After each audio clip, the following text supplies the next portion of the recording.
You guys probably noticed that the Daredevil season 2, Born Again, dropped today, or maybe it was yesterday. Was it today or yesterday? Damn, I don't know. I honestly don't freaking care. I think most people don't care, and today's stream is going to be like just everything, Marvel, Star Wars, all that stuff. We're just gonna go through my thoughts. Some of you guys already know my thoughts. Some of you guys know what's going on, with the whole Kathleen Kennedy and Dave Filoni coming in and all that stuff. Just a reminder of Dave Filoni. He's been in charge of Star Wars this entire time, at the very least, right after Rise of Skywalker, at the very least. He's approved all the bullcrap you hate. He is not going to change. That's his MO. His MO is just to freaking take from the EU, the good stuff from the EU, trash it, and put it in his own stuff and like label it his crap. That is Dave Filoni in a nutshell. He's never done a freaking good job with Star Wars. He's in charge of Lucasfilm now, so his time is split. So even if you had faith in Dave Filoni, there's no way it's going to be good because he's also doing Lucasfilm. He has to, look at all the things that he's a freaking part of, man. Give me 1 second, guys. Give me one.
I'm going to be going back and forth, so bear with me. But Dave Filoni, that bastard. Hit like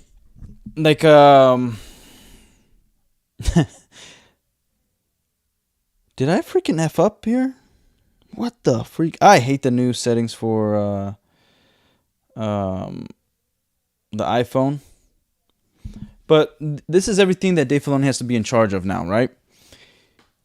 Obviously, Star Wars, Indiana Jones, Willow. He has to be in charge of Industrial Light and Magic.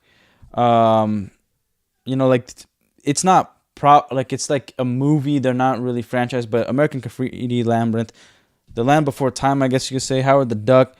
The Skywalker Sound, Lucasfilm Animation, Lucasfilm Games. So he has to be in charge of all of that. So even if you like his bullcrap, the abomination of Star Wars that he has created, you're not even going to get as good as that because he has to be in charge of Lucasfilm now. So it's time split. So somebody else is going to be really the head of Star Wars, and it might be, maybe it's Jon Favreau. I don't know who's going to pick. But regardless, everybody in there sucks. Everybody in there assumes either they're better than George Lucas or that they know what George Lucas wants when we already know what he wanted. He approved the EU. He wrote, he had layouts of exactly the end of Luke Skywalker, and maybe it wasn't even good. Like, to be honest, like, George Lucas was only good when he had the right team fighting against him. And that's how, like, we got really good movies. Even Return of the Jedi, he indulged a little too much in his own ideas, but that's because they allowed him, like his friends that were a part of the project, allowed it to happen. But when he had some crazy ideas like Luke Skywalker donning the helmet of Darth Vader, it was stupid and they pushed back, right? Phantom Menace, you see behind the scenes, nobody is pushing back. Everybody's like freaking just sucking on chode and being like, yeah, man, you're the best, you're the best, you're the best. And there's no bad ideas that George Lucas had. He has bad ideas. Everybody has bad ideas. So his layouts of 7, 8, and 9, I don't know if they were going to be good, especially including Darth Maul and all that. I do not think that's going to be good. I think if you take from the EU and the ending that it had, like, it's all new characters other than Luke, Han, and Leia.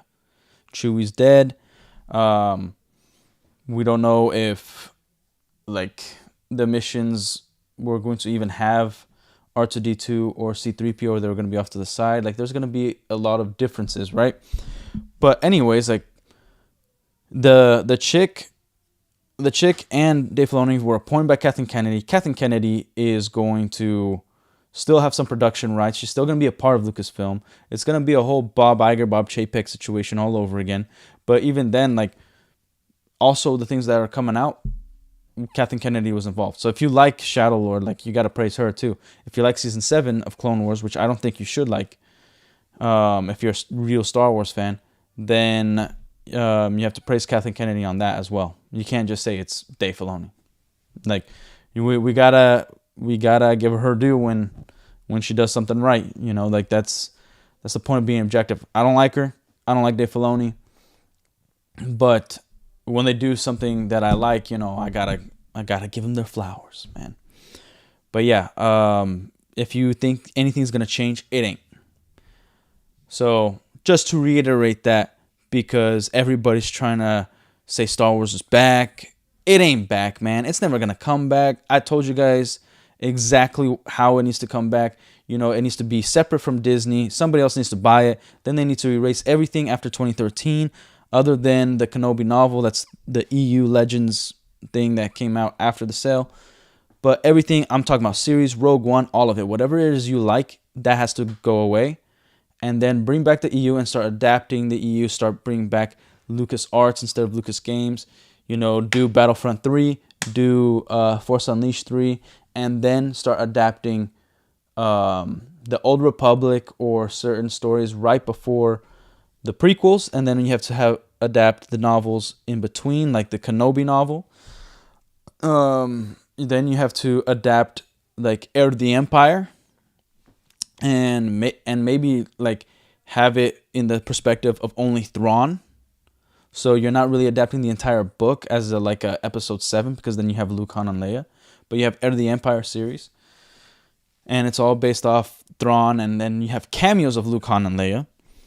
And that way it solidifies that we are not going to get, it's completely separate now. Disney has their 7, 8, and 9 is all their sci-fi bullcrap, because Heir to the Empire, Leia's already pregnant with her twins,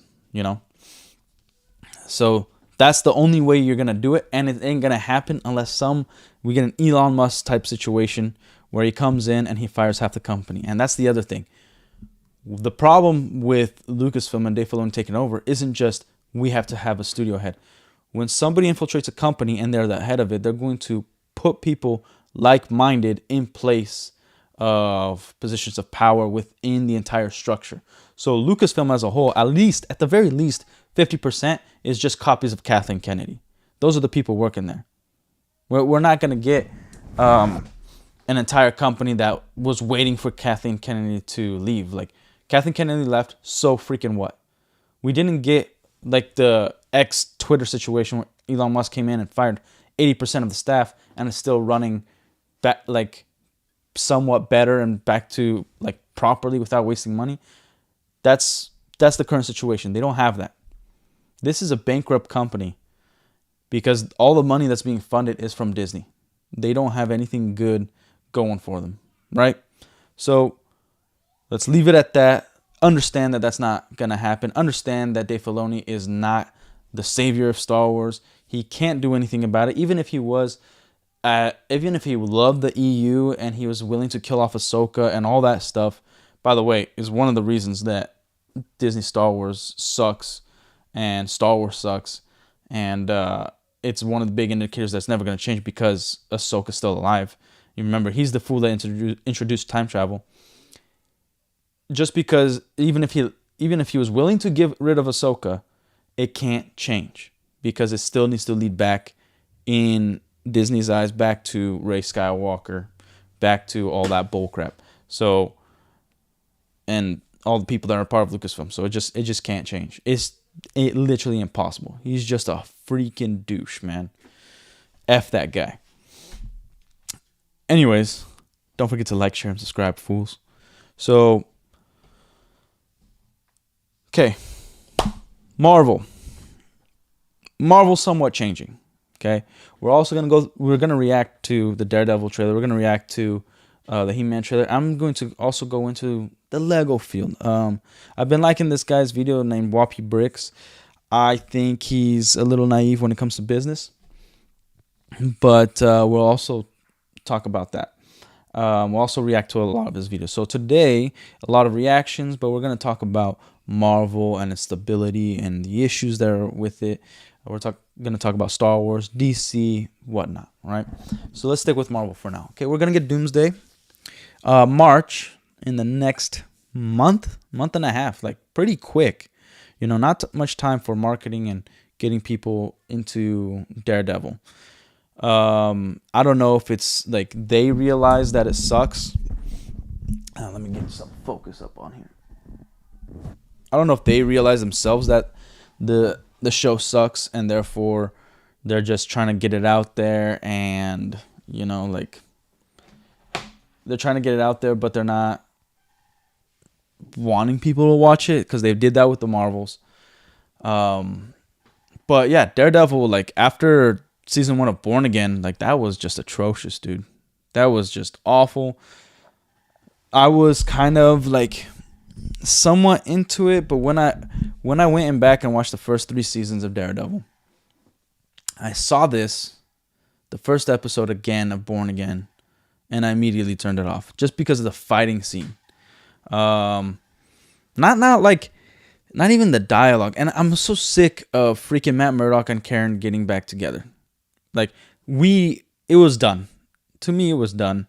Yeah, you could kind of say at the end of season 3, there's something there, but I think it was a huge mistake making them, you know, attracted to each other once again and actually wanting a relationship. It's kind of bullcrap because he's clearly in love with Elektra, and why isn't Elektra back? You know what I mean? Like that's just ridiculous. And in the comics, like, I'm not saying that we need this end to Karen, but Karen does need to die eventually, to kind of really push his next inner struggle, I guess you can say. But Karen freaking sells his identity to Kingpin, which in this series, Kingpin already knows Matt Murdock's identity, and which is Daredevil. because he's more Daredevil than he is Matt Murdock, I would say. And he in the comics, like, she sells him for freaking, what is it, heroin or meth? I think it might be heroin. And then overdoses and dies. Like, and I think at the time he was dating a Black Widow. But they're trying to tie it into the MCU. I think it's a mistake. I think, and they don't have anybody from the writing staff from Daredevil. But let's get into this super, super stupid trailer. From what I keep hearing, it's stupid. And I'm going to try to be objective on it. If it's a good trailer, I'll tell you it's a good trailer. If it's a bad trailer, I'll tell you. But yeah, I'm not really looking forward. Like, I don't care. I don't think I'm going to watch it regardless. Even if it does look good. I honestly don't care what they've been doing to what Disney's been doing. So, is he smiling? That's already stupid right there. Okay, let's get into it. I might have to pause it because of copyright bullcrap.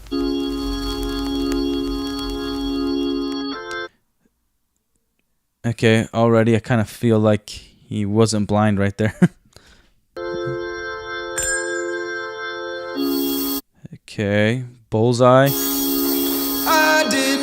Okay, yeah, freaking. By the way, the music doesn't match what Daredevil is. Hold up. Who's that police officer chick? I did my job. So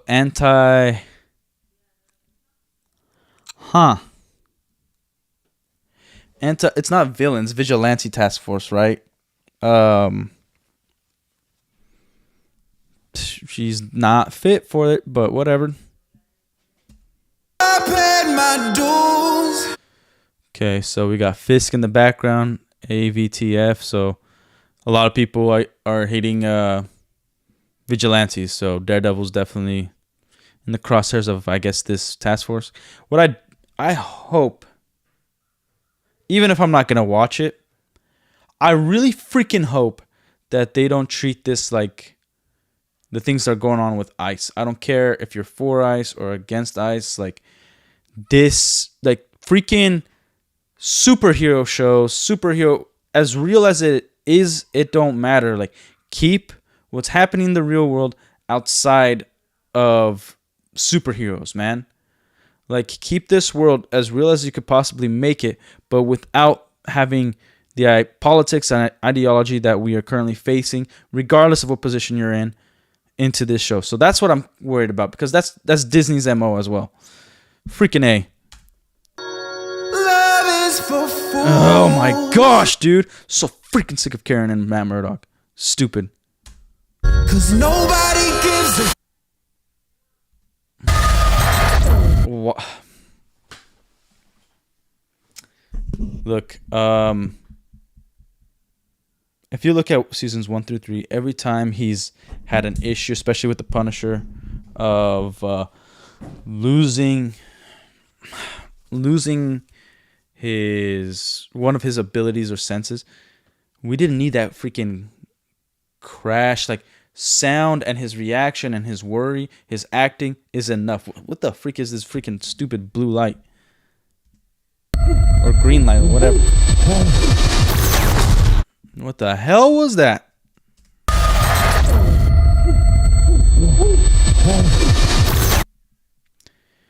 So somebody's making fun of him. I don't like to see Kingpin laughing because it's not menacing. It's just kind of stupid and ridiculous. Good lord. I feel liberated. Hey, they hired this guy. Scooby-Doo. Scooby-Doo's in. Okay. Again, I've talked about trailers doing this, that trailers don't have their own identity anymore. It's all the music. They use it with guns. They use it with the soundtrack eventually. And whatever. I feel liberated. Matt Murdock is missing. Medicated. I hope you can walk because I'm not carrying you. Okay, we're back to just cameos again. Okay, looks like he's in the black suit.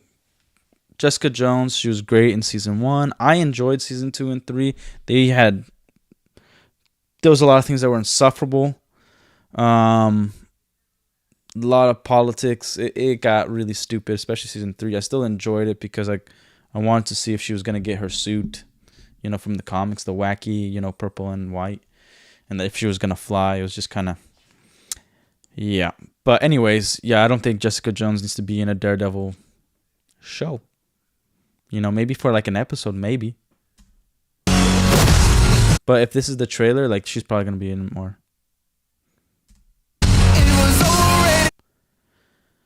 Oh, great! Finally got the DD. Awesome. My issue is, like, Disney does this. Women are in the forefront. Why is she leading Daredevil? She's not leading Matt Murdock, and she doesn't need to lead. Like, are they gonna make her like? Is he gonna freaking start training her? And it's gonna be like, oh, look, like Karen Page is now knows martial arts, so she can handle herself, which would be super stupid. But like, is that what's gonna happen? Is she like better than Matt Murdock at fighting now? Like, what the freak? Really crappy music. So, Isn't he John Gotti's, or not John Gotti, freaking the guy that played James Gandolfini's son? Oh, I don't want to see a boxing match, dude.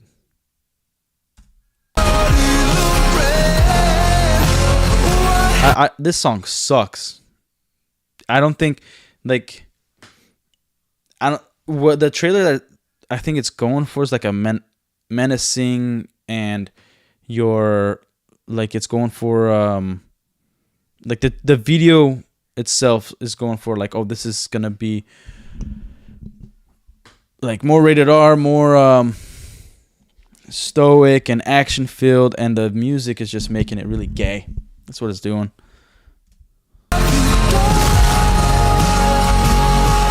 Oh my gosh.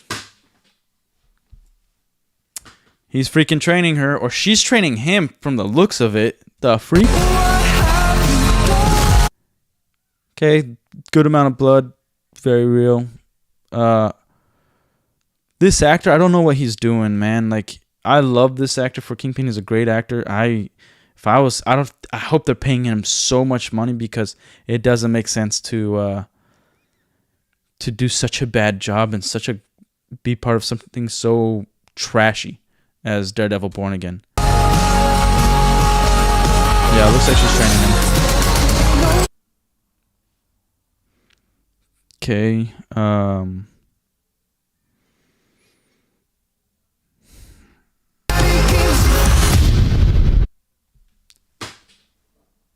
That's gay.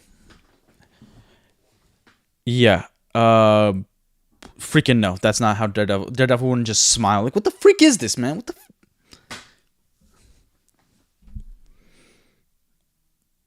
Good Lord. Okay.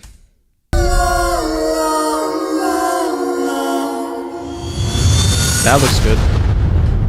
That's all I can really say about it. Like, he has got the double D. I'll give it this. I'll give it this, okay? He's got the double D on the chest. He's got the black suit, which I've always believed the black suit he should have had in season 3. Yeah. That was gay. Who gives a damn? Ain't nobody gonna watch it. I think the real Daredevil fandom that they had before with Netflix is gone. I don't think anybody cares about this. It is just, it's freaking awful, man. It's so stupid.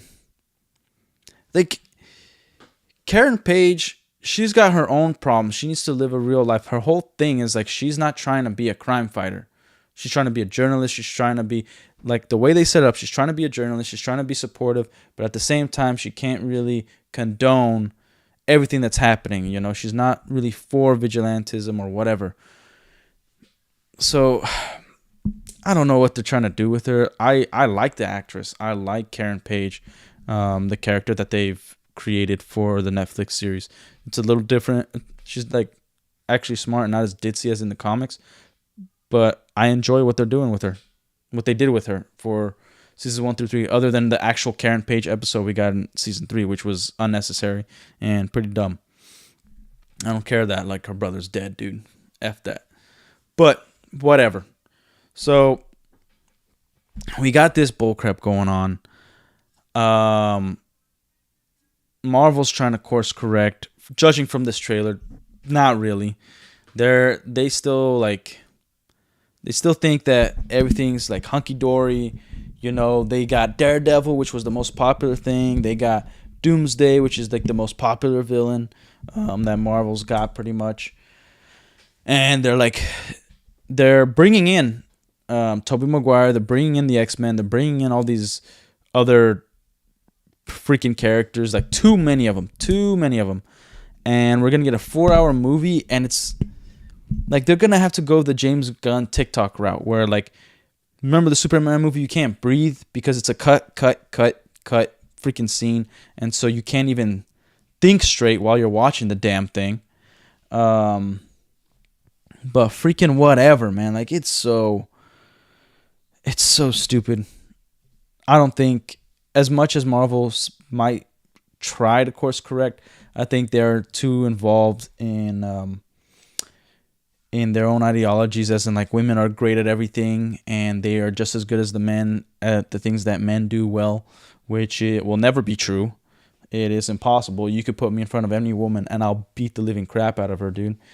I don't even care if she, like, the only ones that would probably kick my butt is, you know, the one, like, professional UFC fighters. And even then, I'd probably last a good minute or so. Everybody else, I freaking take on, dude. It don't matter. And that's going for, like, pretty much any dude, any average dude out there can beat any above average woman. Okay? Now, I'm not talking about pros. I'm talking about above average.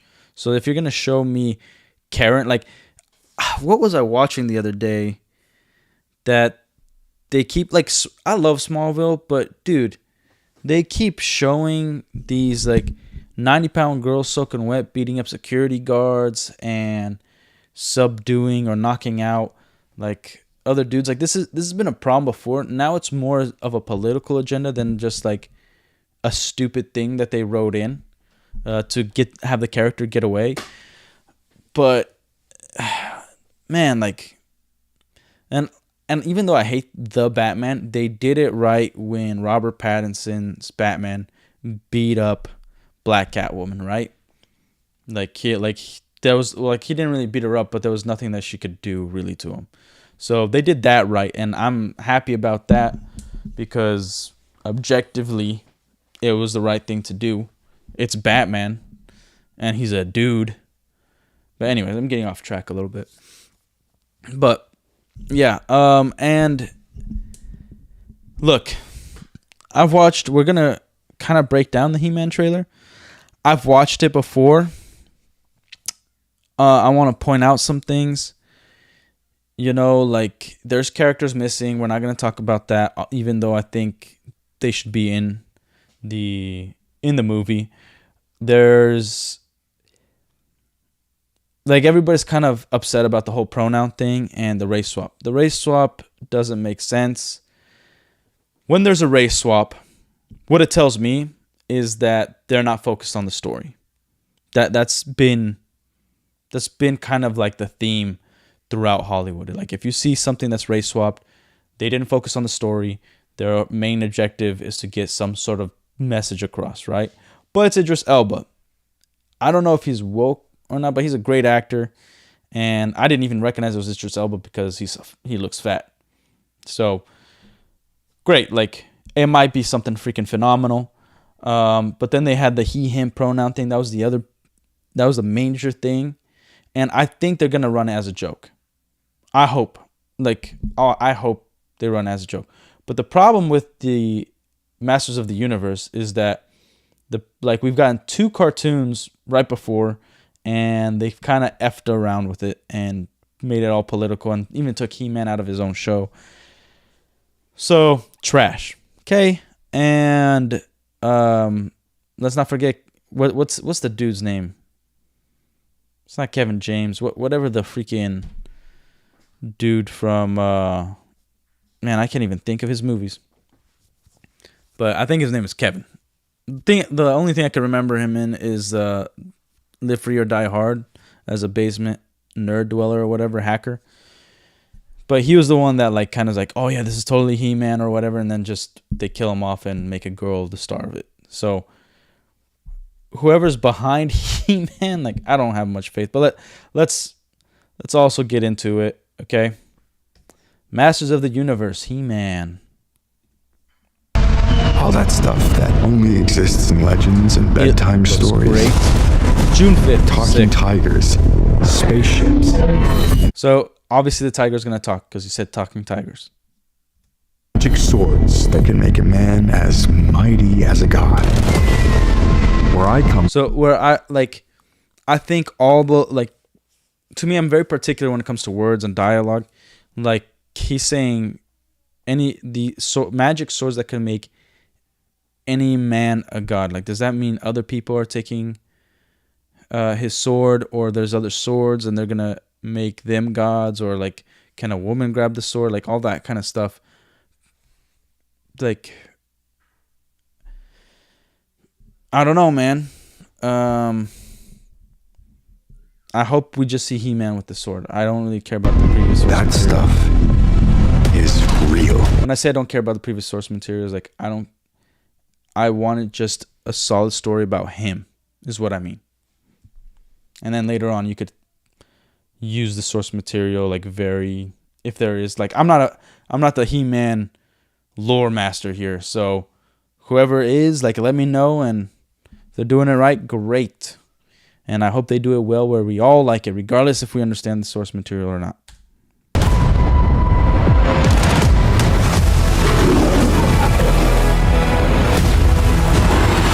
Why did you send me away?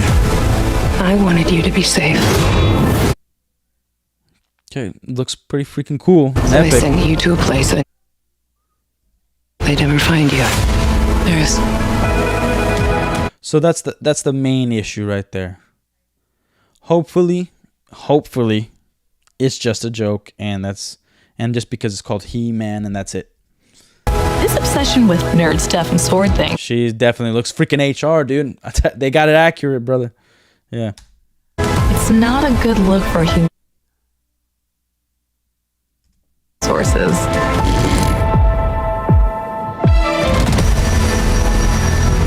I know it sounds crazy, but that sword is gonna show me the way home. Like his voice narrating sounds great, but let's look at his voice when he's actually speaking in a movie. Sir, you can't do that. Don't worry, the sword's mine. Sounded super gay with it. Don't worry, the sword's mine. Man, shut the hell up, man. Act like a freaking dude.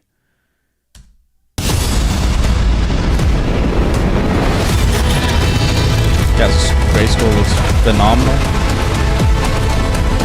Hang on, it's about to get weird.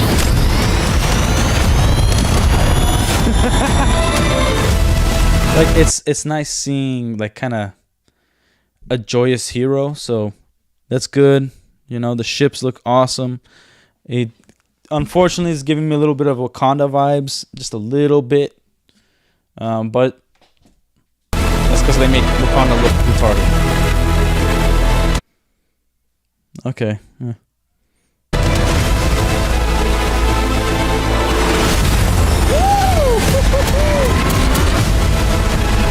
What am I supposed to do? I think that Idris Elba's character, it's missing a lot of color, like the yellow armor, the kind of greenish helmet. It's already so fantastical. It doesn't need to look futuristic military sci-fi stuff, kind of like they did with the X-Men. Like, give it the color, man. We're already having castles and knights with guns, and come on, man. I think they missed an opportunity there. Make it look all bright and fantastic. That looks awesome. I hope we don't see Jared Leto at all. I heard that he's the cast for Skeletor, and that would freaking suck. You protect them.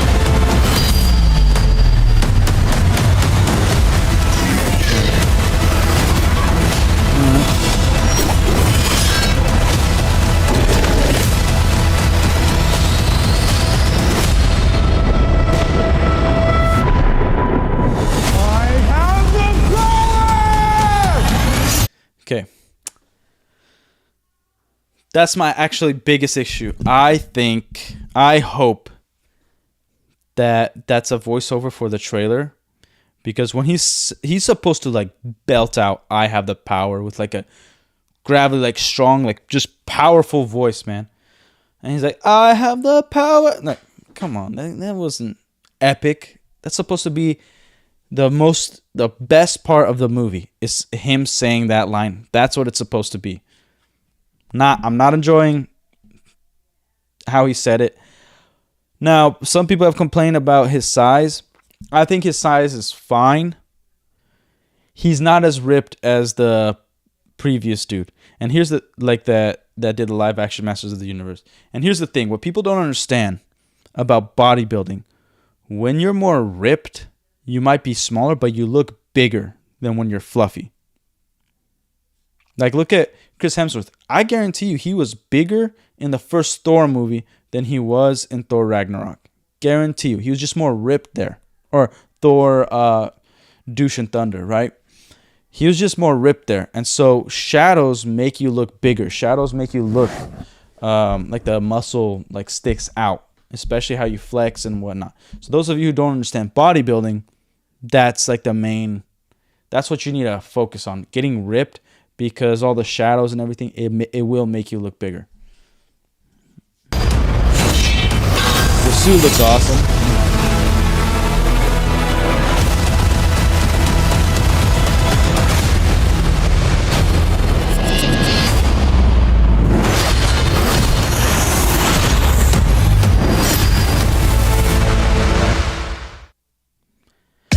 Look, freaking F this. Let me freaking get this out of here. And yes, we will be reacting to this video as well. But look, Masters of the Universe, I think overall it does look great. I think it's going to be a fun time. Unfortunately, the way Hollywood and everybody who's taken things that we love and adapted in the last, I would say, 10 years have been effing around and put their politics and stuff like that. So that's what makes me skeptical, right?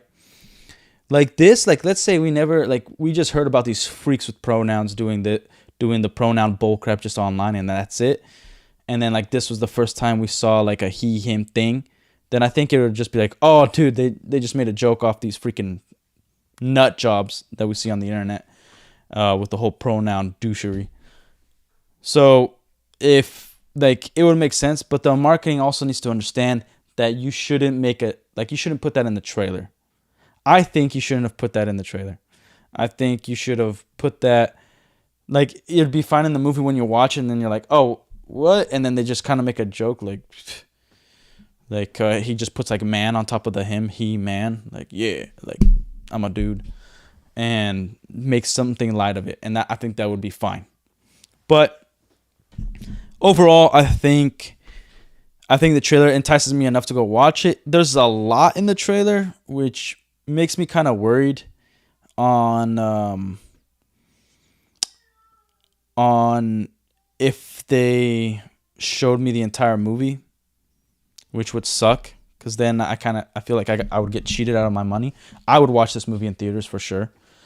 Now, here's some of the things I've been hearing in terms of concerns of what the movie is gonna be like. like, oh, are we gonna get too much of him on Earth versus on in his realm? I don't think so, because we might get to see him a little bit as a kid, and then him with at his job, and that's it.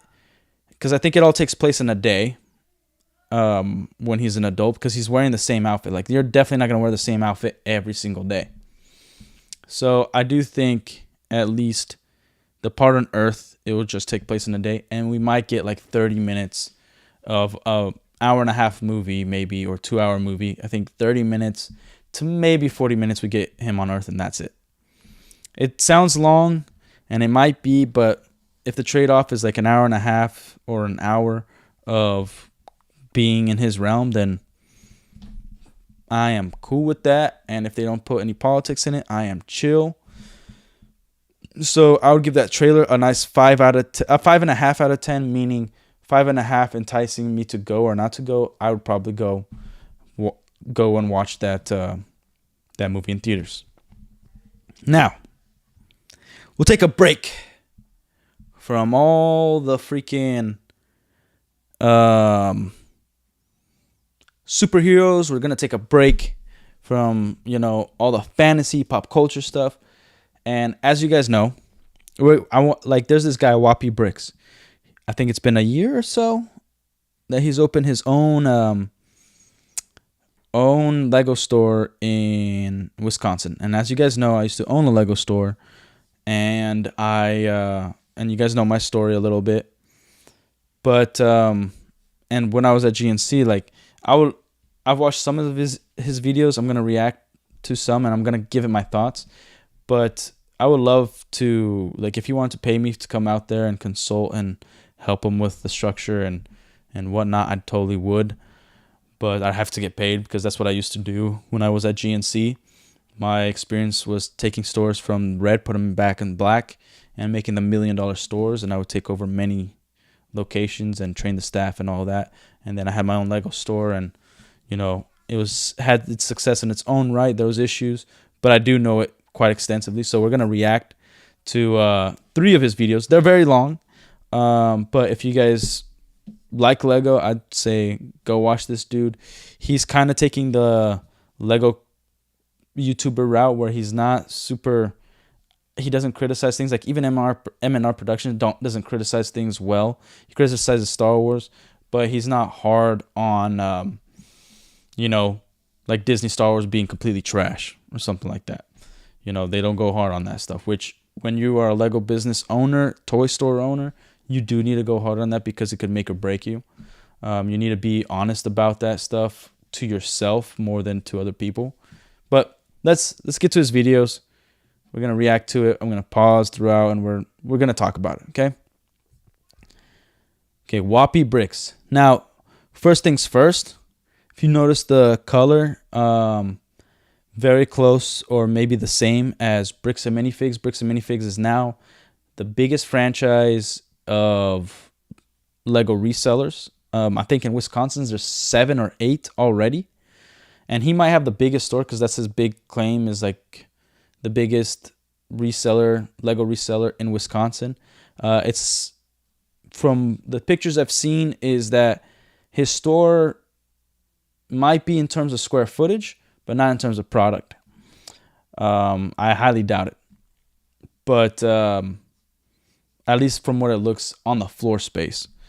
But if I were him, I would seriously consider changing the colors, because when any company that used to be all franchise, and they're still a franchise company, but they get big, they have a contract with Lego. And if he says something or does something that may be controversial, and maybe in his eyes isn't, which I did see a video he wanted to talk about, like religion a little bit within his channel. I think that's a mistake. I think he should make his own channel separate, talking about that stuff. And he could say in the end of his videos, if you want to know more, like, I share things about my faith, go to my second channel, but this one's strictly the store and Lego. And regardless, whatever your belief is, everybody come here, because he does have to look at his YouTube channel as a business now, and as a separate business that funds his toy store business, his Lego store business. So I would consider changing the colors because let's say he does something controversial. Lego has a contract with Bricks and Minifigs. And if people are associating, which they already have 8, and associating Whoppy Bricks with Bricks and Minifigs just based off color, because people look at color more than actually reading, then Lego may or may not want Bricks and Minifigs to sue or get rid of this guy and his brand. And then if he already has a following and he rebrands, if like the store is getting big and then he rebrands, you know, people will look at the color and be like, oh, it will still say Whoppy Bricks, and it could be the brick and everything all the same, and they'll still like not go to the store because like, oh, it went away. There's just some new store there, and I don't want to go there. I want to know what happened to him, and they're gonna go home and maybe watch YouTube, and maybe he hasn't updated yet, but he's gonna lose money. And it's just, that's a normal thing. It sounds stupid. It sounds like so petty and unbelievable, but trust me, brother, Lego is petty. And business, if it has to do with money, people want money. No matter how they get it, unfortunately, there's a lot of dishonest people, especially in big corporations. They want to get theirs. They want to find money where like in every freaking rock they could dig up and find some money, they'll do it. So I was right off the bat, the colors, unfortunately, he's already competing against the biggest franchise there is. Even if the franchisees, they're owners of the individual stores, are super nice, it don't matter. Corporate is corporate, and they're gonna do what they gotta do to preserve their brand. But anyways, let's get to the video. That's my first criticism, but yeah. It's Whoppy Bricks store tour time. We did this last year, and a lot has changed at Whoppy Bricks, so I figured why not do another one? We've gotten more inventory in, changed up the store orientation quite a bit, and I don't really know, but it feels like a lot has changed in a year. So why don't I go show you guys what's going on. After you. I mean, the initial view is pretty similar compared to last year. I will say though, all the sets being tilted right here, it is a little not as cool when you walk in because you see a lot of the tilted sets, but it's still the initial wow, just like, holy cow, there's a lot of stuff. We did also add in 3. Here's the thing. It looks like there's a lot of stuff, but all he did was make it full. As people go throughout the store, they're gonna leave pretty quickly. Like they're going to, let's say they don't want to buy bulk, which I think his bulk tables is at the end there. They're going to go through the sets, and one of the big problems that most Lego resellers do when they have a store is they only have one of that item instead of backlog of like 4 or 5 of the same sets. That really makes your store like have the real essence of it and organized. Like I could already tell, like we got Star Wars with Disney, with City, with whatever, and it's just a mess right now. Like our eyes gravitate towards organization and theme. So like it's already, I wouldn't say it looks like a great amount of stuff. It's all Lego. You know, many stores don't have this kind of fullness. So I would say I give it that. Yeah, having stuff tilted to the side is a really stupid idea. You could already tell that they are not utilizing the space like super well. You know, too much open floor right in the beginning without an introduction to the store. So one thing, what people don't understand is that there's something called a decompression zone when you walk in a place. So I want you to think about it this way. When you go to Whoppy Bricks, a Lego store, right? You might be excited at home. Like, yeah, we're going to go to buy Legos today. So then what happens? Let's say you're loading up your family, right? And you're all happy, but then your kid gets hungry. Somebody has to go to the bathroom. Maybe your wife or husband brings something up, and then you're slightly irritated, you know, and you just want to decompress. You want to rest. And so you're already thinking about, like, let's just get through the day, you know, and even if you still want to spend time with your family, like, I'm not trying to be super negative. I'm just saying, like, these are the kind of things that happen. So you're already somewhat, even if it's a small level, you're already a little bit stressed rolling in the parking lot. Somebody cuts you off in traffic, you see an accident, like it's just getting to there isn't going to be the most pleasant experience regardless of the day, regardless of how good of a day you're getting. You have a little bit of stress from your home to the location. So the decompression zone is so you can leave all the problems out the door. So then when you walk in, there's like a quiet moment where like, whoa, like I'm like, you don't really know what you're getting. You know what I mean? You know you're at a Lego store, but it should be like, oh, there's something about this place. And then you enter in the store. And also, there's a psychology of like, one of the problems with his location, like the building itself, is the doors are all the way to the right. When they're in the middle, it's usually your ideal, like having it to the left is better than having it to the right. And when it's also all the way in the middle, that's the ideal situation, because most people are right-handed. So the psychology is they go to the right side of the store first. So if you look at a Lego store, the way they design it is the psychological pricing, because they know they have expensive product. So they have the UCS like 75% into the store on the right side. So most stores, you walk in and they got somewhat expensive, like modulars and stuff. They're going to be a little more expensive. And so then the first thing your mind thinks is like, we're just going to look around. This is too expensive. Like, this is crazy. And then you get a little bit cheaper stuff, like, you know, battle packs and whatnot. And you're like, oh, this is not crazy. You know, like this is like, there's actually some stuff we could buy here. And then you get to the real expensive stuff. And then it flows around and it kind of starts dropping in price. And it's kind of more random after that, right? But that trains the mind to be like, yes, we are expensive. So you feel like you can't buy anything, but we have something for everybody. So then a person's more inclined to buy something more expensive because they see the prices and there's something for everybody. So they were more inclined to buy a UCS set if it's a little bit further in the store than if it is in the beginning. That's how the brain works in the retail psychological space. Like this guy budgeted well. He saved as much money as possible. You could tell that these are like the garage display or garage shelves that he's using as like gondolas and stuff. I wouldn't have done that. But in the beginning, it's fine. And then as he gets more capital, he could change it up later on. But yeah, let's keep going. More of these here. I don't even know. This has changed up quite a bit, but we've added more here, gotten more sets out for sale in the store. And we have a consistent botanical section now because we're able to order from Lego.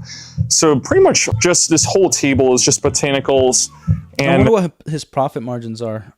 In order for a store to really be successful, the 35% profit range should be the minimum. But Lego historically doesn't give 35% profit range. They barely give 1%, you know what I mean? So I do wonder what his profit margins are. We've pivoted more towards putting sets built in the store instead of just disassembling them or auctioning them off. So we got a pretty consistent supply built sets, and this is a pretty cool one right here, the Eiffel Tower. Over here, this CMF wall hasn't changed much, but I do plan. Okay, he's probably not getting a whole lot of families in consistently, like a lot of them at the same time, and that's why he has the Eiffel set tower out. But that's a pretty big mistake. Somebody's going to knock that over for sure. Or they're going to be messing with it and take a piece off here and there because kids do that. So he has the right idea, but you could tell that the business, you know, like he's probably struggling a little bit with marketing and getting people through the door because like the way he's laying things out is it seems like only adults are going, which is not a problem. But it's not having a whole lot of people in, you know. Changing this coming up very soon. This will soon just be 2 display cases, and I want to sell all of these CMFs in a store or on Whatnot. And then we're just going to replace them with display cases and have all of these sealed series CMFs out for sale in the store, which I think will be pretty cool. Like Series 1s and Series 10s. Series 10s will have shot Mr. Gold. But yeah, let's keep walking over this way. We got some displays out for sale in the store. Got some Friends ones. These ones, dude, this is $20. I had this out for $100 and nobody wants it still at $20 freaking. So we're probably going to destroy this one pretty soon, coming up on YouTube. I wouldn't destroy it. I would like, he should make connections with other Lego stores in Wisconsin. what I would do is just like, hey, can I put, like some cards, my address here, and then I just give you this, or, some way where like you're partnering with some other store and you're helping each other out. And then you give them this stuff. Like, it goes a long way. Like, I know like smashing it for content might look cool for a little bit, but you have to think separately from your content creation and the toy store, because it's its own separate business. So you need to make connections regardless if you want to be your own thing. Connections come first. So I would take those friend sets and just give it away to other locations. Like, hey, I just want to, at my location don't get a whole lot of friends, and I thought like this would help you guys, have like a nice display out on whatever you want to do. Like, I thought about you guys, and that's that. And they're gonna be ecstatic, even if it is a friend set. So this is only 50. No one wants it. It's literal garbage. Yeah, but we still got some other cool sword slays here. The Artemis is pretty cool, and we got some Halloween sets. Yeah, they've been picked through pretty good because Halloween. But the Scooby-Doo is pretty cool. Hidden Side, the Monster Fighter's Train is one he that has so much room, and he's putting sets to the side. It just doesn't flow, man. It like that whole front window there. It's just like he's obviously not studied retail a whole lot and the psychology of making things look nice and why, what makes people buy. Here's one mistake that everybody does. Almost everybody does who never understood retail, is like how sales actually work. Like, if the guy stands behind the desk all the time, you're not going to sell anything. Like, it's not. Like, the whole process of selling is putting something in someone's hand. You have to do that. Because when you have it in your hand, you already feel like you own it. But that's a whole other topic on how sales work. But, like, things need to be enticing enough where they want to grab it. And if you have stuff all the way on the floor, it's not the most optimal for selling those products that are on the floor there. like quite a bit. And then just moving on, we also added these in too. So we used to not have these underneath the white shelves, but we need more space in the store. And we had extras, so we just built it underneath. Look, he thinks he needs more space, but he doesn't. It's because everything's disorganized. You see, he's got Star Wars, then Prince of Persia, then Friends, and then City, and then Chinese New Year, and then City again, then 3 for 1, then Star Wars, then Alien Conquest. Like, it's all over the place, man. Like, that's his problem. And it makes it look full when you have all this giant mess, but yeah, this whole white shelf here, and especially when we're tilting sets, we're able to add so much more in the store. Doesn't look as nice tilted. I definitely like the look of it straight, but what are you gonna do when you have a lot of inventory? It's kind of what you have to do. But we still have some really cool stuff on the wall, like that Venator up there. Pretty cool. All of the retired sets that we have. Here's also the other thing. His gondolas, they should be higher. You don't need to see the entire store.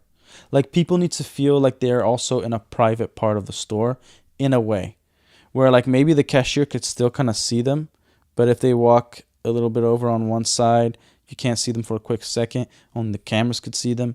Like, they need to feel that there's some privacy to their shopping. And also that means like you could stack product up like a freaking pillar in the middle of the store or something. And so the gondolas need to be higher, and therefore he doesn't need to like waste the look of the store, which will hinder his sales. But yeah. And we actually have a second huge wall with even cooler stuff, in my opinion. A lot of Star Wars on the second wall. And it just keeps going. Django Slave 1 up there. We have like 3 of those in the store right now. We got a Darth Maul, Cloud City up there, Goblin King, Battle. Cloud City, damn. Pet Shop, Atlantis. Yeah, also, it doesn't look good, the sticky notes. He should create his own type of tags. And like he can put it on the shelving, or he could buy a marker and then put it on the shelving and the set number next to it, where like you can erase it very quickly, like the dry erase markers. He could do that, but yeah, I wouldn't put the sticky notes there. Like, And also, I understand that why it's the sticky notes and not like a price tag, because collectors don't want the box ruined. And he has a nice, like really nice sets on here that like definitely has to sell it to a collector and nobody else, and it has to be perfect. Just keep walking. I just want the viewers to have a chance to see all of these sets in the store. And I mean, you're probably not going to be able to see all of this stuff in the store at the moment. And we even had more, but we had a big collection come in and the stuff's been out for 2 weeks. So some of the stuff has been picked through. And this seems like a good spot too. Let's show off everything this way. They could hit the roof. I mean, we got the U sets on the wall. That's pretty cool. And then you just a whole lot of smaller sealed sets and random fun stuff like this. The Grand Admiral Thrawn set just chilling here. We got two of them. This is another one just chilling. Rebel Combat Frigate, 2 of them. Mint box. It's kind of hilarious.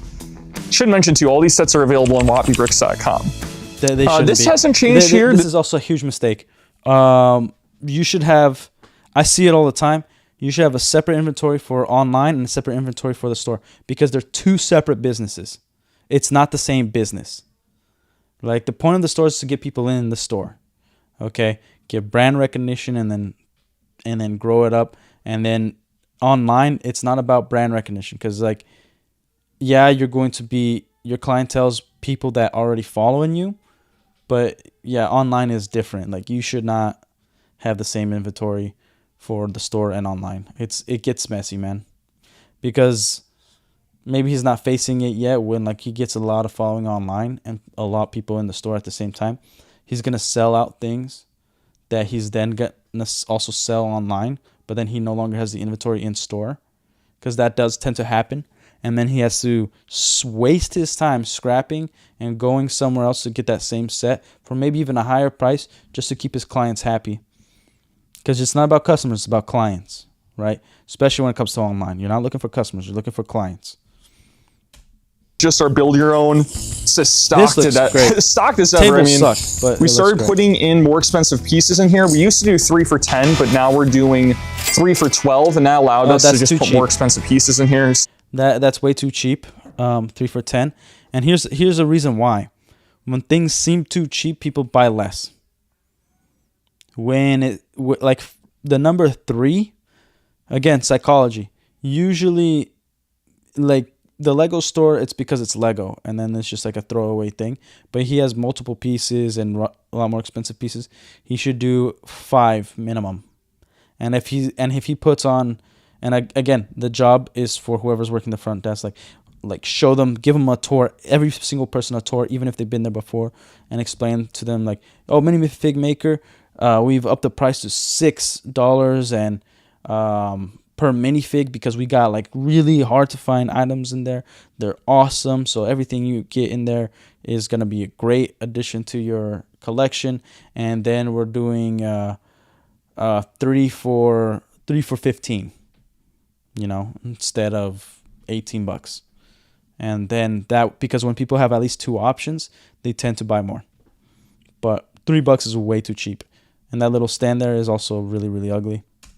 Find pieces in here that are worth up to $3. We try and get everything else out of here, the $3 or more pieces, but you never know. Sometimes you can find stuff in here.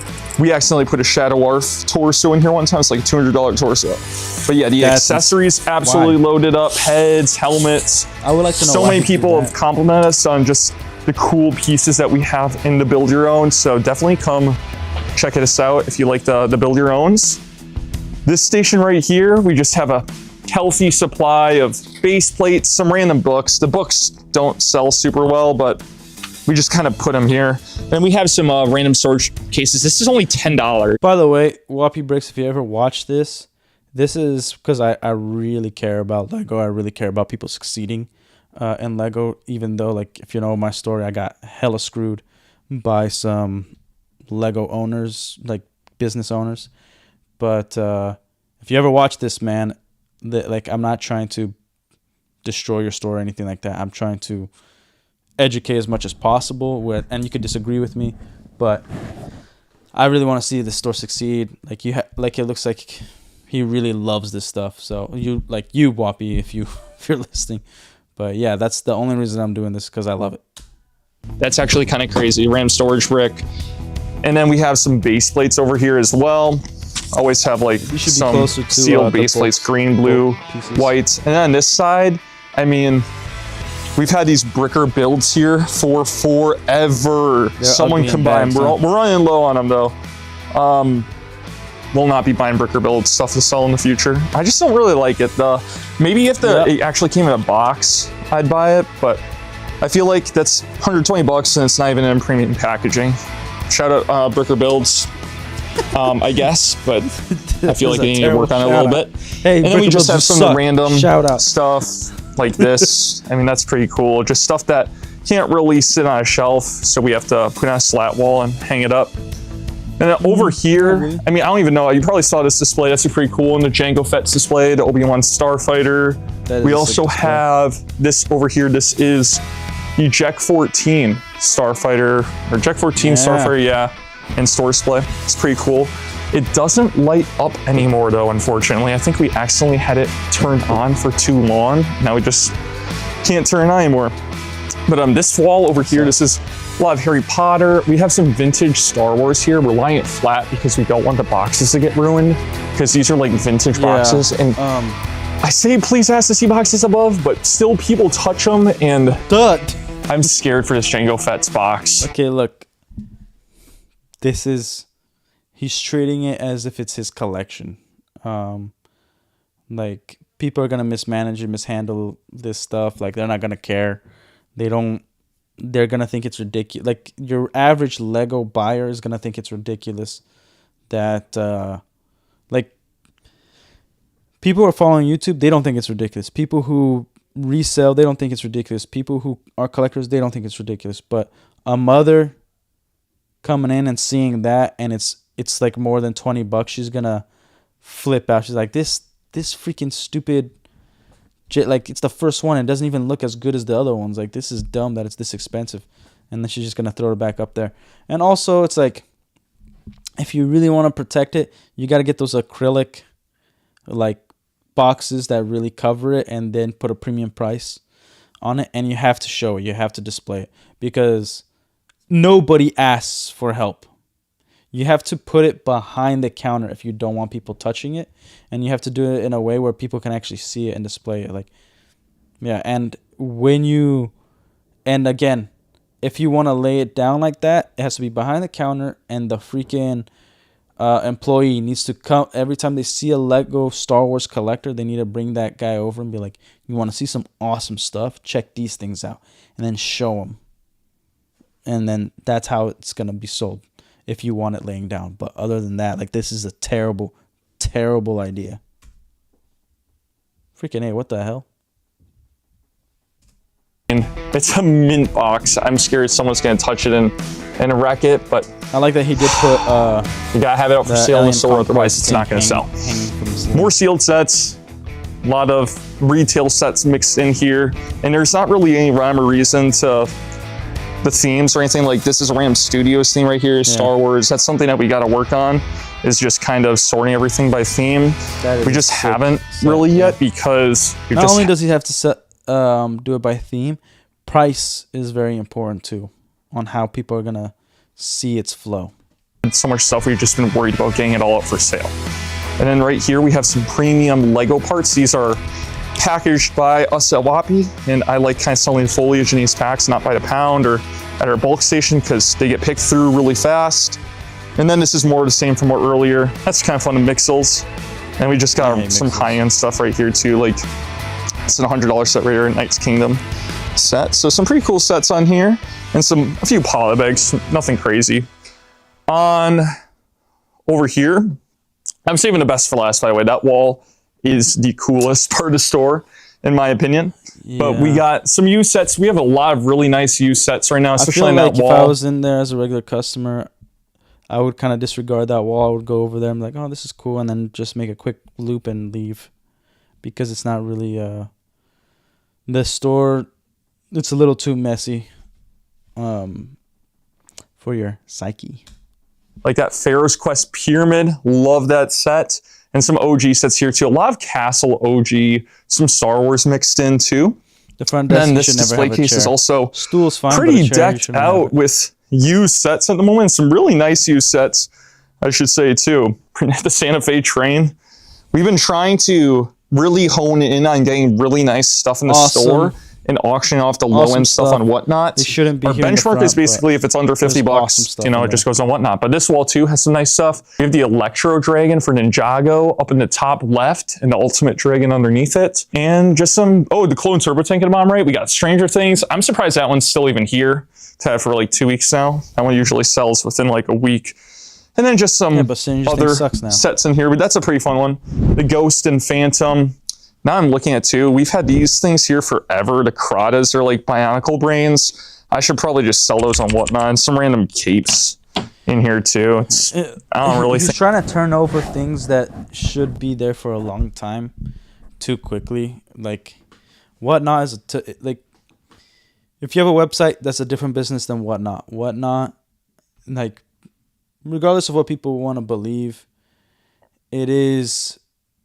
You're ripping people off on Whatnot, right? Like they're buying because of the name, and it's fine because it's you know, like they're gonna have like a $2 torso, and then somebody's gonna buy for $15 and be like, I got it from Wappy Bricks, man, like because it's betting, you know, and so it's more like they're buying the accolades of being able to say that they got it for that, but it is ripping people off, without the dishonesty, because you're selling it to them. You're not like, hey, look, whoever buys this first, that's it. This is the price. And then somebody just clicks the button. Like, great, they were the first to click it.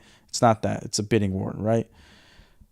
Some things don't need to be sold right away. There's just things that like, okay, they have value to it, so it sits there. And then other things, you need to know it's never going to sell. You shouldn't have it in your store, even if it is Lego, that kind of stuff, right? You can't just buy everything that comes in that's Lego, right? My end all be all for selling capes, but it's kind of what it is right now. That's basically the front half of the store. On the top here, we have some CMFs.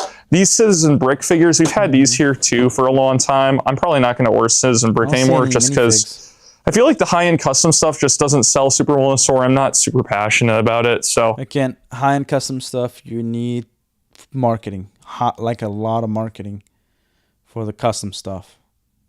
Like you need to know the clientele that you're attracting. And then you need to know the clientele that is around you and the clientele that's willing to travel to you. So you need to learn the type of people. So that's why like the high-end stuff probably won't sell. I had like 2 other videos, but this is like a 30-minute video, and it might be like I might turn it into an hour-long video. So I might not react to the other ones. Why even have it in a store at that point? Some more CMFs here. There's a lot of recent ones. Spider-Verse CMFs This is a mess. are pretty insane.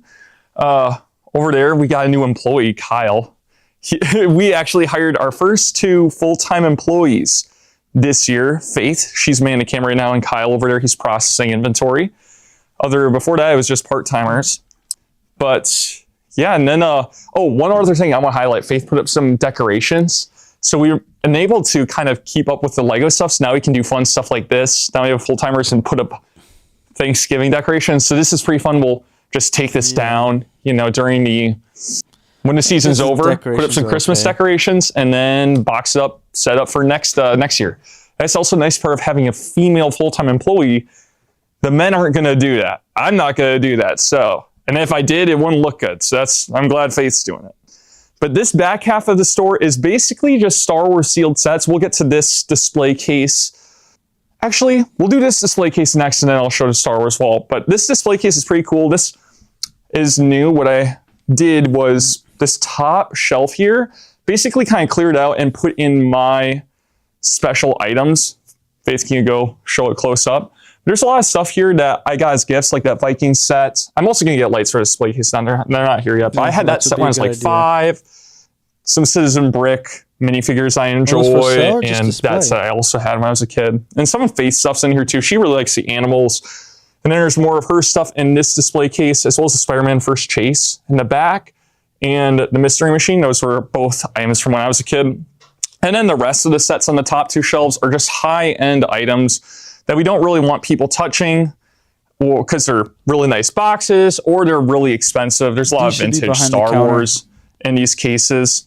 And we even have some Comic-Cons here. So And like it's a two bad Comic-Cons, idea the to have Friends one's kind of minifigs lame. right here, man. We got a Bat-Pod in here, the It's a Boba really Fett, bad idea. Supergirl, and then we have some more Comic-Cons over here too. We have had Like these Atlanta for quite a Breakco while, does but this, a lot of companies we had a do this, lot but more, and we've sold through a gotta good amount of them. understand That's a who's pretty cool looking one. The at Zombie Employee. It's a minifigs, how $2,500 well it item. looks. And When these ones are there's fun like a too. I really row, like those dinosaur they have canisters. high-end And this minifigs is a there, I rare could one, see the it. Lego Star Wars Cube, the Celebration Cube. It's pretty expensive. Nice. That's a $5,000 item and $2,500 in there. 110 of 300 on Man. that Comic-Con display. And we kind of organized this display case too. So we have high-end minifigures on this middle shelf. high-end is We fine. got kind of like the middle Still ends, think like you 10 to should put 20, it, and then $5 to $10 figures on the bottom. Like behind the counter stuff, you gotta treat it like wine. Like top shelf, high end items, the best of the best in your store is all top shelf. And then behind the counter is like the secret. Like you are not going to touch this unless the employee gets permission to pull it and show it to you. Like a watch, you know, like they pull the case where it's a little and it's another psychological thing where like if something is underneath someone's neck, it seems like they feel like they have more of a chance to buy it. If it's above their head and I'm talking about small items and it's a high-end small item, then they feel like they can't afford it. It's a weird thing, but you should put it beneath your neck. So at least in the counter, those front counters, you should take all those sets out, put them on the wall, or put them in actually this display case and put it in a different spot. And then when they want a high value item, they point to it and you could pull it and show it. You know, you could do the whole glove thing if you want, of like especially with the chrome stuff. That's a little too much, but you can. But yeah, this is not a good idea to have the minifigs right here. And then we put sets on the bottom too. They're kind of like flat that you can see from the top. A lot of cars end up going on the bottom down there. Like we got the Porsche down there, and then whatever this car is too. That's an OG Ferrari. Yeah. And we even have some Claremy customs there. That's kind of fun. Nice. And some animals. It's like whole display cases, basically animals besides the Claremy customs. We even have some brick shell cases over here, so everyone likes displaying their minifigures, their ship stands. It's pretty fun. These work super well for displaying ships. I love them. I think tricked out bits is better. And then but they have these the best minifigure packaging. Cases. So basically just they actually have really nice boxes. ways to display your minifigures. And I'm a fan of their products. They've been selling decent in the store, and just kind of another price, I'll put that more or another next thing to to have in the store that LEGO doesn't super offer as premium display. So I like that. And then I'll put it next to the register because then it's an add-on. Here we have some parts that are all sorted by color. This is kind of like one of the things that defines Whoppy. And now I'm looking at this. This is, holy crap. This one is... Yeah, those tables suck. They're going to come apart. The legs are terrible. What he needs to do is either get a carpenter or build his own and have it where like let's be honest, like Lego's full of fat bastards, and he needs to have something sturdy where people can like lean on it as they look for Lego, because it's gonna start hurting their back if they're constantly looking over. And then if they feel like they need a rest, which what I've noticed is he has no couch or like zone to relax there, so that's also hurting his sales. People are going to look through less bulk and pay less, and then they're just going to leave with the little bit of bulk they had. But he needs really sturdy tables, and then you could use the bottom as like cabinets or doors to put in like a storage area. But yeah, and sorting through color, it's great and all for like events, but it's a really bad idea. It takes way too much time, way too much labor, and so I sorting like type of pieces. Like this table's Technic. This table is mainly like your squared bricks or your like brick bricks. You know, this table is just a miscellaneous of everything because people actually enjoy that, like really looking through it. And the longer they stay in the store looking for stuff, the more likely they're gonna buy. Another psychological thing to make people buy stuff, and none of it's disingenuous. Like nobody's forcing you to buy it, nobody's telling you, but it's just like you put into work to find the right pieces in the right color. you're gonna buy more, and you're gonna come back for more. Actually, what's up, White Noise IRL? Kind of falling apart right here. These tables have kind of they're not super awesome. I'm thinking about getting someone in here like a carpenter to actually make like one big table, because these tables just don't cut it. They're breaking all the time and it's super annoying. But what are you gonna do? What are you gonna do? Got to come up with a bigger solution. And then on the bottom, we even have some extras, like some sorted transparent pieces on there, extra grays. This is something new we add in. Down here, we got some pieces that are sorted by prints and stickers, and people have been really enjoying that bin. That's actually smart. Don't really see prints and stickers sorted out often. We used to sell them on Whatnot, but they weren't selling super well on Whatnot. I'm like, people in the store will like them, so let's just put them there. But anyways, let's get to the Star Wars. So these 3 shelves are all Star Wars. There's some really nice Star Wars sets on here. Like, we just randomly have 2 of this set. This is the Mace Windu Jedi Starfire mint box. Nice. Dooku Solar Sailor. 2 of them. Just chilling there. And that's just basically wherever you look at the store. We got tons of battle packs on here. Kashyyyk Trooper battle pack. Arc Trooper battle pack chilling here. So there's some good stuff. Once again, whoppybricks.com. I'll plug it. Why not? Hey, we didn't look at the top U sets either. We got the UCS Slave 1 up here. I love that Indominus Rex set. That's retired now. But it's really cool seeing these two compared to each other. And I do really like both these sets. They look amazing, especially when they're next to each other. Statue of Liberty, that's such a random whack set. And we also add in those mosaics on top of the doors. So we got those 2. We got Revan and Kylo Ren above that door. And then over here, we got Iron Man and Emperor Palpatine.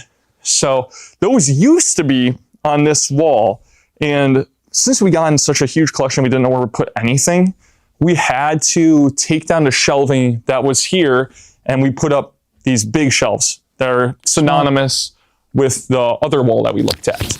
We are always buying LEGO collections. Doesn't matter how big or small it is, we're interested in buying it. I am particularly interested in Star Wars and Star Wars minifigures. If you have a LEGO collection that you want to sell to us, send an email to whoppybricks@gmail.com and we'll give you an offer. I'm excited to work out a deal with you. Now let's get back to the video. If you come over here, I just want to kind of slow walk this wall, highlight some of the cool items we have on here. Pretty much everything on here is Star Wars. Just give me a ton of amazing retired items on here, like Republic AV7 cannon with the Wolf packs, Republic attack shuttle right here. We have the ultimate space battle up there, sealed, Ghost 2-in-1. The Captain Rex's ATT right here. Bunch of Bricklink sets. I mean, you look at this wall, you're just seeing tons of retired. Sealed Jabba's Palace right there. We got all the Ninjago city sets up top. It's pretty incredible. The Trade Federation MTT, this is a used one that's in amazing condition, 675. It's crazy because the sealed one's 1800. We have that as well. You know, we have some current sets like the UCS up there, Clone Turbo Tank right here. This one's pretty special to me, the ARC 170 mint box. Right next to it, the Coruscant Police gunship. Also and right next to that, the Alfred Genos is right next to that, the Ghost. Oh my gosh. And this is pretty cool too. Yeah. That was only 110 that's used though. This is not the Finch Dallo version, unfortunately. Otherwise, that'd be pretty cool. Got another Clone Turbo Tank sealed in the box. The inventory right now is peak. Is absolutely incredible. P1 Fox set, this one is used. It's still an amazing set right there. This ATAP sealed, very nice one. Anakin's Pod Racer, Jedi Defender class cruiser, Jabba's sail barge just chilling. We got a UCS Death Star up there, UCS Assault and Hoth. It just keeps going. Just keeps going. The Executor, the Super Star Destroyer is up there. Nice. Cantina, I mean, you see a Cantina all the time. 7676, this is sealed. I didn't even know we had that. Republic Attack Gunship, that's a really nice one. And we got a fun Kingdom set down here, the Mill Village Raid. Okay, a lot of this is just like him showing sets. MHC, I noticed this is like kind of not super crazy, but still really nice. Brand new seal. That's another seal. It's just, I get it. Got the Bounty Hunter Pursuit. This wall is absolutely stacked. It's pretty insane. And the wall was even more stacked, but we sold some of the items from the collection that we bought. Right here is just kind of the stuff that I didn't really know where to put. And this is stuff that I didn't want to get rid of. And I didn't hang this up, but Faith did. This is like my senior year, my second senior year picture. I'm usually number 42, but somewhere I took it, long story, but I was number 50 for that one. And this is just a welcome to West Bend plaque from the city of West Bend. This is a fun like news article. They like took our news articles and made them into this fancy schmancy wooden board. Just like that's from this store, and this is from like a picture frame outline, and then Whoppy Bricks logo right on top. That's really bright, maybe even with lights, and so then people can know about the owner and whatnot. But other than that, like it doesn't. It looks very tacky. Store. Looking back, I was kind of I was kind of insane for opening up that small store. It was kind of pathetic. But is that a Family Guy? I wouldn't put that Family Guy picture there, man. Yeah, it has nothing to do with Lego, and also not every parent is going to be happy about that. Like, yeah, you're gonna get the people that are like, "Hey, awesome, you got Family Guy, got Peter Griffin in there," but it does. Lego people are sensitive, man. It's weird, but yeah.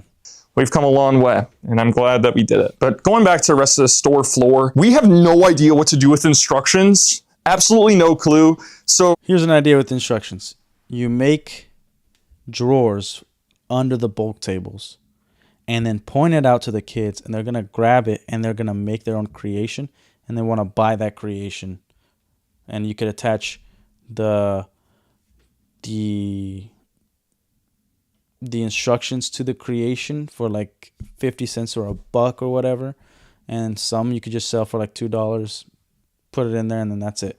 Because again, it's who you're attracting. If collectors, they want their instructions, maybe they have the box and the set, they're just missing the instruction manual and they don't want to buy it online because it's too much, and you can have that in your store. There's a lot of things you can do with the instruction manuals. Right now, we're just shoving them in these buckets, and people can look through them. 1 for $1, 5 for $4, or 10 This for is a waste $5. of space, right? So you here. get the extra 5 for just $1 more. And but I would put no like idea what to maybe do like with those. a If anyone has TV any in ideas, there and let me know couches, in the people comment could hang section. out, play video games or whatever, totally lost and have like with what to do with instructions and how window, to display them. That window for because that like storage looking section, it makes the store look terrible.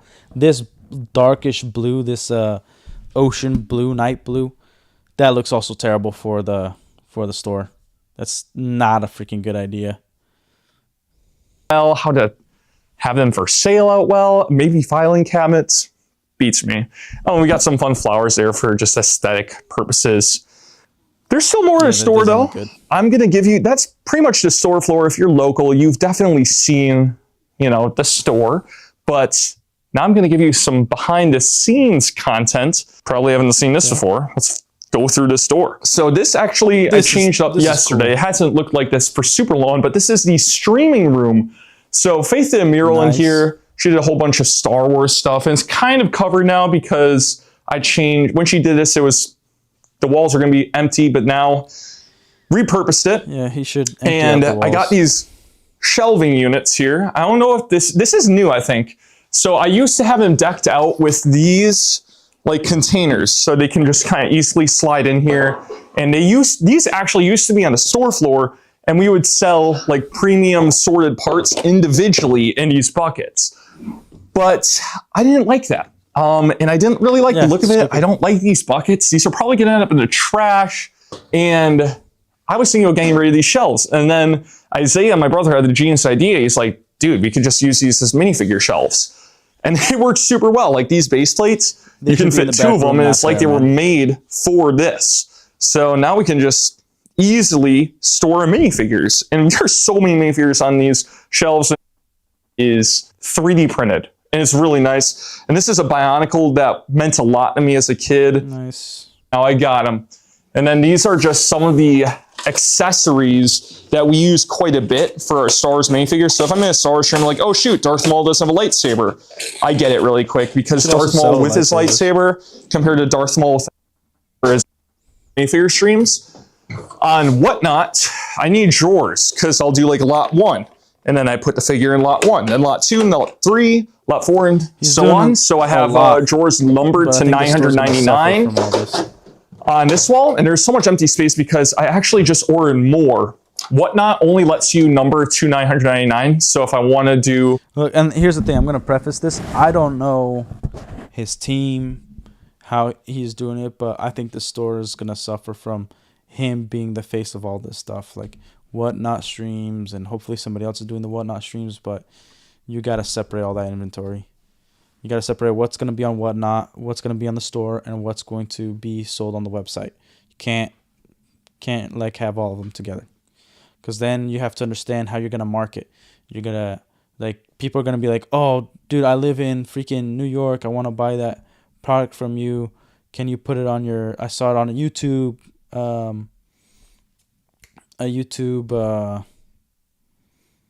video, but you know, you're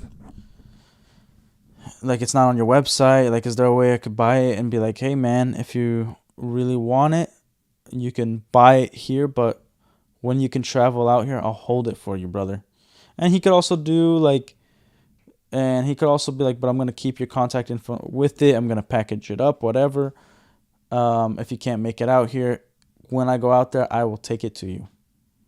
And it'll be a nice, like a little meet and greet type situation. He can make a ton of content. You can do a lot with it, but you shouldn't inflate the two. And then, like, if we do get another one in for online, then I'll just send this one to you, and that's that, you know. But it's a lot of work. More than that, I have to do more drawers. So I got 30 more drawers, and I'm going to label them blue and give them numbers, and the labels will be blue. Same with red. So I'll have white, blue, and red for all our drawers. Like the layout. And then this table right here, and this table's for computer, and this table is for Whatnot streaming. And then I got an electric cable underneath there for charging my phone and my computer. So this is just the permanent Whatnot streaming room station. Oh, fake fan, dude. He's got Force Awakens poster over there, Lego Force Awakens. It's not real Star Wars, brother. Not real Star Wars. Over here, this is where we store all of our used and sealed sets for auctions. So the first shelf is right here. We basically just load up these shelves with the used sets that we don't want to put. He should take down those walls and create like maybe he doesn't even need to take out those walls. Take out that door, take out this wall, and make that like the high-end room or something. But what a waste of space for the store. Man, I get it. I doubt the back room is full. I doubt it. And we just want to auction them off. And then once we finish. He doesn't have enough build sets on the store floor. That's what he needs to do. He needs to like really show Lego. And he doesn't have enough good sets there too. We just label it 1 through whatever number that it's set up for the Whatnot stream. And these are actually really nice. You can just erase them and rewrite the numbers on it, so it changes every time we do a Whatnot stream. It's easier to find them when we ship stuff out, and so on and so forth. So we'll load up all these shelves, and then we'll do a Whatnot stream. And then these two shelves right here, these are where we're actually saving up sealed sets for a sealed set auction. And all of these are going to be starting at $1. I mean, we got some pretty cool ones. That OG AT-AT, we already have one that was in the store, so no reason to put out another one. And a Shrieking Shack. Same thing with that one. That's basically what we do with the sealed sets. Anything we already have on the store, and then we'll just put in here because I don't want to have multiple quantity unless it's a super rare item. This is where we put the high-end used sets. These ones I want at the top of the auction. So we got some really cool ones right now. Check out this Native American one. That is probably... I'm surprised we didn't even put that one on the store. That's a cool item, but it's good to have cool stuff on Whatnot too. I mean, some basic Star Wars sets you see every day.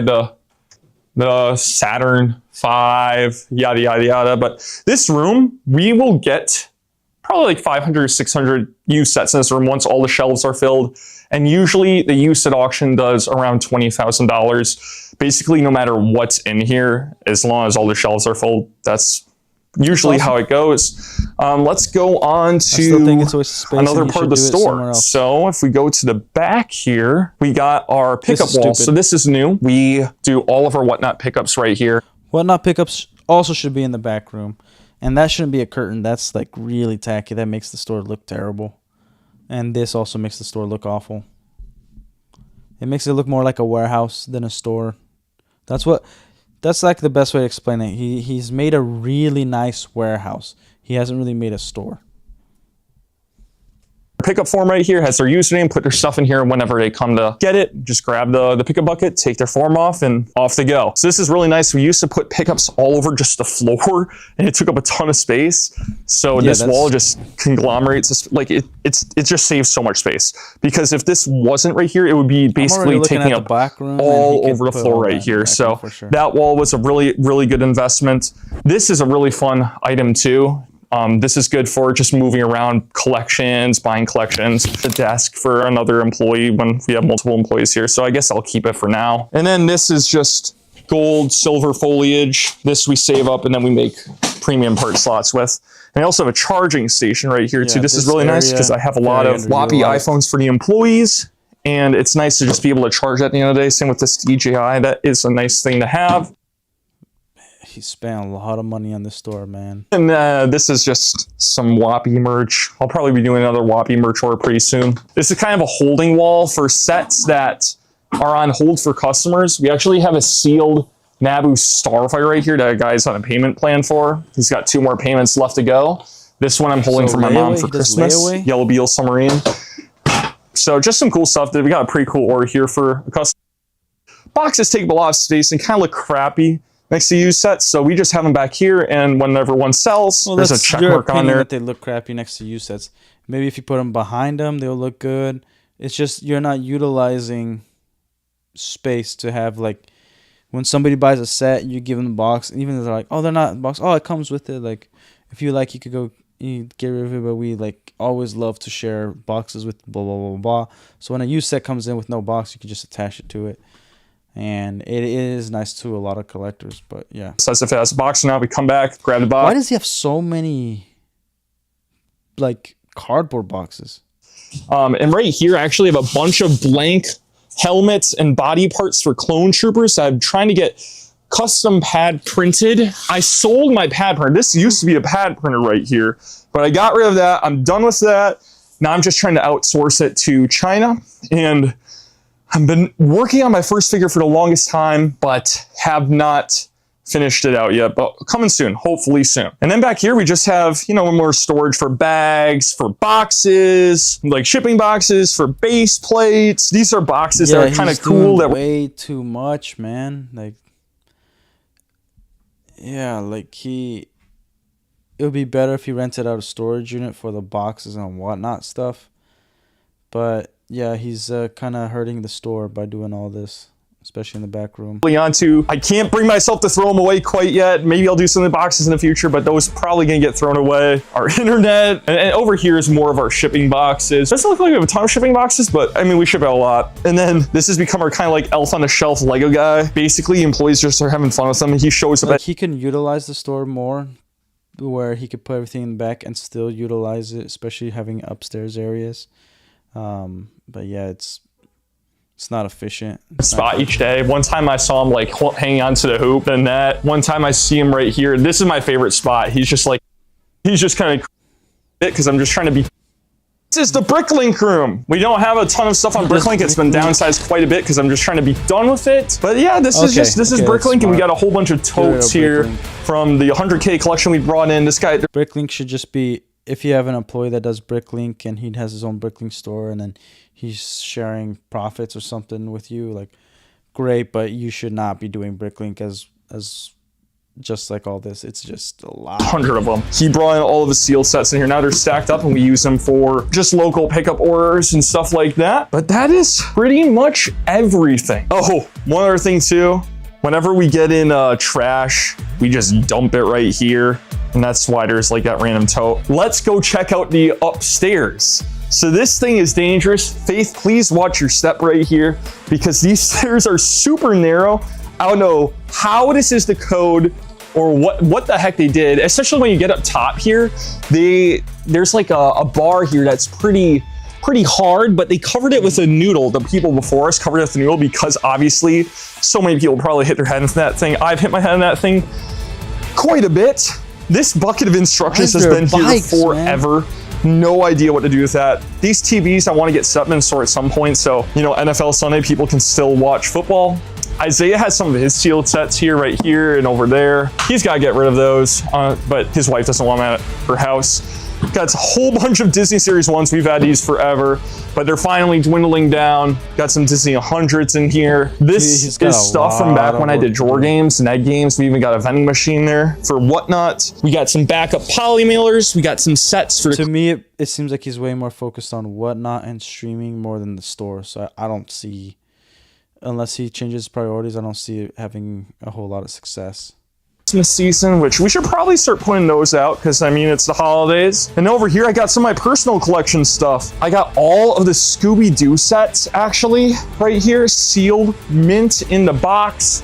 I got some childhood sets right here, like the Back to the Future car. Got that for Christmas one year, near and dear to my heart. Got the Ghostbusters Ecto 1, and I have all the 20th anniversary Star Wars sets as well. So that's just one of them. And then I got a pretty fun bucket here of customs. I got a bunch of my Covert Ops Clone Troopers, like 10 of those. Got some GCC. I got Butchers in here from whatever it's called, The Boys. But that was a cool custom from like Jockabrick. This is just a bunch of boxes that someone gave to us. I'm probably gonna end up throwing those away as well, but they're cool boxes. Like we got Clone Wars boxes in here, so it's gonna be hard for me to part with them, but really they have no value to me unless we have the set. Got a costume in here. Again, very telling, his mindset. He's like, no value to me. It's not about value to you, man. With the store, it's about value to the customer. And you gotta design it for the type of customer you want to attract. X-Stocks right there. So a bunch of Ram stuff. My family has their bike. Still having your identity and stuff, yeah. Here, I don't know what those are doing here. I think this is just a bajillion Razor Crests. I bought these for 20% off on Amazon when they were 20%, dude. That's not smart. And I'm just done buying stuff on Amazon when it's 20% off. That was a bad investment. Should not have done that, but here we are. Now I have a bunch of Razor Crests. I also have the E-Wings too. I wish I didn't buy those. But now that'll do it for the store tour year 2, 2025. I hope you guys enjoyed. A lot has happened in the last year, and we're just gonna keep going on this journey of trying to build the coolest Lego resale store we possibly can. That's my goal. One store, don't want a franchise, don't want to do any of that, want to buy a place. If this is not the end-all be-all destination, want to buy a store, I actually want to buy land, build the optimal space for our operations, and just keep adding on to it and making the coolest store possible, like a Walmart of Lego, retired Lego and current Lego, everything Lego. That's the journey we are on. Excited to see what happens in the next year. We'll do another store tour in about a year from now, so stay tuned. Check out our other videos, do a lot of cool Lego content, and I'll see you in the next video. Hey, all for it. I think he's got a good head on his shoulders. He probably doesn't want to bring on a partner. I'd say what he needs is to bring on a silent investor. Those of you who don't know what silent investors are, they're just investors who are not going to put their input, unless asked, they can't involve themselves at all. All they can do is give you money, and then you use it how you see fit. And you gotta obviously turn a profit to pay your investor. Especially if he wants to buy land. If he wants to buy land and he wants to make like a Walmart, he'd probably start off with 10,000 square feet of, which he probably should invest 15 to 20,000 square feet, but not have the ceiling super, super high. Like a 20-foot ceiling would be nice. And he has to make it a hangout spot. He has to kind of like use the Toys R Us way. Like he probably, like if I were him, I would try to invest in a mall. I would try to invest in like a plaza area where he can bring on a restaurant. Like, he needs to make it a place where people can hang out, and make it a place inside his own store, a place where people hang out. Like, I'm big on having a TV, kind of like a living room situation with a coffee table and a couch, because then parents are going to realize that, like, hey, I don't want to be in a store all day, but there's a little spot for the adults where they could have some coffee, they can hang out and sit there while their kids run around and grab Lego. And a lot of parents go in because they just want their kids to have fun and enjoy themselves, but they're not going to buy anything. But if they sit down and there's a place to relax, then they will buy the sets, because the kid's going to bring them, hey, like, can we get this set? And she's like, fine, it's $20, let's do it. And that's that. It's very smart to do. But like, I would love to actually talk to this guy and help him out if I can. But I think he's kind of has a good direction. I think he needs to expand more on his idea and use this store as like the catalyst of what he really wants to bring to the next store. Like, does he want just a place where people are in and out, like buy a product and get the hell out of there? That's not really a place for success, because the reason why, I've explained this before, I'm not going to get into details, but the reason why Lego sells more at Target than their own Lego stores is because of the convenience factor. You know, you have multiple things. You can buy clothes, you can buy food. People, like, moms are grocery shopping, they're also buying gifts. But Lego stores, you're going to attract collectors, you're going to attract families that are also want to be there quickly. But what I like to do is I like to make it the family's last stop of the day. And they usually buy a lot because they can relax there. Like, hey, look, these other stores we can't relax. We have to go. Like, nobody has to go to your store. Nobody has to go to a Lego store.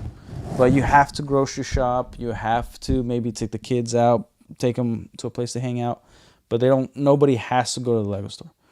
But if you make it a place where, like, man, the reward is the Lego store for a crappy day, for a good day, a day where, like, we're going to go there last, and it's going to be a place to hang out. And I could sit down, watch TV. Like he said, he wants some TVs for people to watch NFL Sunday games, but he has no place to sit, so people are not going to really, like, you don't have a bar. You know what I mean? So, yeah, there should be things, like, he should be selling snacks a little bit on the front counter. Like, hey, here's, like, you know, Reese's Peanut Butter Cup or whatever he's got going on, you know? Yeah, so that stuff should be happening, but yeah, again, I think he needs to restructure the store for sure. He needs to utilize more, and he's been there 2 years. I wonder if he has some sort of system or employees that have kept a watch and documented what kind of people they attract. Is it all subscribers? Is it local, word of mouth?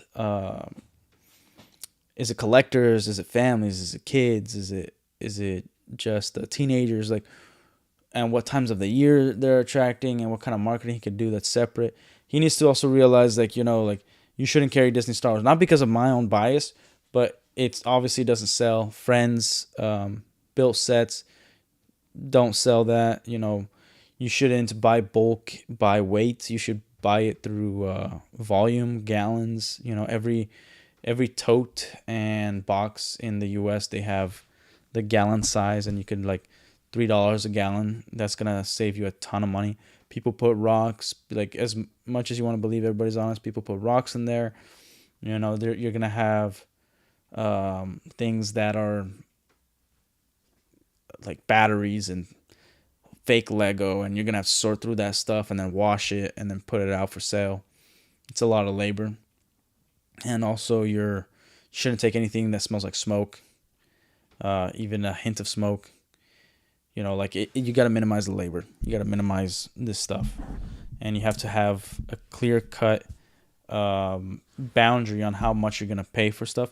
You don't actually have to like you could be like, our standard is Bricklink prices. That's it. You know, we don't have this system. We're gonna be like, these numbers right here is what we look at. What was sold in the last 6 months, and what's the current listing price, and this is how much we're gonna sell it for. So therefore, we're only gonna give you 50% of its value because we're doing the work of selling, and we're gonna give you cash, and then we could give you 60% value for store credit because you're gonna shop in store. You know, buy, sell, and trade. So buying collections is great, especially in the beginning. But yeah, like I think his store can be a phenomenal store. I do think he's shooting himself in the foot a little bit by doing so much. But overall, like, you know, it's pretty solid stuff. It's nothing super crazy, but also it's nothing spectacular either. That's kind of the problem. Like, the best room, the coolest thing about the store is the whatnot space, and nobody's really gonna see that. Nobody's gonna be able to enter and hang out there. Like you're not gonna let customers walk in. That's the behind the scenes stuff. So, like, the coolest part of your store isn't even available to the people shopping. Like I would do something like it's so cool, but I would get rid of that one room and then that whatnot. Like, since it's all Star Wars, I would bring all the Star Wars product, all the like really high end, like $500 and above, into that room, and then like have cases and lighting, so it's like almost like a museum, but that's where like this is the Star Wars area, you know, and then have that whole wall all Star Wars, nothing else other than Star Wars. Bring all the Star Wars in the front of the room, put it in the back if that's the clientele you want. Like, the deeper somebody's in the store, the more likely they're gonna buy, you know. Deep and time, yeah. But yeah, on the kick side, what up, man? This isn't a game. This is just. Did I leave kick on just chatting or game? Yeah, I left it. What do you mean? What game is this, fool? But yeah, again, it sounds good. It sounds like he's gonna do all right. He's gonna do all right for himself. Now, just chatting, fooling the fools. What do you mean? I didn't say it was a game, dude. Like, if you haven't been to my channel before, I do gaming. I used to own a Lego store, so I was doing a reaction to this one guy's Lego store. I know it's a joke. I'm retarded, but I'm not that retarded, man. Like, there was I used to own a Lego store, and I saw this guy, and he's had a Lego store for 2 years, and he kind of had some signs that, like, it's kind of failing. So I wanted to kind of break down just a very tiny bit, even though it was like over an hour. But yeah, man, if you didn't join in, I talked about how garbage the Daredevil Season 2 looks. Looks freaking awful. But thanks for tuning in on Kick, fool.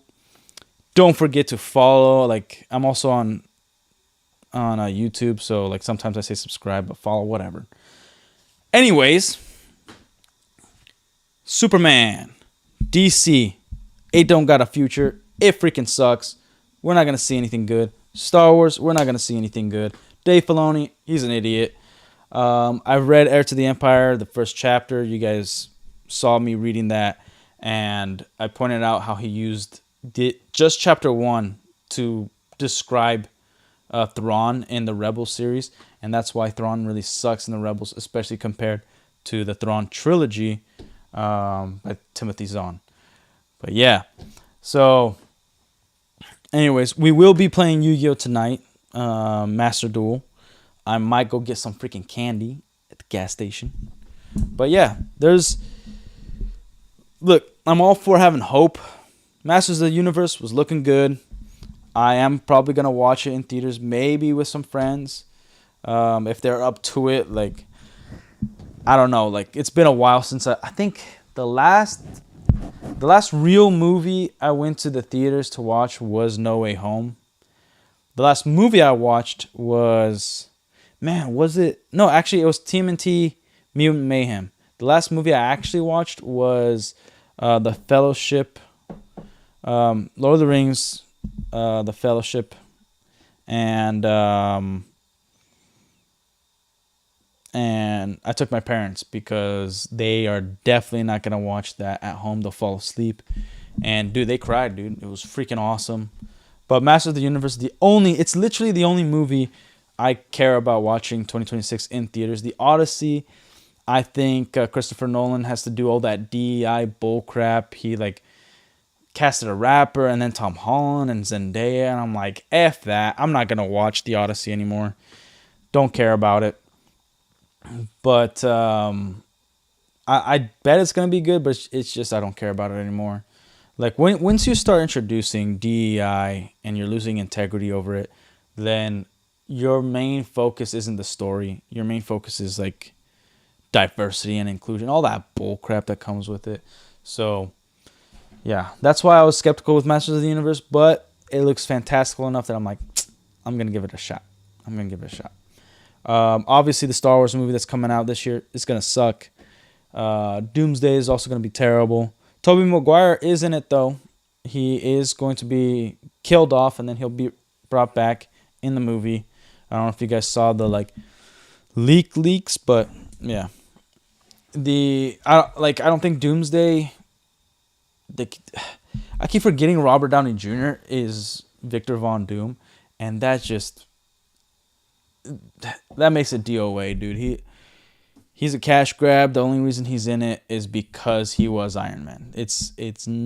He was not the best actor for the role. There was many other people. I don't know if they're gonna deal with the magic stuff or they're just gonna do the whole electricity metal type deal. But yeah, I don't think they really care about the source material. Especially, we saw the TV shows that they had. And we saw it, man.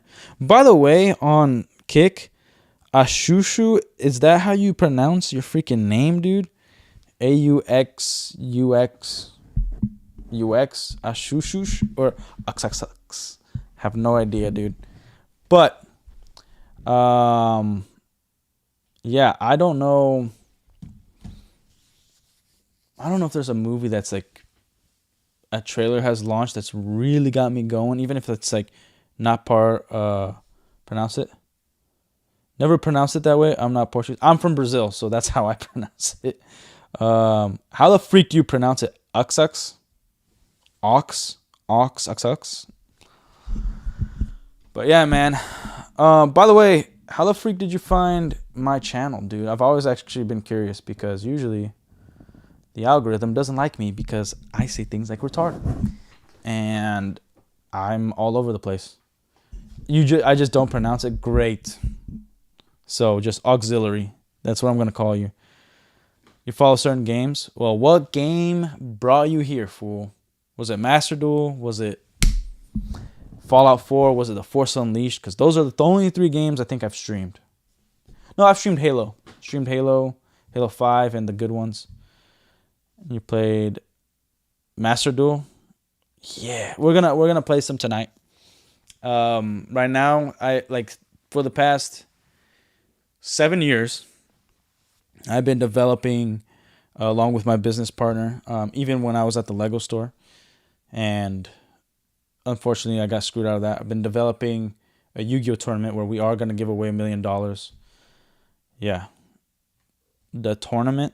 So you were part of, you've heard of this before.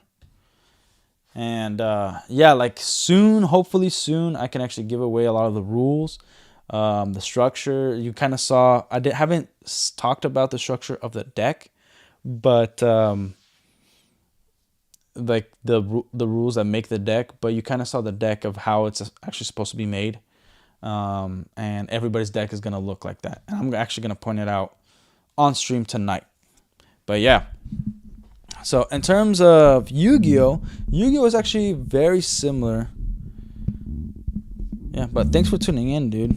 Usually when I see a name like yours, I don't know if it's a bot or whatever, because it's usually all I get on Kick. But Yu-Gi-Oh! Like Yu-Gi-Oh! Stores is very much similar, like very similar to structuring a Lego store. You know, where like the cases and then the items that you can actually pick. But unfortunately, like most Lego stores, it's all behind the counter. Yu-Gi-Oh! like card stores. I don't know if anybody is, like, I'm not a big fan of One Piece, so I never got into the game. I was a fan of Magic the Gathering for a time, but it got way too expensive. Really not a bot? Yeah, maybe. I wouldn't change it to that. Just like put some slur in it, and then I'd follow you immediately. Yeah. But yeah, I wouldn't change it to really not a bot. 69 420. Oh, now I get 69 420. Hell yeah. You should put 69 a bot 420. There you go. But I like the Ox. It's just just how did you come up with that, dude? Like, I don't know how you came up with that. Maybe you just typed in some random thing. 148. Okay. No, you should.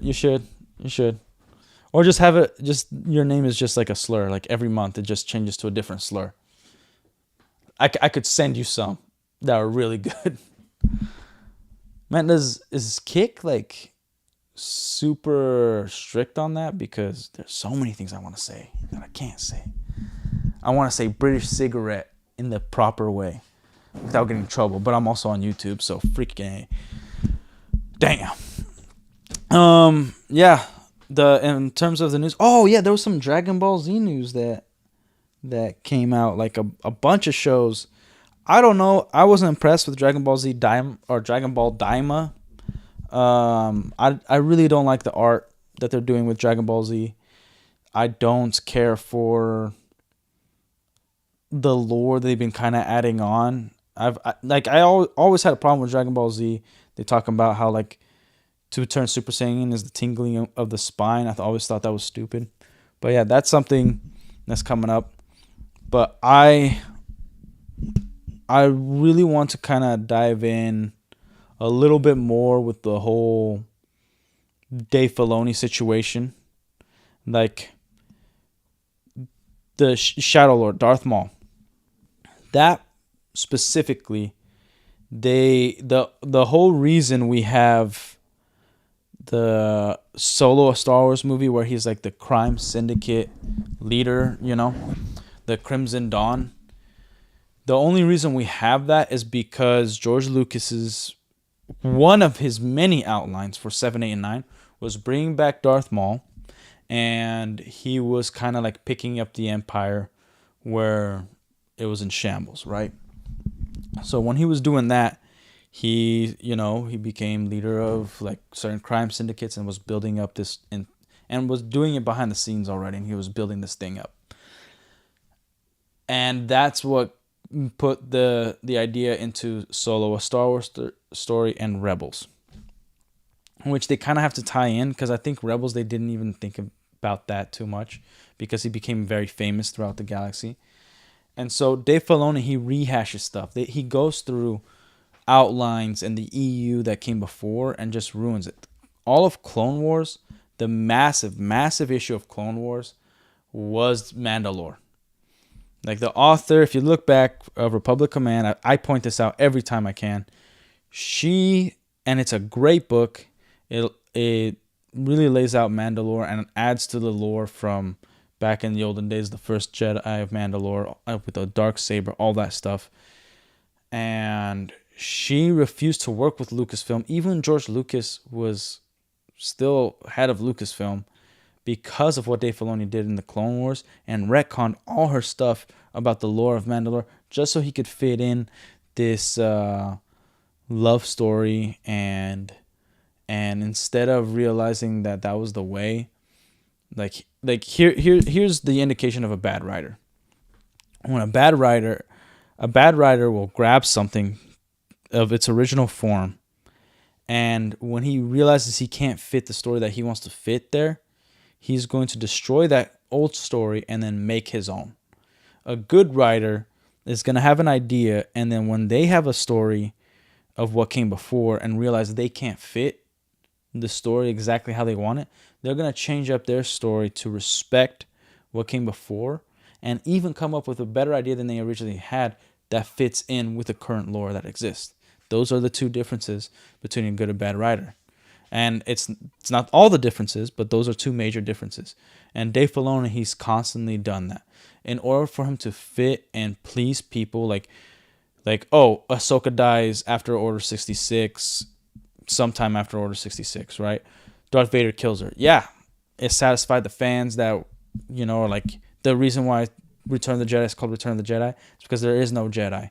And then he retconned even that by creating time travel in the world between worlds to save Ahsoka, so that Ahsoka could be part of every freaking thing after that. Retcon shouldn't even be necessary if the lore would be consistent from the start. Well, in terms of Star Wars, there was some inconsistencies in terms of plot holes and like throughout the EU, but it wasn't that much. And the Clone Wars was pretty freaking consistent within the novels and Battlefront, and even in the beginning of the Clone Wars, somewhat. But yeah, retcons should never be necessary. Like, maybe if something was left very conspicuous where you weren't really sure, but there's fan theories and stuff like that. Like, for instance, we believe until it's different that Mace Windu is dead. But because of Clone Wars, seeing people fall from, and he was the Grand Master between Phantom Menace, Attack of the Clones, that he was maybe survived. So fans would be all right with it because it doesn't change the fundamental story of Star Wars by having him alive. But he does need to be killed off before A New Hope. So that's the thing. It never says travel unless the story is specifically about it. 100% agree, especially Star Wars, where you don't need time travel at all. And here's the thing about time travel.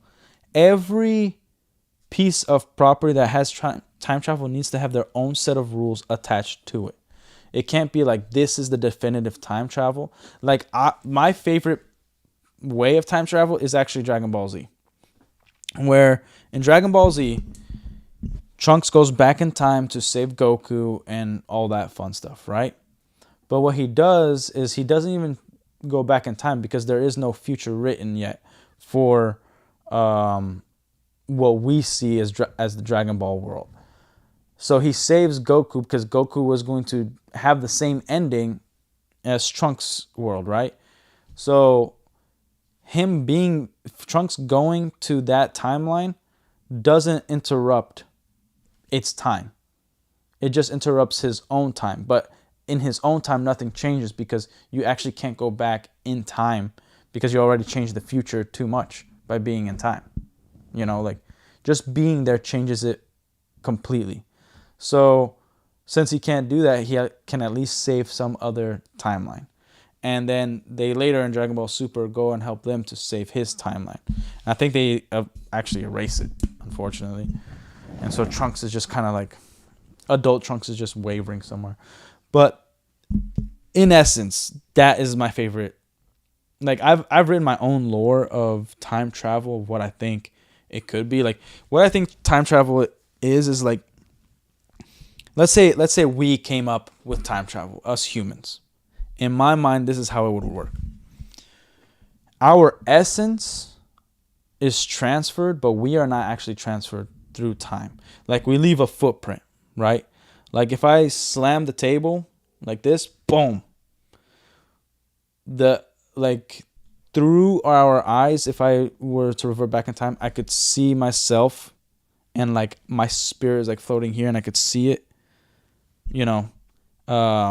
me slamming the table. But time is actually frozen. You can freeze your time, or you could be so fast by looking through the past that you don't really feel it. You're just laying there. But time is still happening, So you actually can't interfere with the past, and you can't go to the future because you can go through possibilities of the future every time you go into the future, And it's more like technological assurities of like what the technology thinks the future can hold through all these possibilities. So like AI, but going through the past, you can see everything of how it was, like, but you have to stand in that place. Like, you can't be transferred to China and see its past. Like, I'm sitting here in my home and I could look exactly where I am what this place used to look like thousands of years ago. You know, these walls and stuff were all taken down. That's how I think if we'd had time travel, that's what it would be. We actually wouldn't be able to interfere with changing the course of time. But yeah, time travel overall is a pretty gay thing to do. I think you have no creativity if you introduce time travel, especially to retcon stuff. You know, like people retcon things through time travel, and that's why they introduce time travel. But like, for instance, A Wheel in Time, that's all about time travel. It's literally in the title. Like, so that makes sense. Fine. Go have at it. Do it your own way, and it works. It's fine. It's freaking fine. But what'd you say that was so beautifully put?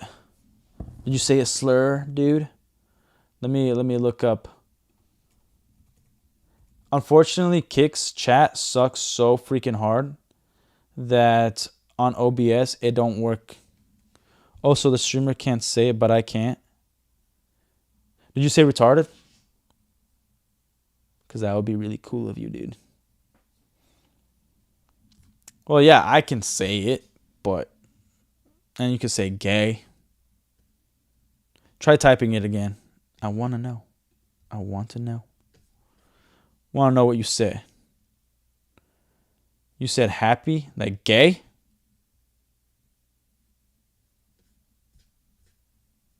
Did you say happy, dude? Well, I accept. You're an angel for that. That's why I wrote that in there. But, which is more happy, multiverse or time travel? Dude, I think they're... Okay, I think multiverse is worse. I do think multiverse is worse. I think it's okay to introduce multiverse as like a what if scenario, but multiverse having it, yeah, multiverse is stupid. It's lazy. Anything is possible. F that, dude. Like stories should have beginning, middle, and end, and that's it. You know, this character, like, for instance, if you take the Marvel universe, the TVA ruined everything because Kang, pretty much nobody has free will because Kang made it so like, oh, the Avengers won because I wanted them to win. If I wanted Thanos to win, I would have made it so. That's stupid. That means like all our investment meant nothing to this universe because Kang is a thing. So if you're going to introduce a multiverse, it's more like dimensions of possibilities that can maybe infiltrate yours. And it's just like you could do it right, but not have it like it can't be like, oh, there's Doctor Strange and now there's gay Doctor Strange. It's like, no, there's the same Doctor Strange who made a different choice with the same scenario, and that's how the world changed. You know, like the characters all need to be looking the same, acting the same, same personalities with different experiences and how those personalities change from those experiences. So, no, it wouldn't be like there's a black Doctor Strange in this universe and a white Doctor Strange in this universe and an Asian Doctor Strange in this universe and a freaking dog that's a Doctor Strange in this universe. Like, that stuff is stupid. That stuff is ridiculous. And so, like, I'm all for, like, for instance, if you read the Crisis on Infinite Earth comics from DC, pretty freaking phenomenal, dude. At the end of Crisis, especially like the Flash storyline, when like he absorbs all of Barry Allen's memories and trauma. So then Wally West has to deal with a trauma that doesn't exist for him, but he feels it just as real as if it actually did. He feels the loss of a mother, even though his mother's still alive. And it's a different mother. Like, he feels all this stuff and he has to work through it. It's a pretty big problem for him. So that kind of stuff is really cool. And I think time travel probably a little bit more gay, actually. Now that I think about it, time travel is definitely more British cigarette-y than multiverse. I think just multiverse has been, the way it's been done has been so freaking gay and retarded that it makes everybody hate it, and I do hate it. Like Deadpool is like, oh, you have an anchor in every possible universe. I'm like, so if somebody just kills that anchor, the entire, like, so every universe just survives for less than 100 years. That's what you're telling me? That's so stupid. Like, there's no logic in that. It's really, really dumb. So yeah, the way they've done multiverses isn't like out of respect. It's like, well, like we want to make this character gay. So what if we do a multiverse, kill off this character, and then bring in the gay version into the real universe? That's usually what they were doing. But yeah, I hate both. I think, for instance, Star Wars should never have a multiverse. Marvel and DC, I think multiverses are fine if they are very, very controlled, like the Injustice timeline. But also, like, because you infiltrate another universe, that universe eventually will implode because it's not supposed to contain two different versions of you. Like, I think there should be super big consequences. Like, for me, I've always thought that Thanos, Infinity War was a stupid motivation for Thanos. In the comics, he wanted to impress Lady Death. And I would either make him impress Lady Death, or he'd make him a real villain in an Infinity War. And what he does is double the resources, but he knew there was going to be chaos, because how he doubled the resources was by bringing in another, a mirror universe with different characters and all that stuff. Like the X-Men and Fantastic Four and even Sam Raimi's Spider-Man live in this one Earth, and now we have the MCU Earth, and they're actually colliding and they're mixing in. So people are gonna die. There's like two versions of me, and so whichever one of me, like one of me is gonna die. So I have to, like, it would question like the regular guy's morality, where like, dude, do I want another me surviving and being with my wife, or do I want me? So I might go kill the other version of me on this other planet. And because they're colliding, so it's creating chaos. So you are also causing a lot of death by destroying an entire mirrorverse of the current universe, and because they can't exist together, so they actually form into one another. And it could, we could have an actual Civil War movie where like the X-Men is going against the Avengers, and the Fantastic Four come in, and then some mutants die, some heroes die, and you could have a whole, like, we could still be going through it today, like having a movie launching about this stuff, and then we get the end game, not that version, a better version than that garbage movie, in like 2030.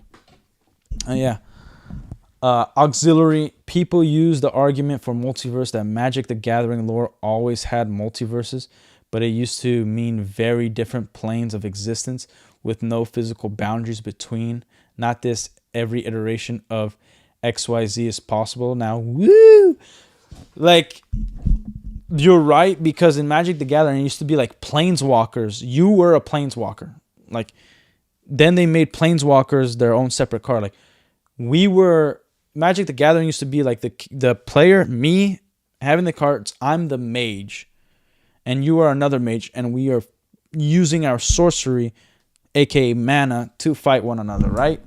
With the characters that come up. And so then it was more like Dungeons and Dragons, because that's kind of their goal, to make it more Dungeons and Dragons like, where now there's this plane on this planet, or this other part of the planet Earth, where we're two planeswalkers are battling out with these different creatures, and then they come up from the Earth or from space, and it was supposed to be a universe. Because that's what freaking these companies and properties forget, is that a universe is massive, dude.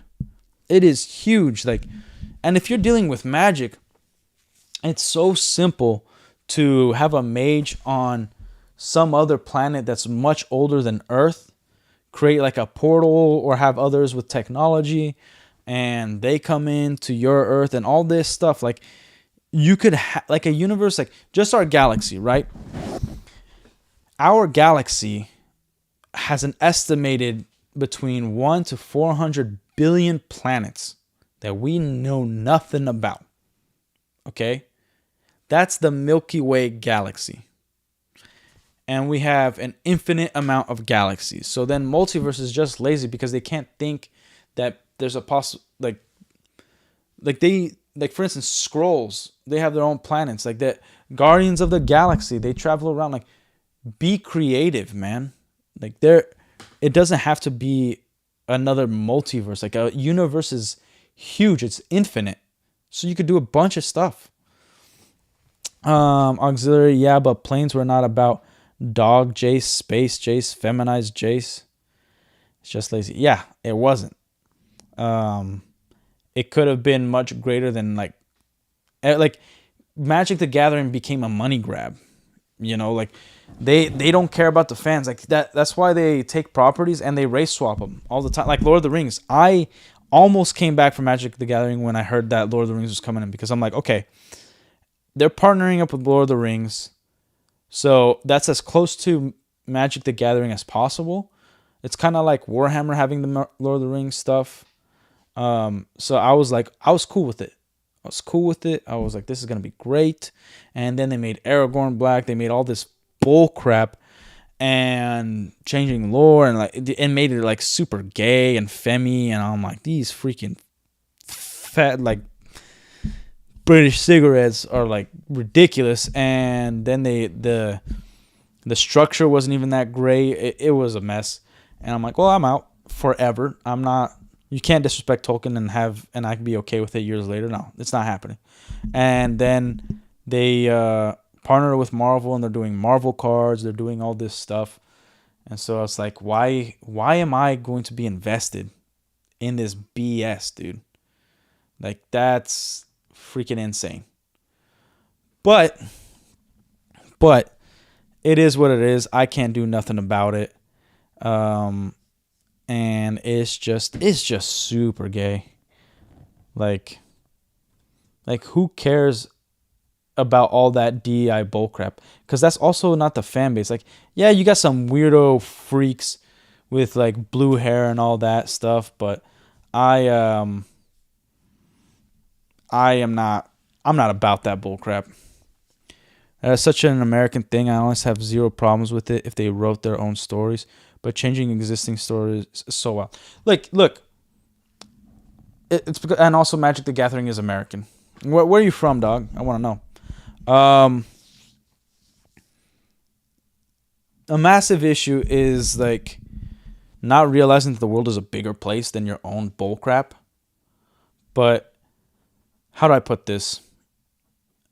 Giving sloppy seconds, like the reason they race swap. Oh, yeah. Duh, we've talked before. My bad, dude. My bad. I'm terrible at this stuff. The reason they race swap is because they don't believe they could create an original story with whatever race that they're thinking about putting and make it successful. So they have to hijack things that came before and being like, well, it has the name to it, so therefore it's going to make money, but we're going to paint this a different color. First of all, not only is that disrespectful to everybody, but it's sloppy seconds. Like Wonder Man is coming out and they race swapped him to a black guy, right? And I was listening to this podcast and he's like, dude, I never liked Wonder Man. I didn't really care for it, so I'm okay with the race swap. And I chimed in. I was like, well, the reason why that's a problem is because even though me and you are not fans of Wonder Man, those who were fans of him, that's disrespecting that fan base. Like, and it doesn't matter if he was like a low tier character that nobody cared about. Iron Man was that character at one point. He was the C-list character up until the movie. Like, people saw the character, but they were like, whatever, it's Iron Man. Who cares? So what, they should just swap him because he's not popular? No, like, he was originally created this way. And if there's improvements, great. But race and diversity, those are not improvements. Those are just hijacking and a change just so that you can say you did a change. Like, it's pretty freaking ridiculous. It's stupid. Yeah, so I think race swaps are never, ever necessary. Like, look at the Odyssey, right? That's going to come out. They are race swapping the hell out of that freaking movie. And there's an actual lore to it and none of these characters that they've raised that like are black or whatever actually were that in the original story. Whether you want to call it a legend or reality, whatever, they weren't that, you know. Auxiliary, I will never understand. I agree, it's disrespectful for everyone.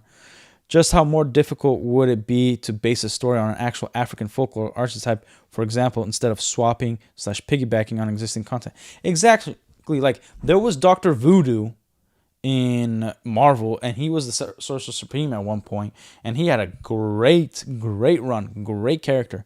There was even in Marvel, I always forget this character's name, but I never thought his stories were that great. I thought his involvements were good, but he was able to create portals to different dimensions and transfer people throughout the galaxy. And that's how he transferred like the Avengers to fight Thanos. And they didn't use him at all. You know? Yeah, there's like a lot of stories that you could tell. And like the thing is, their arguments implode on themselves because the first Marvel superhero movie was a black dude. It was Blade. So like, you can't tell me like it's not like he was the pioneer. You can't tell me it can't be successful because it doesn't, like, a white character makes it more successful. No, it just, there happens to be more white characters because the creators happen to be white, and their inclining is somebody that looks somewhat similar to them, and that's a normal thing. It's not a bad thing. It's a normal thing. And like, look at the Japanese, like, all their characters, they are usually not based in Japan. Luffy of One Piece, he was based actually from Brazil. And like, they didn't even hire a Brazilian. Like, I'm not going to be mad about that. Like, the lore is that he's based from Brazil, but like, I don't need to hear him speak Portuguese. I need to hear the Japanese because that's where it came from, or English in the new live action because it's an American-made company. But yeah, and Blade was freaking awesome, dude. Like, this club music is still iconic till this day. People use it all the time for shorts, for what's it called? For edits and whatnot. Like, Blade is sick. So I don't really see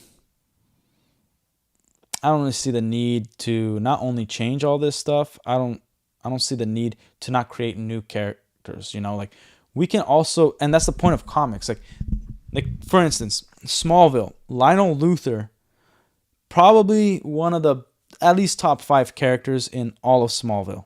He was a character created for that show. Harley Quinn was created for the Batman animated series. Like, characters have been created outside of comics that did become successful. Like, Masters of the Universe that's going to come out. The little floating wizard dude. He was created for the 80s animated show. And people are rioting about that. Like, we better see this dude in here. He's like my favorite guy. Like, because he became so freaking liked. He became such a staple of a character. Like, there is a lot of characters that were made for a video game, for a movie, that were never part of the comics, and then got their own comics afterwards because they were so great. So we can, and that was the point of comics, something that's always added. There's something on this other, like, the planet is planet Earth is huge. Okay? We don't have every hero crossing each other's path, but we can have a hero down in South Africa, to the middle of China, to wherever. We can have heroes in places, and maybe they'll never become famous in the universe themselves, but they'll become famous to us because they're such a great character. You know? That, man, like, here's the problem. Like, comics are a very American thing, right? And it used to be written by people who understood culture, who actually cared about diversity, as in understanding and tolerating and accepting of other cultures, and got information and wrote stories based off those cultures. Like, that was a good thing. But now it's more like people just grandstand and being like, we have to respect this culture because it's oppressed or whatever, that bull crap. Like, dude, you're F you, man. Like, get over yourself. But yeah, like, we don't get people with experience. Like, Tolkien, he served in World War I, dude. He saw all his friends die, like, and was saved by one of his friends, and that's how he wrote Sam. and like through those experiences, and like seeing his mother pass away through disease, and then him growing up in South Africa, and then at 11 years old had to go live in like a Catholic monastery or whatever, and raised by a Catholic priest or nuns or whatever it was. Like all those shaped him, and then being, so fascinated in the English literature, and then being a dad, like all that shaped the cultures and the languages that he wrote for Lord of the Rings. So that needs to be respected, right? And Stan Lee, the guy traveled, the guy, he wanted to kind of capture the essence of his inner child and keep with the memories that he had when he was a kid. And that's, he would write, he would draw instead of do homework about like these heroes, and obviously was inspired by characters like Superman and Batman because they came first, and he liked that stuff, and obviously Marvel stole some of that stuff. Like, you can't tell me that Reed Richards wasn't based off Elastic Man. You know what I mean?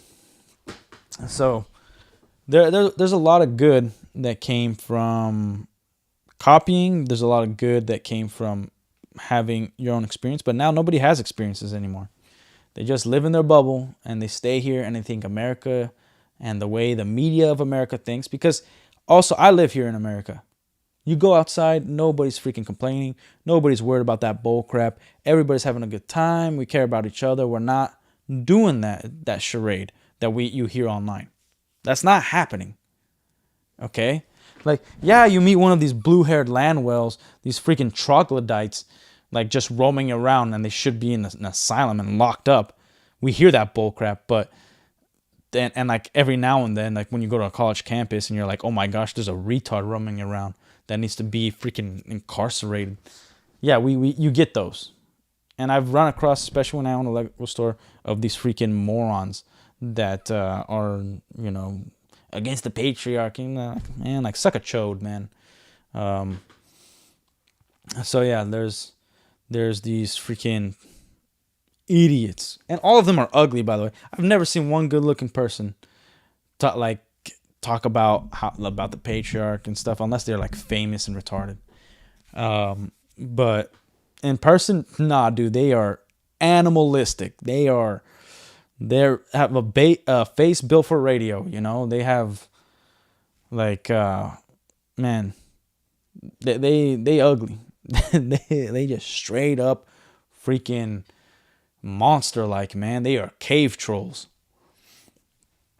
Like, yeah, like their mama can't even love that face. You feel me? So yeah, I'm really sick of it, and unfortunately, it's infiltrated everybody's mind. Like, this stuff has kind of brainwashed us, where we see something, even something that we were familiar with before, of like two friends just being friends, and you take a step back and you're like, man, are these fools gay? Is this what I'm about to see right now? Because I'm gonna be pissed. And then the movie ends, and you're like, okay. You almost have anxiety, wondering if they are or aren't, and it's really annoying.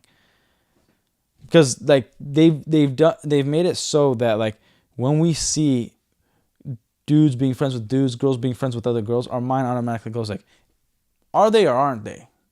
And it's a problem. It's retarded. Be right back. Give me a second, fool. Give me 2 seconds.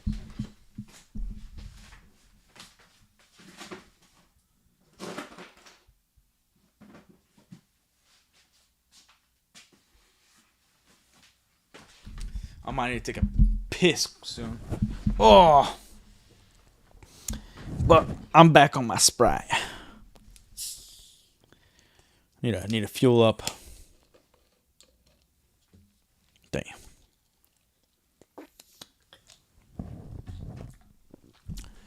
That's what's up. But yeah. So unfortunately, that's how like our minds have been working in the past few years, and it is going against whatever you want to call them, the liberal or left or all that gayness and retardation. The thing is, they're making people more racist. They're making people more hateful because now you don't care. Like, apathy is setting in. Like, I like you start not caring about people's struggles, and it is a bad thing.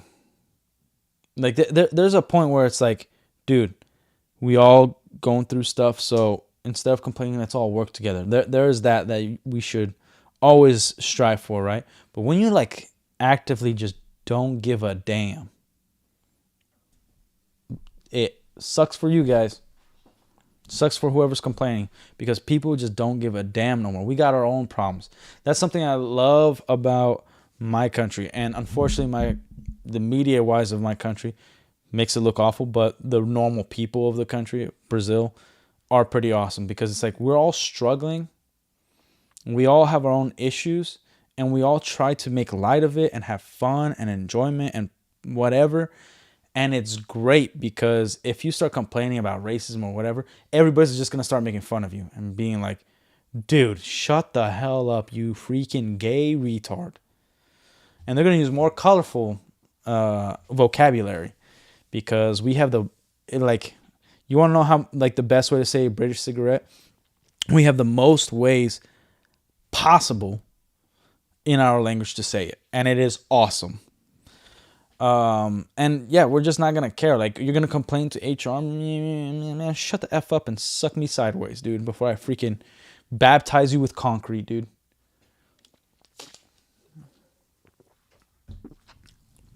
And it's just how it works, and we don't care, because also we're very diverse. Almost every white person you see is gonna have a black relative somewhere down the line, and every black person you see is gonna have a white relative.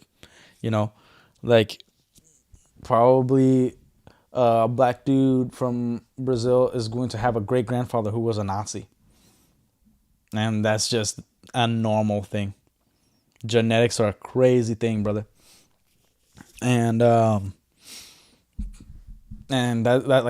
just, it's just stupid to be racist. Like, a real one, by the way, which America doesn't really have real ones anymore. They just have people who are ignorant and prejudiced. Obviously there are real racism, but like most people here that are, I guess, hostile towards a race are usually more prejudiced than actual racist. You know what I mean? And when I say hostile, I don't mean like deadly hostile. I just mean like idea wise. Man, auxiliary. Why are you getting deleted? Yeah, Germans love to hide there. Why did that? How is that hate? And by the way, that's a freaking fact. Kick, you're stupid, Kick. With the free. They think you're German, dude. Let's see if they like. Let's see if you talk about Jews, it's okay. Maybe the owner of Kick is German. He's like, we can only hate on Jews. They can't talk about Germans. That's crazy. Because right now it says that, yeah, Germans love to hide there. And it says deleted AI mod and quotations hate. Like, I can't show my settings, but my settings, I'm open to whatever. Hate speech, all of it. It doesn't matter to me. Obviously, whatever the rules are, I'm going to have to abide by them. But that is... that's crazy, dude. I'm afraid of Mossad. But apparently lets you say the name. Yeah, maybe you shouldn't talk about that, especially where you're at.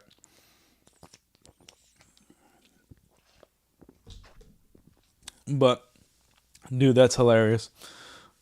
Man, Kick literally deleted a comment. Yeah, Germans love to hide there, and put it as hate speech. That's crazy.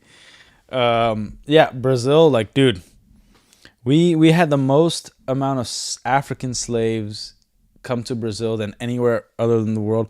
33% higher than the U.S. You know why it was hate, dude?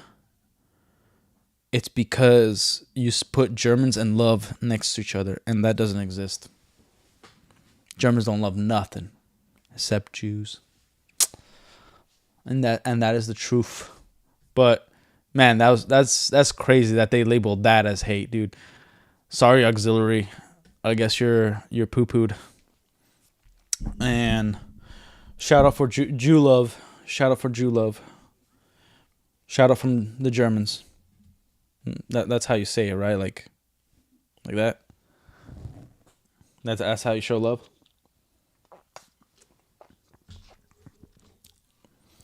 They only love being told what to do and forced what to do too. Yeah. Yeah, like women. Dude, you got to come out here to the Americas. Leave Hungary, and you'll never be hungry. But yeah. Man, what were we? Oh yeah, Brazil, dude. Oh, and by the way, Brazil, huge on comics. Huge on comics, dude. Like I remember my first toy of like a superhero like Batman and Robin. Me and my brother, we were at like a hospital waiting room with my dad, and we were talking about Batman and Robin, and we were kind of like causing a ruckus a little bit, right? But then we what's it called? We got like my dad started drawing, and he drew a Batman and a Robin and cut it out. And then he gave it to us, and I got the Robin. And it was freaking awesome. I loved it. I was so happy about it, and I kept it for years. Like I preserved that piece of paper. It was so good. It was my favorite toy forever. Dude, you are getting annihilated. Okay. At certain trials, one of the Germans said I was just following orders, and that was the most German thing I've ever seen in my life. Hate. Okay, never mind. I love Germany. Careful, dude. Maybe it's the... Okay, wait. I do want to write some... I'm not going to risk it. But, dude, it's crazy. Like, maybe it's the area that you live in, and they don't want you talking about Germany, dude. That is... That's super gay.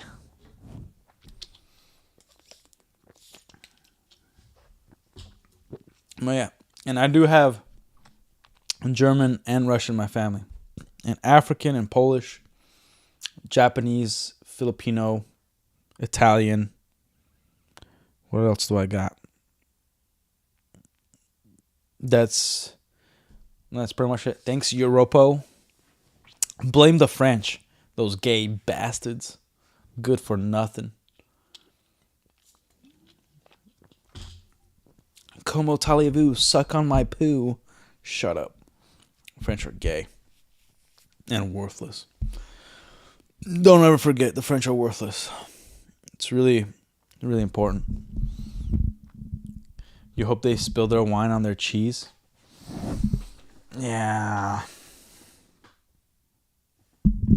I was about to say some things, and I was not going to use good wording, but yeah. Do the Germans even have Yu-Gi-Oh? Oh, yeah, they do. Funny enough, Rush Duel Yu-Gi-Oh cards are produced in Germany, and they do have better material. It's more durable. If you even in English, like if you buy Rush Duel cards or Speed Duel or whatever, they're really high quality. They're very, very nice. The cardboard is better than regular, and it still feels the same, but it is more durable. And the holographic images are phenomenal on all that stuff. Man.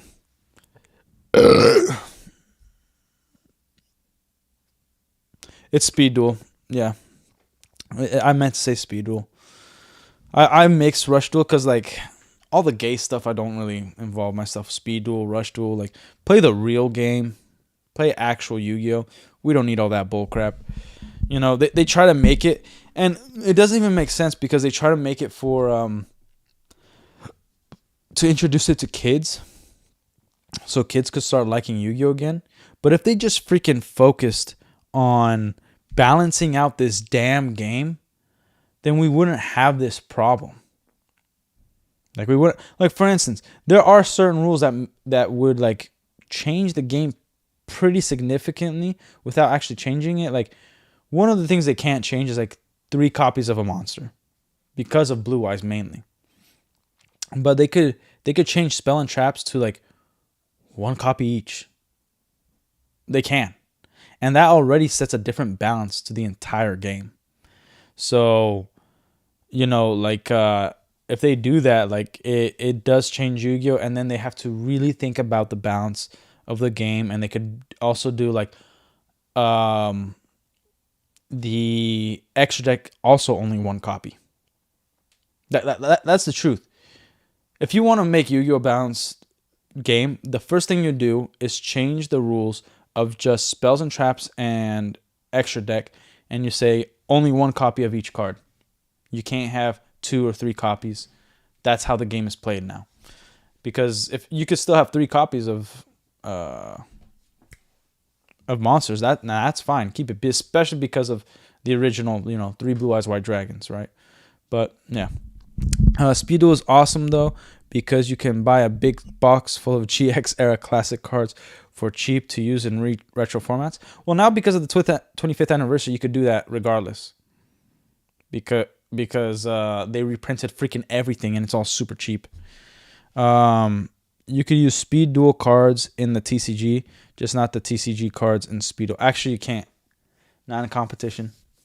You can't. They're very stickler about that. The TCG won't allow it. And honestly, like, I wouldn't want it. Even though, like, for alternative art stuff, like, have you seen the Buster Blader they have for Speed Duel? Let me see if I could look it up.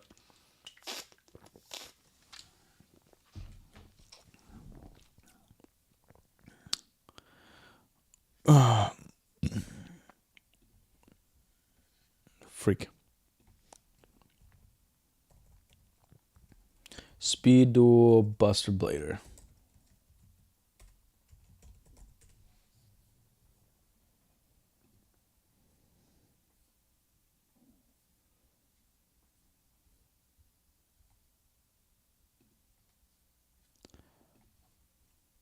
What the freak? Or was it Rush Duel? Maybe I'm thinking Rush Duel as well.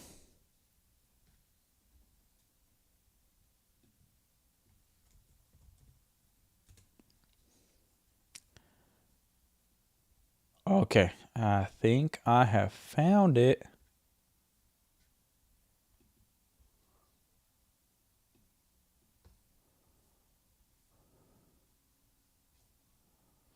Have I?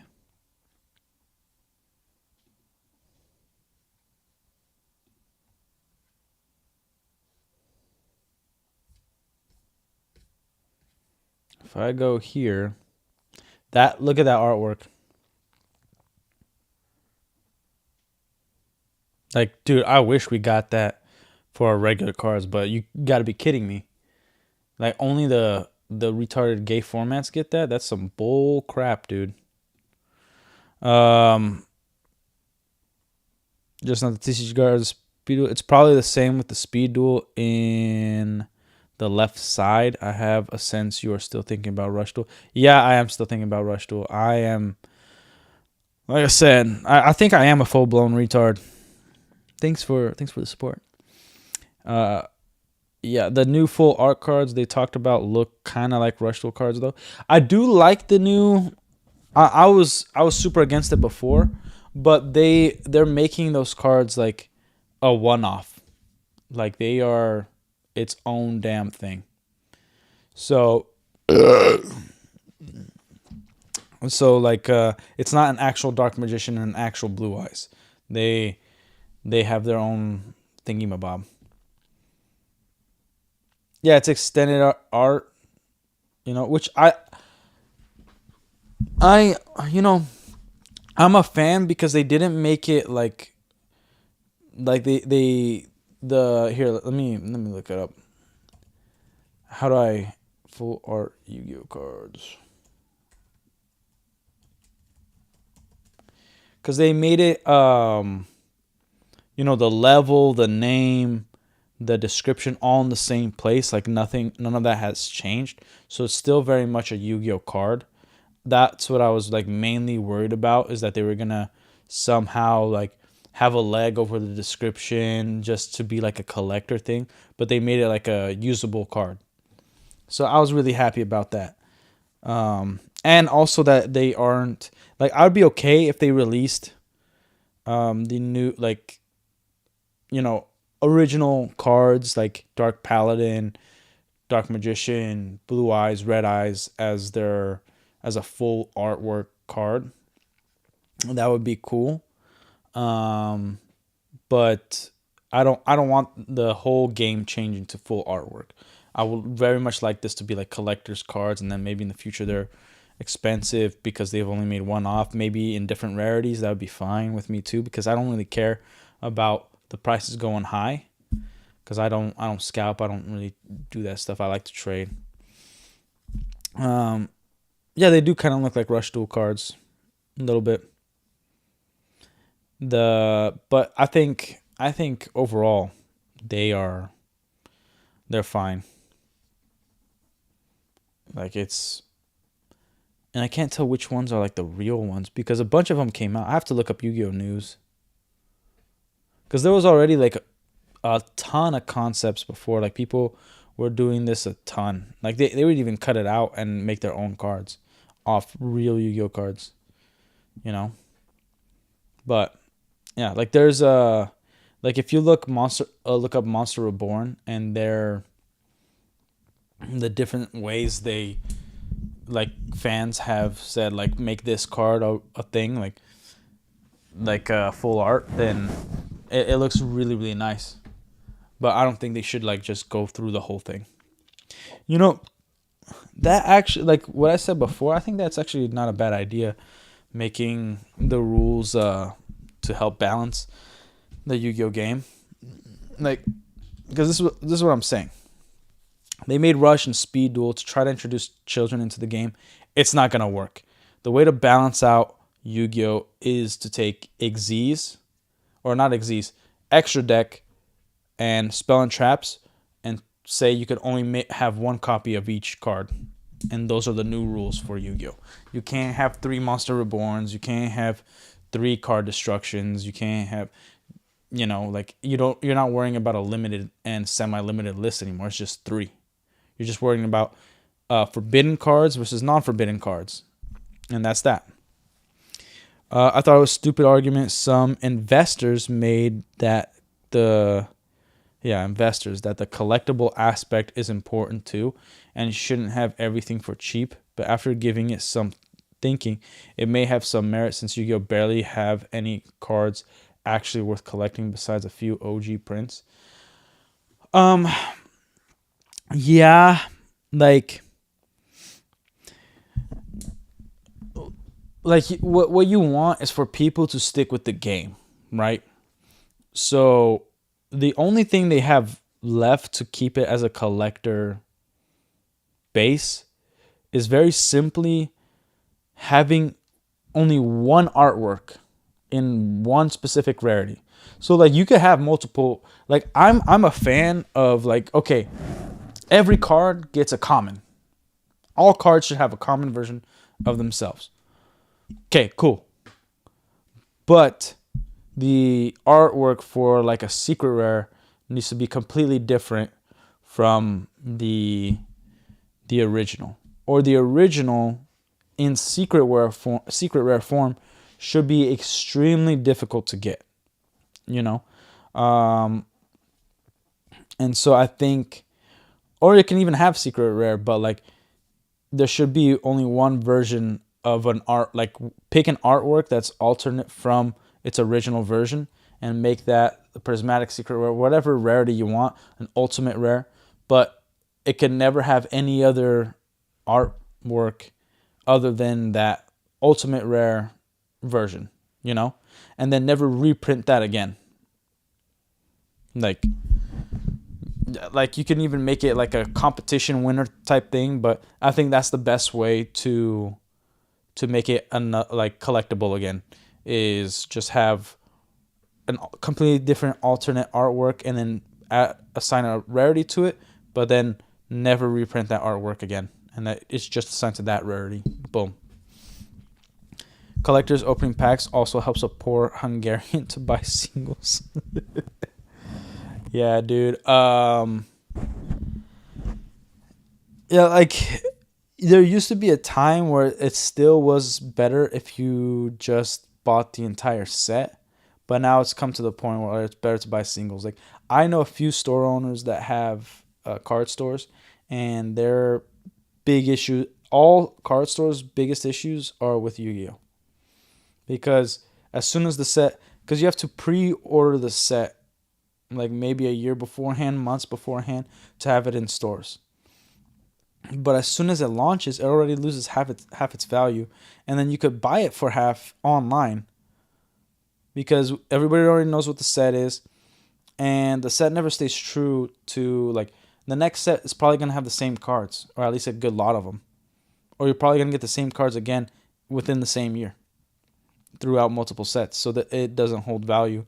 So therefore, it's not gonna be fun opening the packs. Now, when there's like one specific card within this set that's gonna be super rare, like the Blue Eyes Ultimate Dragon with the Dark Magician of Chaos mix, or Black Chaos, whatever it was, that became $1,000 card right off the bat because it was a super hard rarity to get, and you have to buy like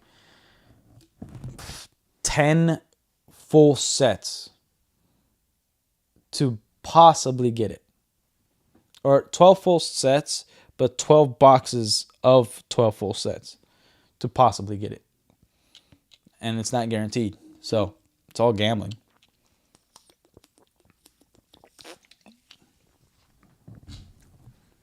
I haven't bought cards in a freaking while, like quite a long time, but I do plan on it in the future. I just don't know, like I just want more Dark Magician support, dude. Probably actually when Dark Magician support comes out, because I know we're getting like 7 new cards or something, I'll buy them, and I won't open it on stream because I don't have the patience to set up a camera and be like, let me open packs. I'm just going to like show you the cards that I got. I still need to do that, actually, show you guys the cards that show you some of my physical decks. Because one of the things, like for instance, Master Duel, they don't have Palladium Oracle Mana. And they don't have certain cards like the Chaos Max Magician. They don't have certain cards on Master Duel. Like they literally don't have it anywhere. How do you dare to call gambling? I know. It's crazy. It's a crazy thought. But gambling is gambling. It is.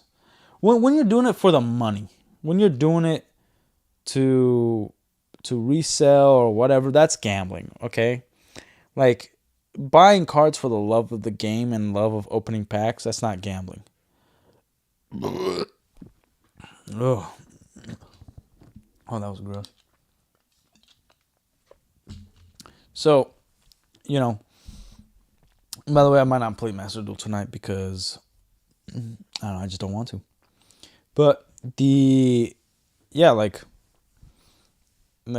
and pack openings were not like that, man. Like people actually want to collect. If you're collecting, it ain't gambling. If you're doing it for money, it's gambling, because you don't know what you're gonna get. You don't know if you're winning. There's no guarantee. That's the essence of gambling, when there is no guarantee. But yeah. Now, Hollywood has kind of become that. You're gambling your money away if you support Marvel and Star Wars and DC. All of that is gambling, because most likely it's gonna be trash. Yu-Gi-Oh! I think here's also one of the problems with Yu-Gi-Oh! Is that there are no new shows, like really like good shows that like I think 5Ds was the last good one. Everything else after that has sucked pretty damn hard. Like it hasn't stuck with a culture or a generation or any of that. And only one of them introduced new cards that was good, which was 5Ds. And I still think they could do good shows, but they have to actually write a lore behind it. Like they can't write a lore just because they're cards. Like you have to stick to the whole Egyptian thing and the pharaoh and stuff like that. But yeah, stop buying cards anyway. We played cube drafting last time. There's tons of stuff you can do with your bulk. What are you talking about? Played cube drafting. You mean like when we were playing Master Duel? Oh, you stopped buying cards anyway. Okay. I don't know what cube drafting is. And I don't know what do you mean what you did with your bulk.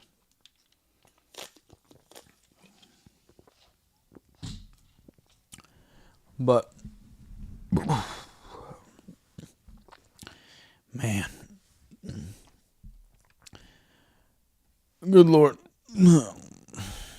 man, I am craving freaking sweets right now. I want some damn candy. But we do we?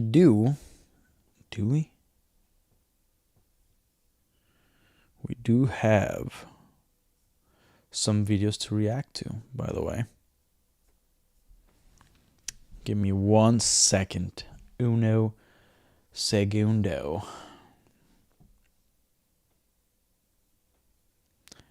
Damn.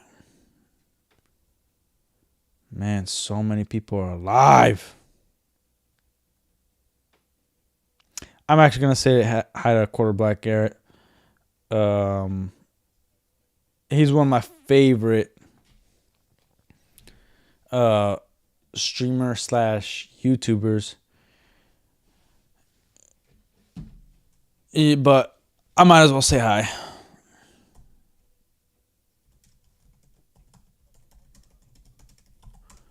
Just pop it in to say hi.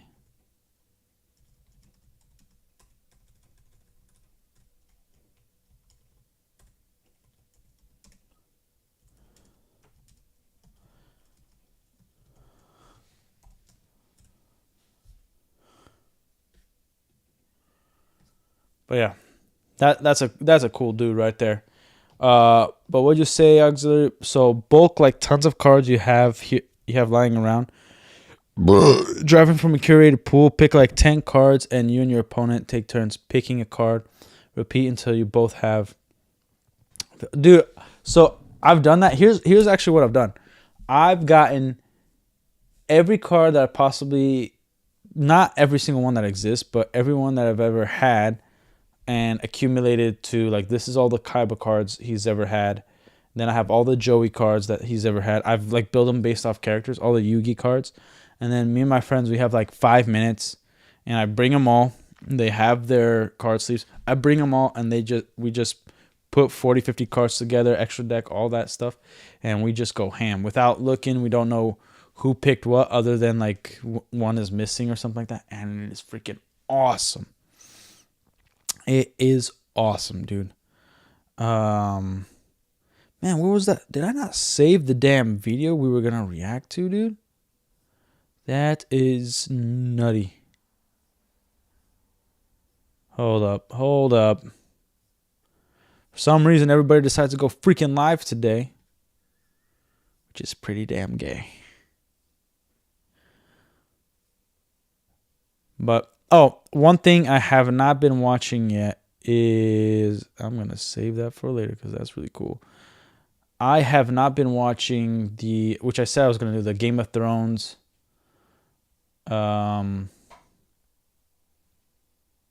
Nights freaking show, just because I'm waiting for the pin to drop. I'll wait till 4 episodes out, because it's not that I like binging, but I've heard it's going to be a very basic show, so people are not going to like some of the episodes are going to end in the middle of a storyline, which I really don't like, of a storyline of the episode. So that's the reason I haven't been watching it. But yeah. Maybe we don't have any freaking videos to react to. Oh my gosh.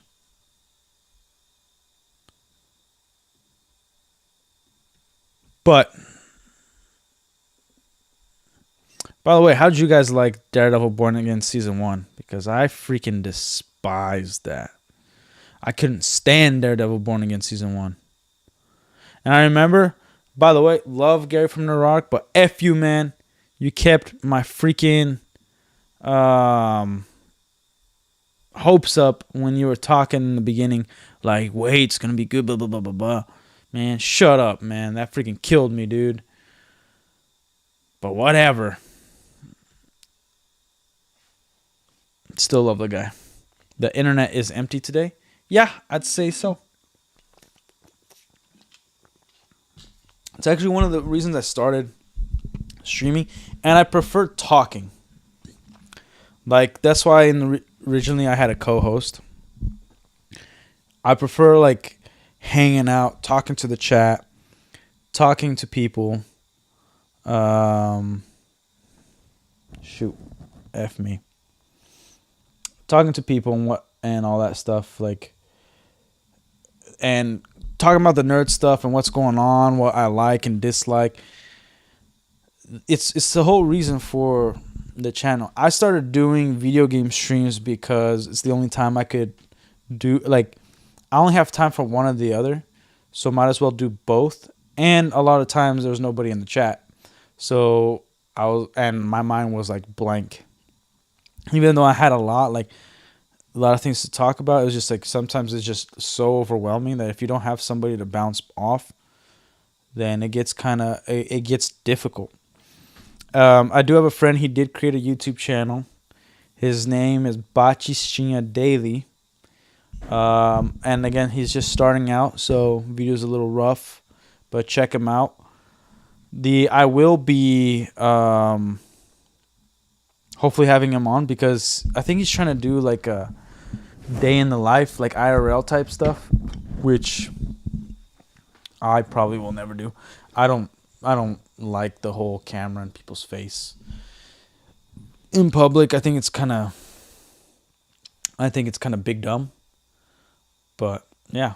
And also, if you guys are commenting on the short form YouTube side, I don't know why I can't freaking see that. Okay, I can't see that chat. It's really annoying. So if you want to freaking talk, because I had somebody message me about this earlier. If you want to freaking talk, feel free to go on the video side, the actual video side of things.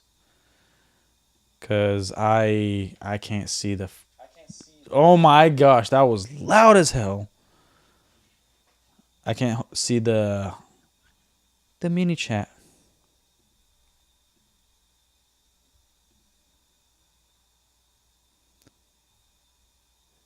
Weird, but yeah. Do you guys know how that works? Because I can't figure it out. It's really, really dumb.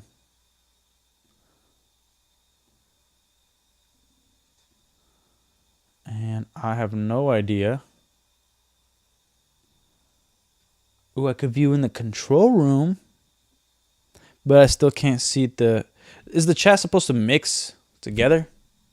Because it don't do it for me. I'm not going to focus on it.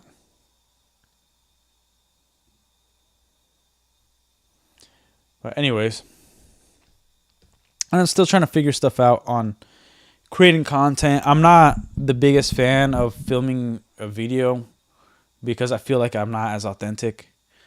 But regardless, I don't know, you're the streamer. Yeah, man, I am the streamer. I am. Well, like I'm not tech savvy. Like I said, I'm freaking retarded.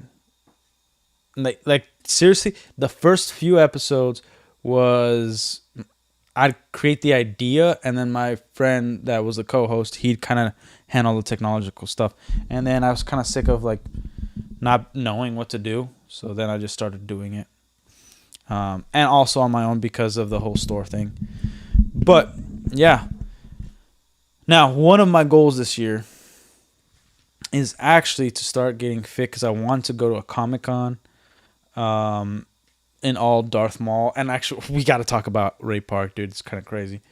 I can't tell if his newest clip was of today because his wife or ex-wife was there.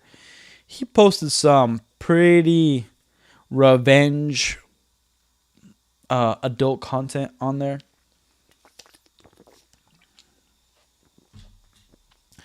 I thought his career was already over. But before we get into that, one of my goals is to go to Comic-Con in the body paint of Darth Maul all freaking ripped out. If you see my old Instagram, like I was at a pretty decent size when I was bodybuilding, never did drugs, none of that stuff, and I wasn't like competing or anything, but I say bodybuilding because that's the only physical activity I was doing was working out and eating like a freaking madman. But yeah, Ray Park, damn, one of my favorite like nerdy actor dudes.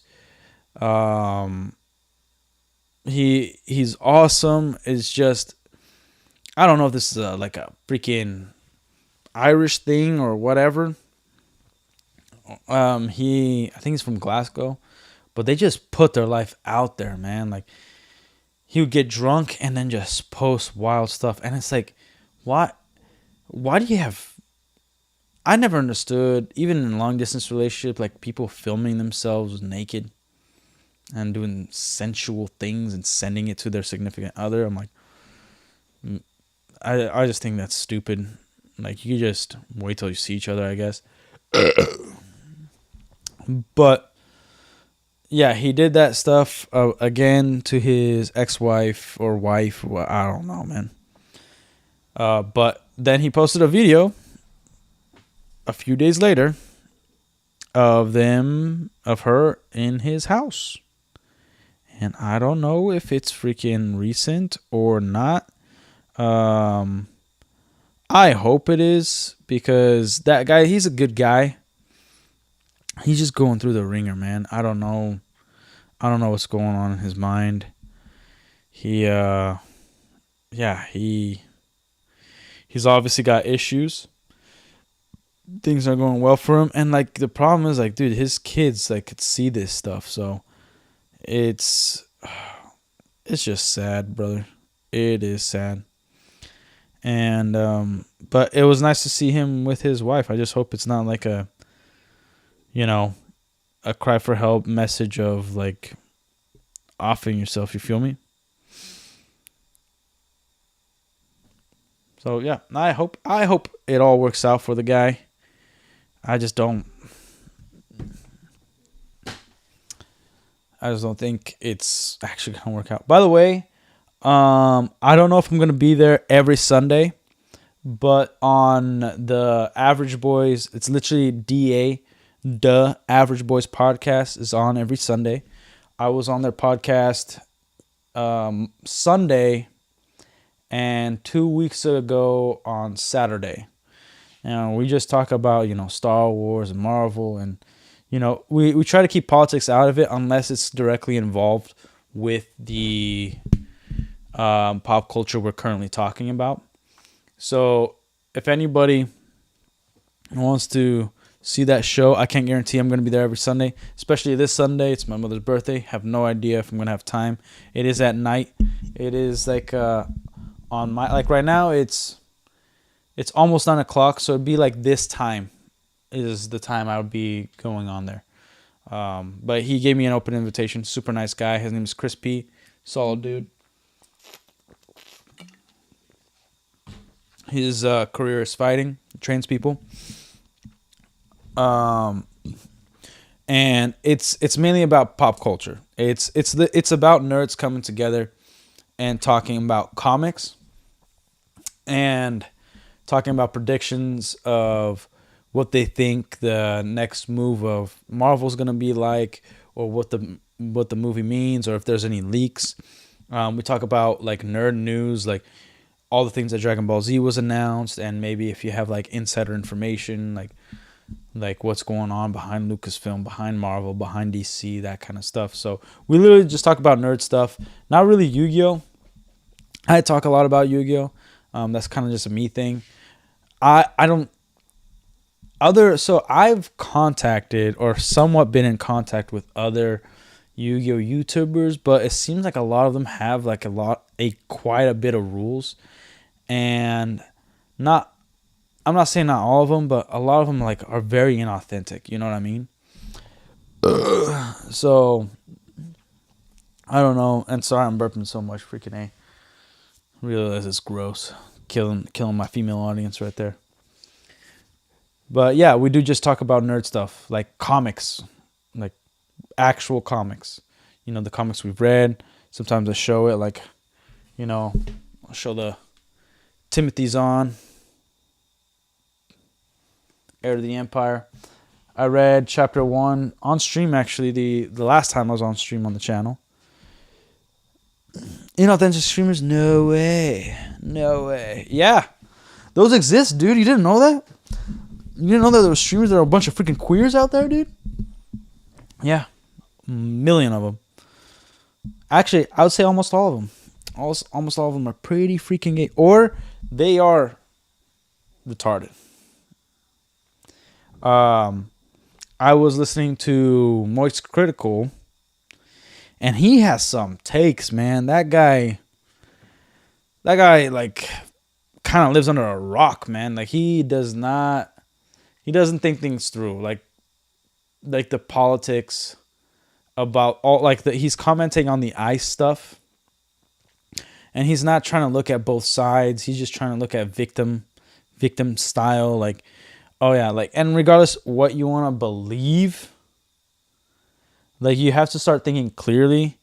Like, okay, we're not going to get too much into politics, but there was the video of the lesbian chick with ICE, and then she got shot, dead. All right. And all this context, guy shouldn't be in front of a car. I've talked about to multiple people. He should have jumped out of the way. All that fun stuff, right? Here's the reality of the situation. You have training. If I was in front of a car, maybe I might have jumped out of the way if the car was moving forward. Okay? Maybe. But I don't have the training. If you're trained that, like, if an object is coming at you and it has been used, or in your mind you were taught that it's used as a weapon, reaction is that is your reaction through your training, that, like, shoot, this object is coming at me and I don't know if they're going to step on the brake or not, but they're definitely in front of me, they're pushing me, I'm going to pull my gun, boom, shoot. That's the reality. There's training and reaction from training. Like, if you don't fight and somebody smacks you in the head, your reaction might not to be to punch them. Your reaction might be to hold your head and look and see what's going around. But if you've been trained and somebody hits you in the back of the head, maybe your first reaction is literally to turn around, ignore that pain, and throw a punch behind you. You know what I mean? So regardless, like, multiple things shouldn't have happened, and they did. So, like, there is not really a side to take. It's just like, this is the situation, and if you're going to do something stupid and not listen to somebody who has authority and they're doing what they know to do from their training, and you don't understand it, it's better to comply, and that's it. It's pretty simple. I don't think there's really a side to this. It sucks that somebody died. It sucks that somebody killed somebody and they have to live with that. And it sucks that there was agitation. It sucks that, you know, like, you got to blame the media, like, of always pitting people against each other. And yeah, like, Charlie from Moist Critical, he's kind of like just going off the rails just a little bit off this stuff. Like, he's taking the other side completely, like, ICE and officers are being stupid, blah, blah, blah, blah, blah. Yeah, look, they're taking situations. This is what the media's always done. They take one specific situation and highlight it because they think that's going to, it's kind of like trying to go viral on YouTube or Kick or whatever. They're trying to take this one situation, highlight the hell out of it, and throw it up there, also use it for their own political gain, and then boom, that's what you get. Like, so now they think every time they see ice, this is gonna happen. Every time somebody talks this way, blah blah blah. No, like, these are isolated situations and these events. It's not every time ice comes out, something happens. It's not every time somebody yells, like, there's a consequence. Like, these are just all isolated situations that are being highlighted, and it's not that many either. And yes, do they deserve to be highlighted? A little bit, yeah, but it's more like of a debate. People are just kind of just at each other's throats. It's really, really stupid. Like, auxiliary, you do security, right? Like, and there's a certain level of training. You're not going, if somebody punches you in the face, you're probably going to punch them back. If somebody comes after you, you're probably going to go after them. You know, you're going to have a reaction. And an action is always faster than a reaction. So if you have to act first, it's probably not going to be good for whoever's second. You know, there are problems. No one is perfect. No screening process is perfect. The thing is to realize when something happens, realize, like, why it happened, what were the reaction, what was the training, what was all this stuff, and then it makes sense. If this didn't happen, that wouldn't have happened. You know, since this happened, this was the reaction. That's simple. But, like, people are, like, ruining these guys' lives, like, especially ICE agents. Like, if they see their face, they're gonna ruin them. Because regardless of what you want to believe, I personally spent 18 years to become a citizen. Okay. In Eastern Europe, there's no training. They literally just put anywhere at security. But you see my point. Nice. Okay. But in my experience, I spent 18 years, not like I personally, but in the time that my father put in the process for me and my family to get the green card, to citizenship, and we all did it all legal way. Yeah, it did take forever. Most people don't want it to take that long. I get it. 18 years is a long damn time. But we still did it. And we did it respectfully. We did it with an understanding. And we went forward with also understanding the possibility that we weren't going to get it. You know? And we have to accept that life. Because you can't, just because you think you're special or you think it's better off for you or you deserve something, doesn't mean you can't, like, you shouldn't go through the proper channels. Are the proper channels extremely flawed? Yes, tremendously so. But it doesn't matter. That's the process.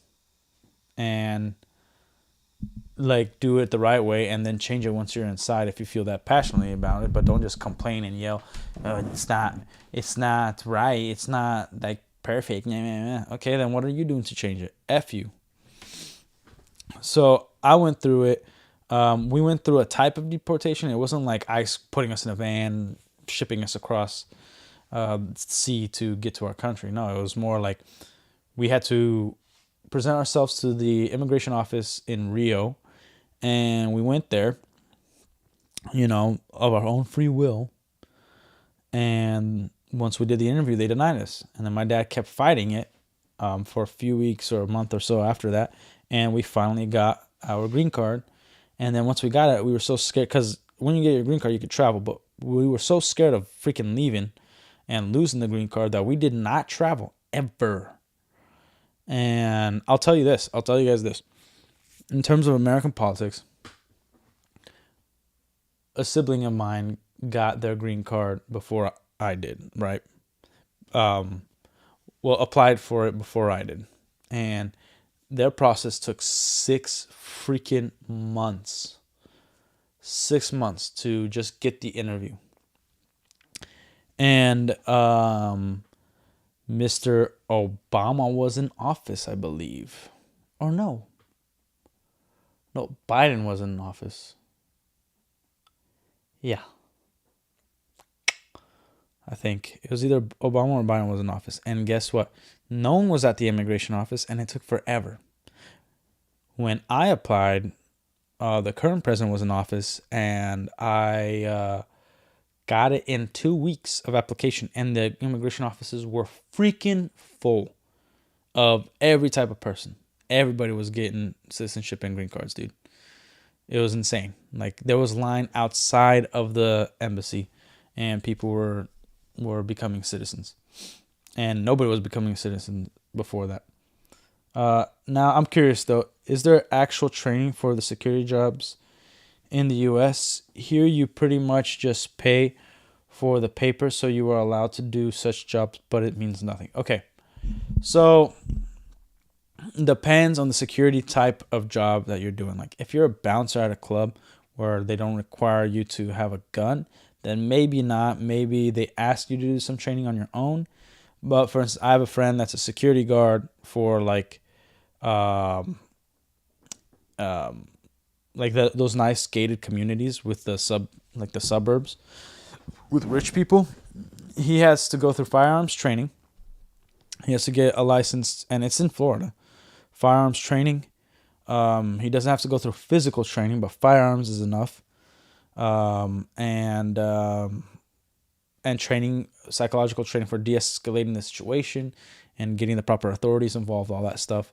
He had to go through that training. And then that training will allow you to also get a bigger increase if you decide to become a police officer. Because usually here in the US, any job you get, there's an added bonus if you switch careers because of the job you had previously. There's that. Even for operating x-ray machines, we get like an hour of training. That sucks. Maybe it's because firearms are not so prevalent here, though. Those jobs have more actual requirements. Yeah, but, knives are there. And that's much worse than a gun. Knives are always worse than a gun. So I would say you would need added training. And it just sucks that you don't have it. Again, it might be the laws. It might be the actual type of business. But most security jobs that are like assigned by government, or HOA, they set up rules for you to actually get proper training. Like, I think here you get, like, for instance, you get a pay raise if you know jiu-jitsu as a police officer. In certain states, not all. And you can actually instruct the training for the officers of that academy, and then you get a pay raise as well.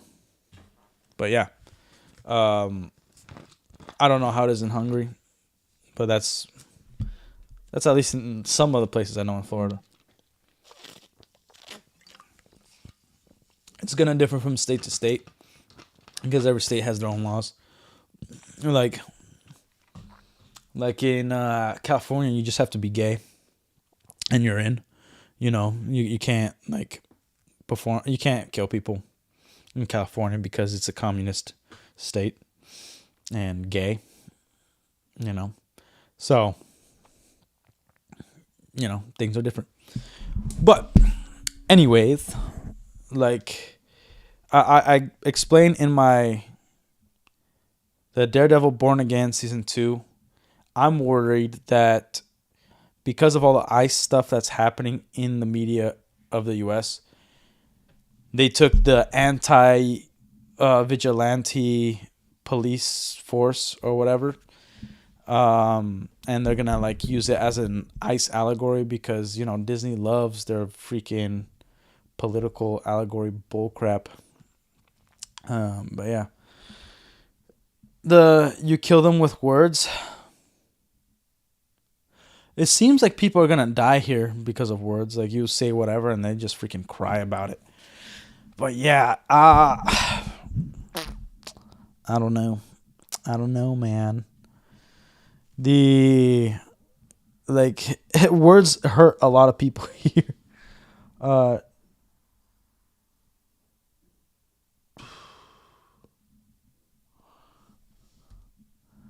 But yeah, you ever talk the what's it called?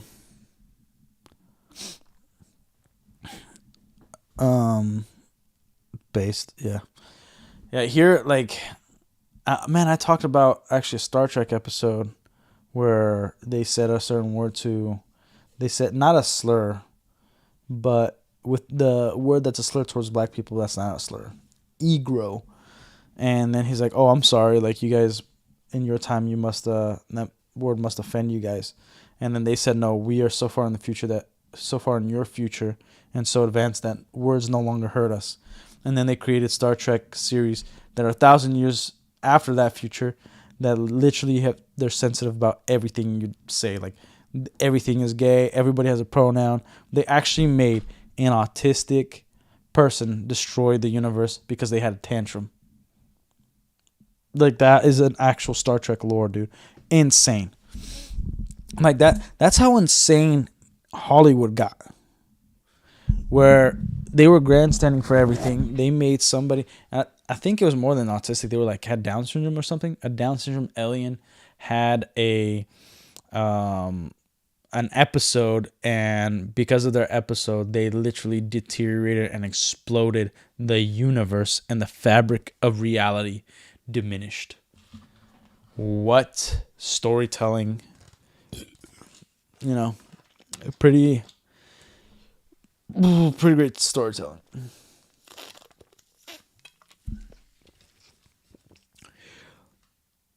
Oh, Lord. Okay. Now, what is next in the news? Or the next things that's up for my channel, I will be reading Timothy Zahn, Heir to the Empire, all the way through, randomly on streams. And I just want people to really know what the EU was actually like, because it seems like people are not going to freaking read, and they are pretty big books. Like, this is 400 pages, dude. But it's awesome. It's awesome. Yeah. Anyways, what'd you say? Back when South Park was funny, that words are like bullets episode was peak. Fun on every side on this. Yeah, dude. And South Park pissed me off because they sold out, man. They didn't make fun of Biden once during his administration. And they only make fun of Trump, which is fine. Like, you should make fun of Trump. But South Park used to make fun of everything all over the world, and now they're too sensitive. Like, they're doing the exact opposite of what South Park has always done. And that is just like rip on everything, on every single side, exaggerate it, rip on it, and they don't do that no more. They sold out. Like, Disney owns them. So, yeah. Yeah, that's why I liked it, because they made fun of everyone. Yeah, dude, like, I liked it because they were also pretty based on both sides. Like, they used to have the perspective of, like, this guy sounds crazy, but what is actually their perspective? Like, these people, like, there's a level of compassion you have to write that type of comedy. They're like, oh, these people are just humans. They believe in this, and this is what they actually think. They believe they are supporting a very noble cause by race swapping, by diversity inclusion, by word policing. That's their belief. They believe they're doing good. The misunderstood villain. They believe that this is the way to salvation for the human race. All this stuff. So what they are being aggressive, because they are not very smart. But the reason they're being aggressive, the reason they're doing all this is because they also think that the other side is doing something evil, and therefore they need to put a stop to it. But also they believe that, like, they don't know how to formulate their ideas, or they're just being manipulated, but they still have disbelief. So then it's like, okay, well, like, we could play off that, and now we could write a real nice comedy sketch based off this stuff, and also what the other people believe. Why are they more calm? Why are they hostile? Whatever. Road to Hell is paved with good intentions, though. Yeah. And with jizz. That's the stucco between the bricks on that path. But Yeah, like and that's the thing. Like, you can have all the great intentions you want. Like, your execution is actually what matters. Like, you could intend for your business to be successful, but if it failed, it doesn't matter what your intention is. Like, ignorance led you to failure, or hubris or pride. And I think most villains, they have the intention to do good, because that's also the reality. Villains on all formats, even if they're like the villain, they believe they're doing good, either for them or for whatever their cause is. Like, Darth Sidious, he was evil inherently. He was the devil. He wanted to rule all. He killed his parents. He, wanted to be like the arbiter of truth. He wanted, he even went against the rule of two. He like didn't teach his apprentices the right way. He wanted to live forever, but he believed that he was doing good for himself. He believed that was like what you're supposed to do, and everybody else was wrong. So he believed he was good. You know what I mean? And that's the reality of the situation. Everybody thinks they're on the right side. Everybody thinks they are correct, and there is an objective correct, because there's also things that you can prove and things that are analyzed throughout history of why things fail. And again, like, it's about having the middle. What's called tolerance is what we don't have anymore. That's why when it comes to like media and video games, like, we can't write true stories. We can't write, just a story. Like, the Odyssey is coming out, and Christopher Nolan, maybe he stuck to the story, but he did the DEI casting because that's the only way to win an Oscar now, because they have these stupid rules. But I would say he should have had more integrity and not cared about an Oscar or award-winning whatever. Just write a good story, get the money in, and have his integrity intact. But people can't do that no more. You can't write a story about Vikings just being Vikings and the right color and whatnot. Like Resident Evil 5, like, that's how crazy it went. Like, Resident Evil 5, they had zombies in Africa, but people thought it was too offensive to have all the zombies black, so they put Asians in there for no damn reason. Just so people can feel that, like these real like people who are actually racist in their heads, they could feel that they are doing a right thing, or providing a just cause or whatever, and then doing something that crazy.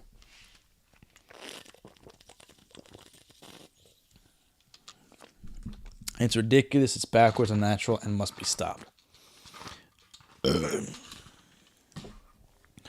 Man, I could use some freaking like Sour Patch Kids. It'd be so good. But yeah, so like, oh, by the way, all my mats here are actually Yu-Gi-Oh mats, which is pretty sweet. But yeah, that's the issue. And like I said, like, it's deluded my mind, and I think everybody else is, where like, you see like two dudes just being friends on screen, you automatically think they're gay.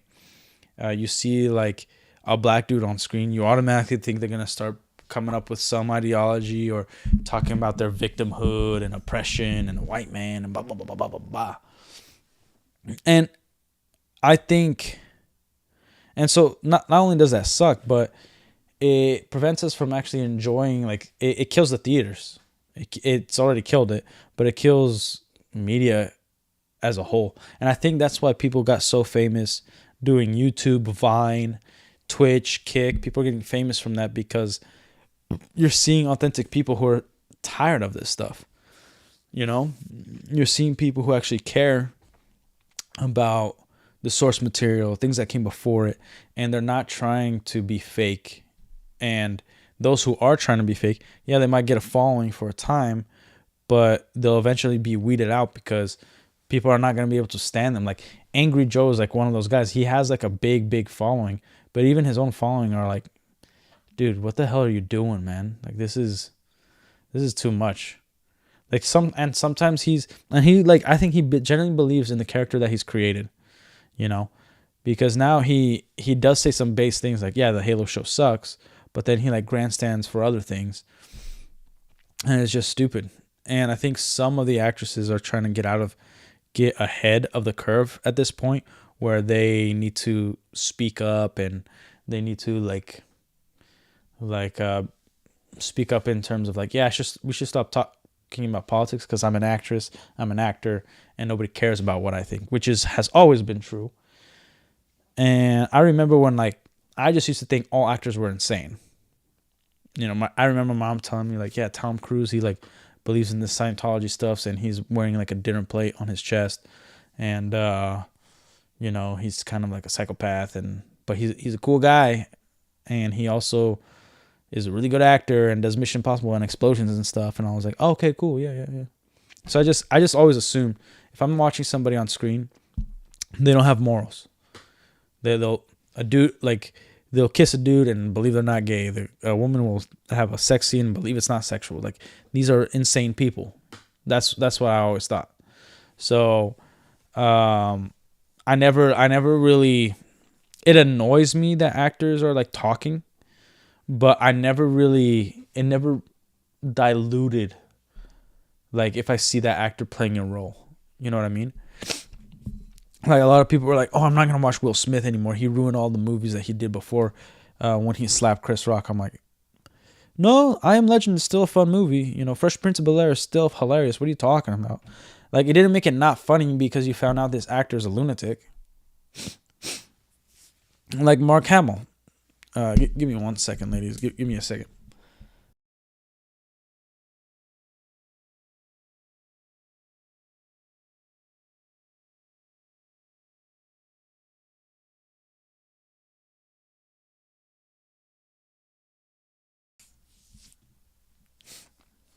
All right, like Mark Hamill, right? The guy's a certified lunatic. He was the definition of Trump derangement syndrome, because even Trump's like kids or grandkids, they dressed up as Star Wars characters, and then he commented something negative. I'm like, dude, regardless who they're related to, those are children, and you effed around like that you took it way too far. Not that I was ever on his side, but I would say a normal person on his side would be like, yo, no, not the kids, man. But I still see him as Luke Skywalker. Like, if he played the role today and honored what came before, not what we got in The Last Jedi, I'd still see him as Luke Skywalker. I don't think he's a bad actor just because we've heard rumors and just because he is crazy. I just think he's crazy. And that's okay. But I also think he does have a kind heart. He truly wants to be good, He's just effing around, like you said, good intentions. Or path to hell paved with good intentions. So I do think when an actor speaks, we should take it with like less than a grain of salt. But at the same time, give me 1 second, guys.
My beautiful Ching Chong wife got me some food.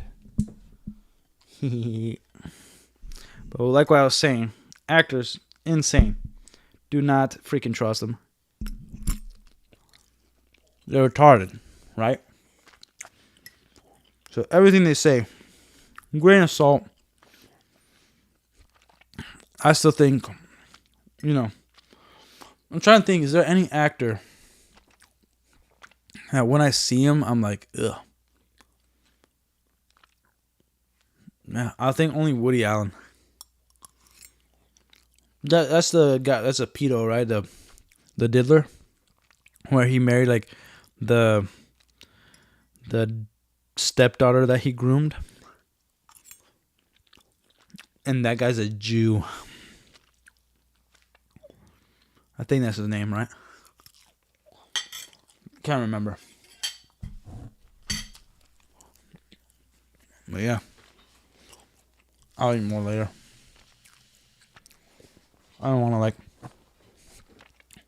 Actually, I'll keep eating. Man, this is good food, dude. Here, number one advice in life: marry yourself a Korean woman. They cook well, and they take care of you. They're crazy every now and then, but they're good. Because that's just how women are, crazy. But overall, loyal.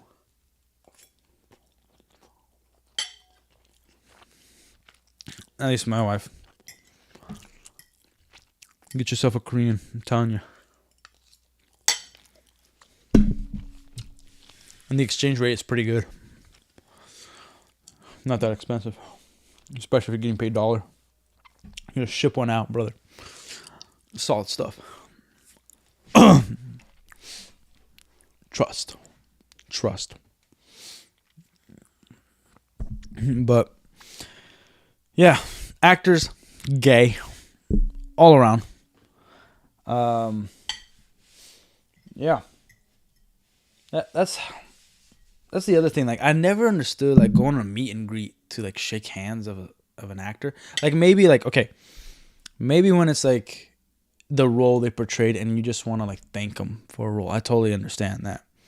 But like, oh man, I love this actor or actress. Like, are you freaking retarded?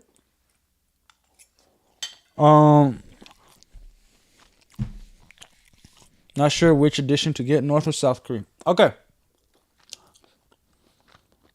North Korean, harder to get, bro. But guess what? They might not know how to cook. They might not, but they're gonna eat, and they'll stick with you. But I'd say safer bet South. A farm girl South Korean, probably the best bet, because yeah, they're more like North Korean's more like a, I wouldn't say like a limited edition. I would just say like it's rare, so it's more exotic. But I'm not saying it's better. Some like the common edition of the South Korean is equivalent to the limited edition in rarity of the North Korean. So stick with South. It's also easier and less scary. They might, they like, I'd say like, yeah, if they're humble, like they're not high maintenance, but either way, just don't get her like a rich girl. Like rich girls, like here's the thing. Regardless where you go, rich girls anywhere suck. Get them, like, make them rich, you know what I mean?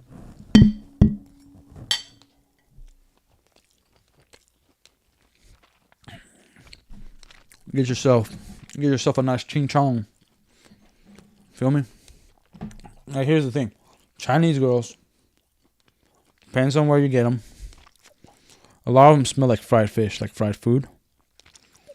It's too much. It's just too much, man. So, the best Asians to get would be between Korean and Japanese. Vietnamese, annoying. They got a weird roundness to their face. Taiwanese girls are they're all right. They're all right. Chinese, it's just too much of a gamble. Thai, it's probably a dude. Filipino, the language sucks and they're all tiny. Yeah, so Japanese and Korean. They're also the Asians with the bigger racks. They're also the Asians that have they're more pop culture like and they're more feminine. That's a big one. Very feminine, very usually at least, and the reason why the Koreans have a step up is because they're more modest. I'll tell you that right now. They have more purity in them. They're not into that tentacle stuff. Japanese, they're more open to nefarious bullcrap. So, I think Korean probably the best Asians overall. Hong Kong is like close to the same level as Japanese, but Korean I think best. And it's not me being biased. It's just objectively you could look across the board, and Korean, good stuff. Yeah. And the language has a really nice structure to it. So, not all limited editions are the best, but I'd say very, very nice. And their country is beautiful. I love Korea. Oh, damn. This is good food.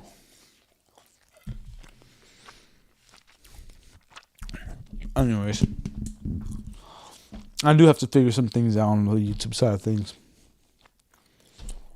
Like,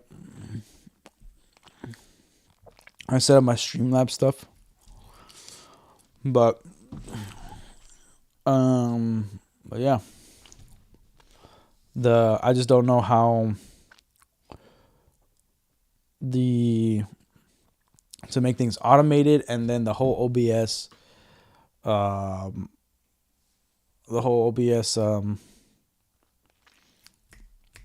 plugins don't work. I'm not gonna say that on stream. Can't believe that didn't get what's it called? Crossed out, but all your German love from auxiliary side did get crossed out. That's crazy. But yeah. Man, what was I trying to say?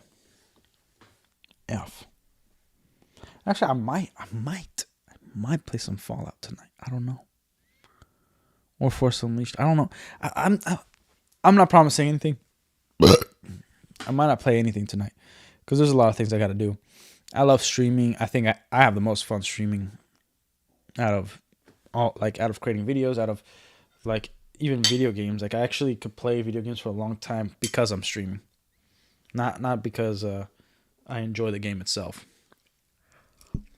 Like sometimes I'm on Master Duel, and I'm like, man, I'm only gonna be here for an hour, and because there's fools in the chat, and we all chilling, I'm like, all right, I'm gonna stay, and I have way more fun. Like playing the actual game, even if we're not talking about someone interested.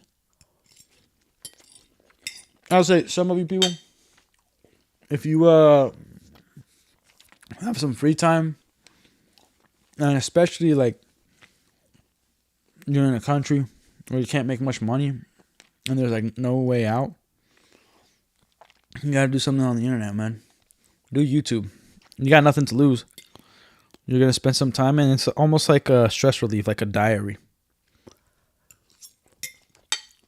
Get your thoughts out, make some new friends, If you ever go viral or famous, you don't even have to show your face, just a mic, and just have fun. It's incredible.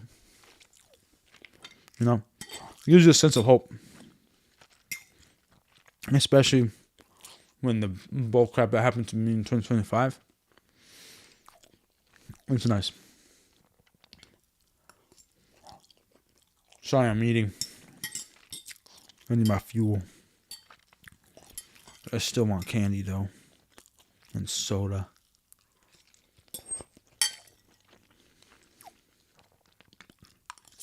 I do need a lift.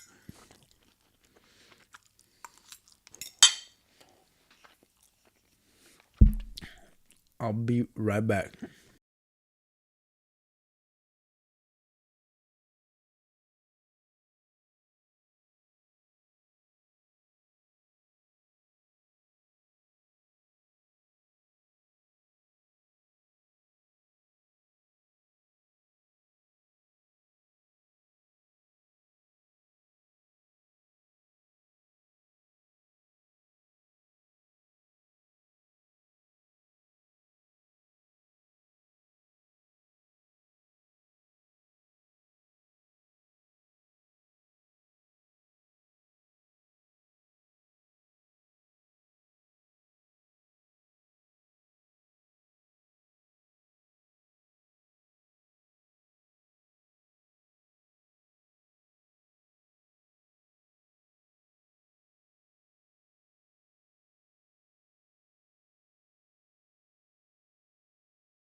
Okay.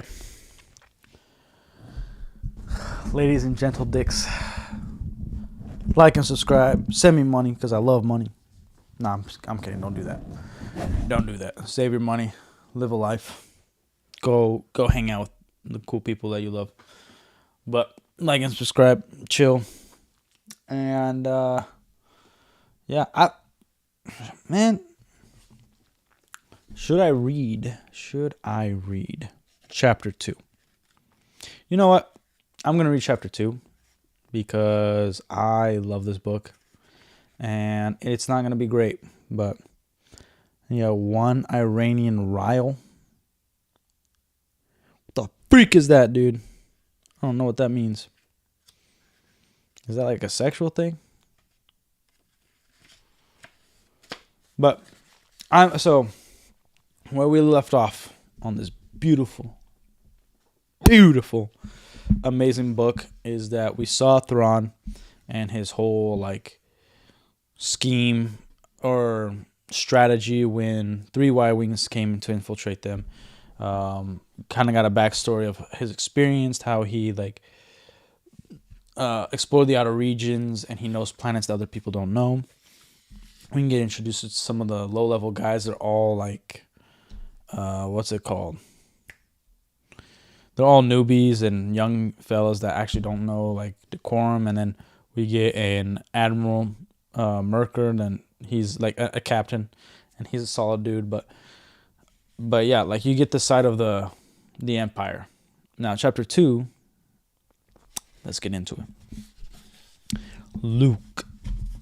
The voice came softly but instantly, pausing amid the familiar landscape of Tatooine. Familiar, yet oddly distorted. Luke Skywalker turned to look. An equally familiar figure stood there watching him. "Hello, Ben," Luke said, his voice sounding sluggish in his ears. "Been a long time." "It has indeed," Obi-Wan Kenobi said gravely. "And I'm afraid that it will be longer still until the next time I've come to say goodbye, Luke." The landscape seemed to tremble, and abruptly a small part of Luke's mind remembered that he was asleep in his suite in the Imperial Palace, and dreaming of Ben Kenobi. "No, I'm not a dream," Ben assured him, answering Luke's unspoken thought. "But the distance separating us had become too great for me to appear to you in any other way. Now, even this last path is being closed to me." "No," Luke heard himself say. "You can't leave us, Ben. We need you." Ben's eyebrows lifted slightly, and a hint of his old smile touched his lips. "You don't need me, Luke. You are a Jedi, strong in the Force." The smile faded, and for a moment his eyes seemed to focus on something Luke couldn't see. "At any rate," he added quietly, "the decision is not mine to make. I have lingered too long already, and can no longer postpone my journey from this life to what lies beyond." A memory stirred, Yoda on his deathbed, and Luke pleading with him not to die. "Strong am I in the Force," the Jedi Master had told him softly, "but I am not that strong." Oh, that was Yoda, my bad. "It is the pattern of all life to move on," Ben reminded him. "You too will face the same journey one day." Again, this attention drifted away, then returned. "You are strong in the Force, Luke, and with perseverance and discipline, you will go stronger still." His gaze hardened. "But you must never relax your guard. The Emperor is gone, but the dark side is still powerful. Never forget that." "I won't," Luke promised. Ben's face softened, and again he smiled. "You will yet face greater dangers, Luke," he said. "But you will also find new allies at times and places where you expect them least." "New allies?" Luke echoed. "Who are they?" The vision seemed to waver and become fainter. "And now, farewell," Ben said, as if he hadn't heard the question. "I loved you as a son, and as a student, and as a friend. Until we meet again, may the Force be with you." "Ben!" But Ben turned, and the image faded, and in the dream, Luke knew he was gone. "Then I am alone," he told himself. "I am the last of the Jedi." He seemed to hear Ben's voice, faint and indistinct, as if from a great distance. "Not the last of the old Jedi, Luke. The first of the new." The voice trailed off into silence and was gone, and Luke woke up. For a moment he just lay there, staring at the dim lights of the Imperial City playing across the ceiling above his bed and struggling through the deep-induced disorientation. The disorientation and an immense weight of sadness that seemed to fill the core of his being. First Uncle Owen and Aunt Beru had been murdered. Then Darth Vader, his real father, had sacrificed his own life for Luke's, and now even Ben Kenobi's spirit had been taken away. For the third time he'd been orphaned.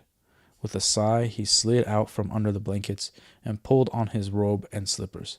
His suite contained a small kitchenette, and it took only a few minutes to fix himself a drink, particularly exotic concoction Lando had introduced him to on his last visit to Coruscant. Then, attaching his lightsaber to his robe sash, he headed up to the roof. He had argued strongly against moving the center of the new republic here to Coruscant. He argued even more strongly against setting up their fledgling government in the old Imperial Palace. The symbolism was all wrong, for one thing, particularly for a group of which, in his opinion, already had a tendency to pay too much attention to symbols. But despite all its drawbacks, he had to admit that the view from the top of the palace was spectacular. For a few minutes, he stood at the roof's edge, leaning against the chest-high wrought stone railing and letting the cool night breeze ruffle his hair. Even in the middle of the night, the Imperial City was a bustle of activity, and with the lights of the vehicles and streets intertwining to form a sort of flowing work of art. Overhead, lit by both the city lights and both of occasional airspeeders flitting through them. The low-lying clouds were a dim sculptured ceiling stretching in all directions, with the same apparent endlessness as the city itself. Far to the south, he could just make out the Manari Mountains, their snow-covered peaks illuminated like the clouds, largely by reflected lights from the city. He was gazing at the mountains when, 20 meters behind him, the door into the palace was quietly opened.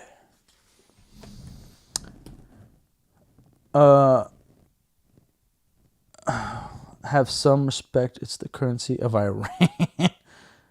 1 rial is 0.000009228 USD. You keep it, man, and give it to some homeless bastard.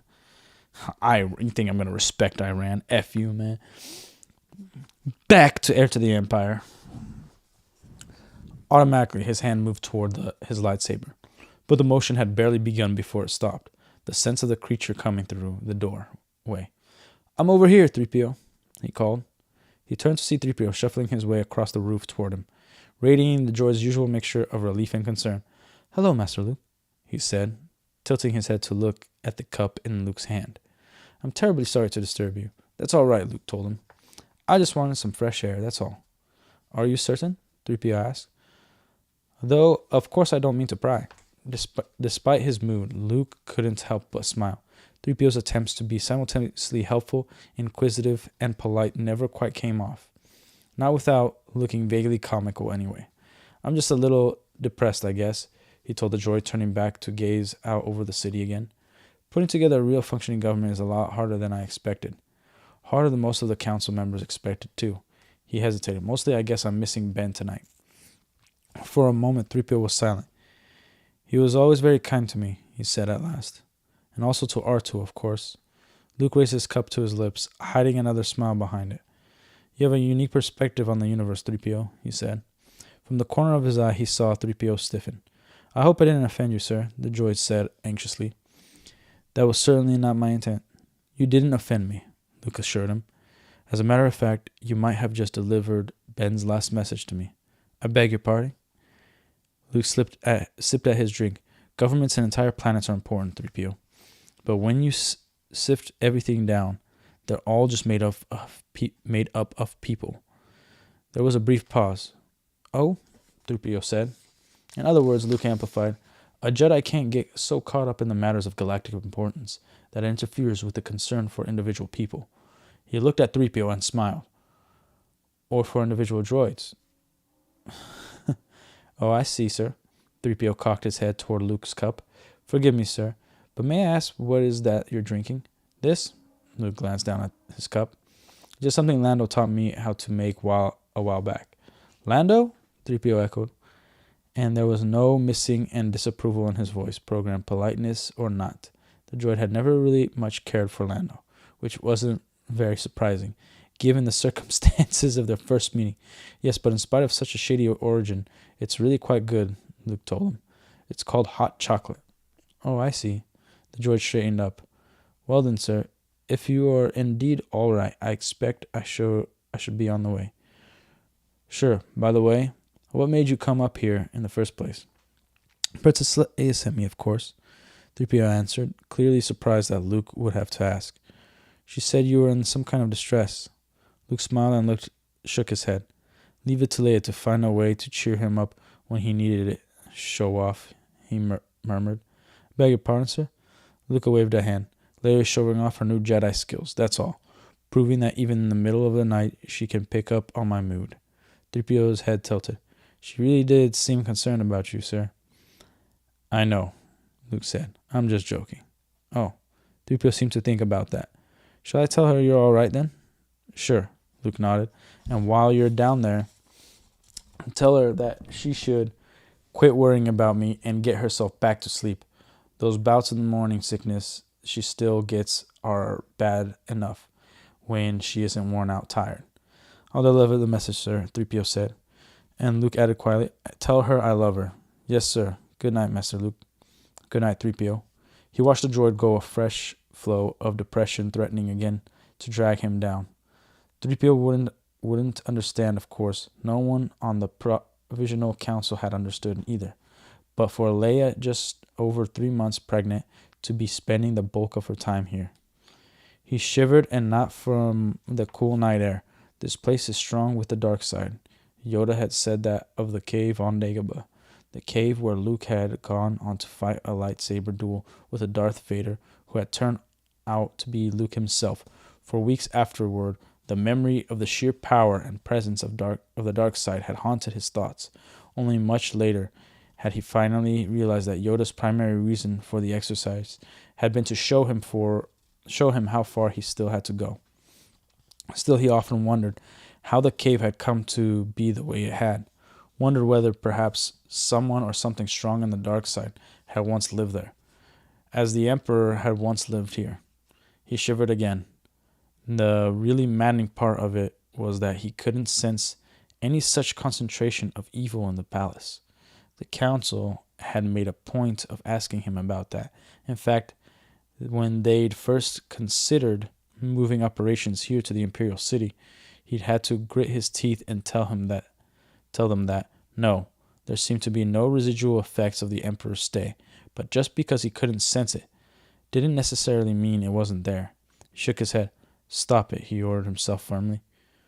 Jumping at shadows wasn't going to gain him anything but paranoia. His recent nightmares and poor sleep were probably nothing more than the stresses of watching Leia and others struggling to turn a military-oriented rebellion into a civilian-based government. Certainly Leia would never have agreed to come anywhere near this place if she'd had any doubts herself about it. Okay. Leia. With an effort, Luke forced his mind to relax and let his Jedi senses reach outward. Halfway across the palace's upper section, he could feel Leia's drowsy presence, her presence, and that of the twins she carried within her. For a moment, he held the partial contact, keeping it light enough to hopefully not wake her any further, marveling again at the strange feel of the unborn children within her.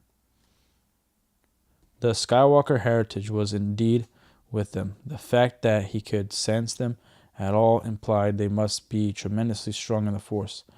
At least he assumed that was it. That was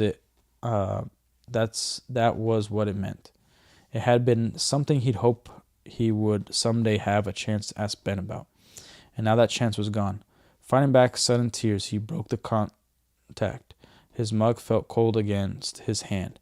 Swallowing the rest of the chocolate, he took one last look around, at the city, at the clouds, and, in his mind's eye, at the stars that lay beyond them. Stars around which revolved planets, upon which lived people, billions of people, many of them still waiting for the freedom and light the New Republic had promised them. He closed his eyes against the bright lights and the equally bright hopes there was. He thought warily, no magic wand that could make everything better, not even for a Jedi. 3PO shuffled his way out of the room, and with a tired sigh, Leia Organa Solo settled back against the pillows. Half a victory is better than none, the old saying crossed her mind. The old saying she never believed for a minute. Half a victory, to her way of thinking, was also half a defeat. She sighed again, feeling the touch of Luke's mind. His encounter with 3PO had lightened his dark mood, as she'd hoped it would. But with the droid gone and depression was threatening to overtake him, perhaps she should go to him herself, see if she could get him to talk through whatever it was that had been bothering him for the past few weeks. Her stomach twisted just noticeably. It's all right, she soothed, rubbing her hand gently across her belly. It's all right. I'm just worried about your uncle, Luke, that's all. Slowly the twisting eased. Picking up the half-filled glass on the nightstand, Leia drank it down, trying not to make a face. Warm milk was pretty far down on her list of favorite drinks, but it had proved to be one of the fastest ways to soothe these periodic twinges of her digestive tract. The doctors had told her that worst of her stomach troubles should begin disappearing any day now. She hoped rather fervently that they were right. Faintly from the next room came the sound of footsteps. Quickly, Leia slapped the glass back on the nightstand with one hand as she hauled the blankets up to her chin with the other. The beside light was still glowing, and she reached out with the force to try and turn it off. The lamp didn't even flicker. Gritting her teeth, she tried again. Again, it didn't work. Still not enough fine control over the force, obviously. For something as small as a light switch, untangling herself from the blankets, she tried to make a lunge for it. Across the room, the side door opened to reveal a tall woman in dressing robe. "Your Highness?" she called softly, brushing her shimmering white hair back from her eyes. "Are you all right?" Leia sighed and gave up. "Come on in, Winter. How long have you been listening at the door?" "I haven't been listening," Winter said as she glided into the room, sounding almost offended that Leia would even suggest such a thing of her. "I saw the light coming from under your door and thought you might need something." "I'm fine," Leia assured her, wondering if this woman would ever cease to amaze her. Awakened in the middle of the night, dressed in an old robe with her hair in total disarray, Winter still looked more regal than Leia herself could manage on her best days. She'd lost track of the number of times when, as children together on Alderaan, some visitor to the Viceroy's court had automatically assumed Winter was, in fact, the Princess Leia. Winter had probably not lost track, of course. Anyone who could remember whole conversations verbatim should certainly be able to reconstruct the number of times she'd been mistaken for a royal princess. Leia had often wondered what the rest of the Provisional Council members would think if they knew that the silent assistant sitting beside her at official meetings or standing beside her at unofficial corridor conversations was effectively recording every word they said. Some of them, she suspected, wouldn't like it at all. "Can I get you some more milk, Your Highness?" Winter asked. "Or some crackers?" "No, thank you," Leia shook her head. "My stomach isn't really bothering me at the moment. It's Luke." Winter nodded. "Same things that's been bothering him for the past 9 weeks?" Leia frowned. "Has it been that long?" Winter shrugged. "You've been busy," she said, with her usual knack for diplomacy. "Tell me about it," Leia said dryly. "I don't know, Winter. I really don't. He told 3PO that he misses Ben Kenobi, but I can tell that's not all of it." "Perhaps it has something to do with your pregnancy," Winter suggested. 9 weeks ago would put it just about right." "Does that mean he felt them banging?" "It's crazy." "Yes, I know," Leia agreed. "But that's not also about the time Mon Mothma and Admiral Akbar were pushing to move the government seat here to Coruscant. Also about the time we started getting those reports from the Borderlands about the mysterious tactical genius having taken command of the Imperial fleet." She held her hands out, palms upward. "Take your pick. I suppose you'll just have to wait until he's ready to talk to you." Winter considered. "Perhaps Captain Solo will be able to draw him out when he returns."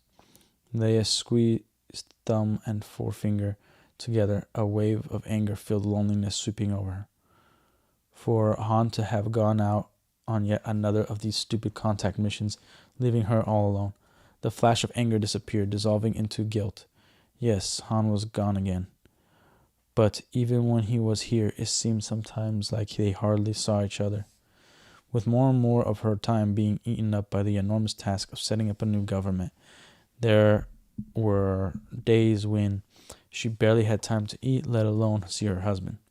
"But that's my job," she reminded herself firmly, and it was a job that unfortunately only she could do.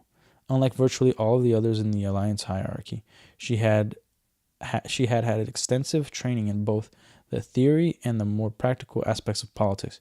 She'd grown up in the royal house of Alderaan, learning about system-wide rule from her foster father, learning it so well that while still in her teens, she was already representing him in the Imperial Senate. Without her expertise, this whole thing could easily collapse, particularly in these critical early stages of the New Republic's development. Just a few more months, and she'd be able to ease off a little. She'd make it all up to Han then. The guilt faded, but the loneliness remained. "Maybe," she told Winter, "in the meantime, we'd better both get some sleep. We'd have a busy day tomorrow. Winter arched her eyebrows slightly. There's another kind? She asked with a touch of Leia's earlier dryness. Now, Leia admonished. Mock seriously. You're far too young to become a cynic. I mean it now. Off to bed with you. You're sure you don't need anything first? I'm sure. Go on, scat. I'm right. Good night, Your Highness. She glided out, closing the door behind her. Sliding down flat onto the bed, Leia readjusted the blankets over her and shifted the pillows into a more or less comfortable position. Good night to you, too. Good night to you, too, she said softly to her babies, giving her belly another gentle rub. Han had suggested more than once that anyone who talked to her own stomach was slightly nuts, but then she suspected that Han secretly believed everyone was slightly nuts. She missed him terribly. With a sigh, she reached over to the nightstand and turned off the lights. Eventually, she fell asleep. A quarter of the way across the galaxy, Han Solo sipped at the mug and surveyed the semi-organized chaos flowing all around him. Didn't we? We quoted to himself. Just leave this party. Still, it was nice to know that in a galaxy busily turning itself upside down, there were some things never changed. The band playing off in the corner was different. The upholstery in the booth was noticeably less comfortable. But apart from that, the Mos Eisley Cantina looked exactly the same as it had before. The same as it had looked the day he'd first met Luke Skywalker and Obi-Wan Kenobi. It felt like a dozen lifetimes ago. Beside him, Chewbacca glowed softly. Don't worry, he'll be here, Han told him. It's just Travis. I don't know. He's ever been on time. I don't think he's ever been on time for anything in his whole life. Slowly he left his eyes drift over the crowd. No, he amended to himself. There was one thing different about the cantina. Virtually none of the other smugglers who had once frequented the place were anywhere to be seen. Whoever had taken over what was left of Jabba the Hutt's organization must have moved operations off Tatooine. Turning to peer toward the captain's back door, he made a mental note to ask Travis about it. He was still gazing off to the side of a shadow fell across the table. Hello, Solo, a snickering voice said. Han gave himself a 3 count before turning casually to face the voice. Well, hello, Travis. He nodded. Long time no see. Have a seat. Sure, Travis said with a grin. Soon as you and Chewie both put your hands on the table. Han gave him an injured look. Oh, come on, he said, reaching up to cradle his mug with both hands. You think I'd invite you all the way here just to shoot at you? We're old buddies, remember? Sure we are, Travis said, throwing Chewbacca an appraising glance as he sat down. Or at least we used to be. But I hear you've gone respectable. Han shrugged eloquently. Respectable's such a vague word. Travis cocked an eyebrow. Oh well, then let's be specific, he said sardonically. That's a word. Pfft. I hear you joined the Rebel Alliance, got made a general, married a former Alderaanian princess, and got yourself a set of twins on the way. Han waved a self-deprecating hand. Actually, I resigned the general part a few months back. Travis snorted. Forgive me. So what's all this about? Some kind of warning? Han frowned. What do you mean? Don't play innocent, Solo, Travis said, and banter gone from his tone. New Republic places Empire all fine and sweet and dandy, but you know as well as I do that it's all the same to smugglers. So if this is an official invitation to seize and assist our business activities, let me laugh in your face and get out of here. He started to get up. It's nothing like that, Han told him. As a matter of fact, I was hoping to hire you. Javies froze. Halfway up. What? He asked warily. You heard right, Han said. We're looking to hire smugglers. Slowly, Travis sat back down. Is this something to do with your fight with the Empire? He demanded. Because if it is, it isn't, Han assured him. There's a whole spiel that goes along with this. But what it boils down to is that the New Republic is short of cargo ships at the moment, not to mention experienced cargo ship pilots. If you're looking to earn some quick and honest money, this would be a good time to do it. Travis leaned back in his chair, draping an arm over the seat back as he eyed Han suspiciously. So what's the catch? Han shook his head. No catch. We need ships and pilots to get interstellar trade going again. You've got 'em. That's all there is to it. Travis seemed to think it over. So why work for you and your pittance directly? He demanded. Why can't we just smuggle the stuff and make more per trip? You could do that, Han conceded, but only if your customers had to pay the kind of tariffs that would make hiring smugglers worthwhile. In this case, he smiled, they won't. Travis glared at him. Oh, come on, Solo. A brand new government, hard-pressed like crazy for cash, and you want me to believe they won't be piling tariffs on top of each other? Believe anything you want, Han said, letting his own tone go frosty. Go ahead and try it too. But when you're convinced, give me a call. Man, Han the GOAT, dude. Jarvis chewed at the inside of his cheek, his eyes leaving Han's. You know, Solo, he said thoughtfully, I wouldn't have come if he didn't trust you. Well, maybe I was curious too, to see what scam you were pulling. I might be willing to believe you on this, at least enough to check it out myself. But I'll tell you right up front that a lot of others in my group won't. Why not? Because you've gone respectable, that's why. Oh, don't give me that hurt look. The simple fact is that you've been out of the business too long to even remember what it's like. Profits are what drives a smuggler. Solo, profits, and excitement. So what are you going to do instead? Operate in the Imperial sectors? Han countered, trying hard to remember all those lessons in diplomacy that Leia had given him. Andreas shrugged. It pays, he said simply. For now, maybe. Han reminded him. But their territory has been shrinking for 5 years straight, and it's going to keep getting smaller. We're just about evenly gunned now. And our people are more motivated and a lot better trained than theirs. Maybe, Jarvis cocked an eyebrow, but maybe not. I hear rumors that there's someone new in charge out there, someone who's been giving you a lot of trouble, like the Obra Sky system, for instance. I hear you lost an Alman task force out there just a little while ago. Awfully sloppy, losing a whole task force like that.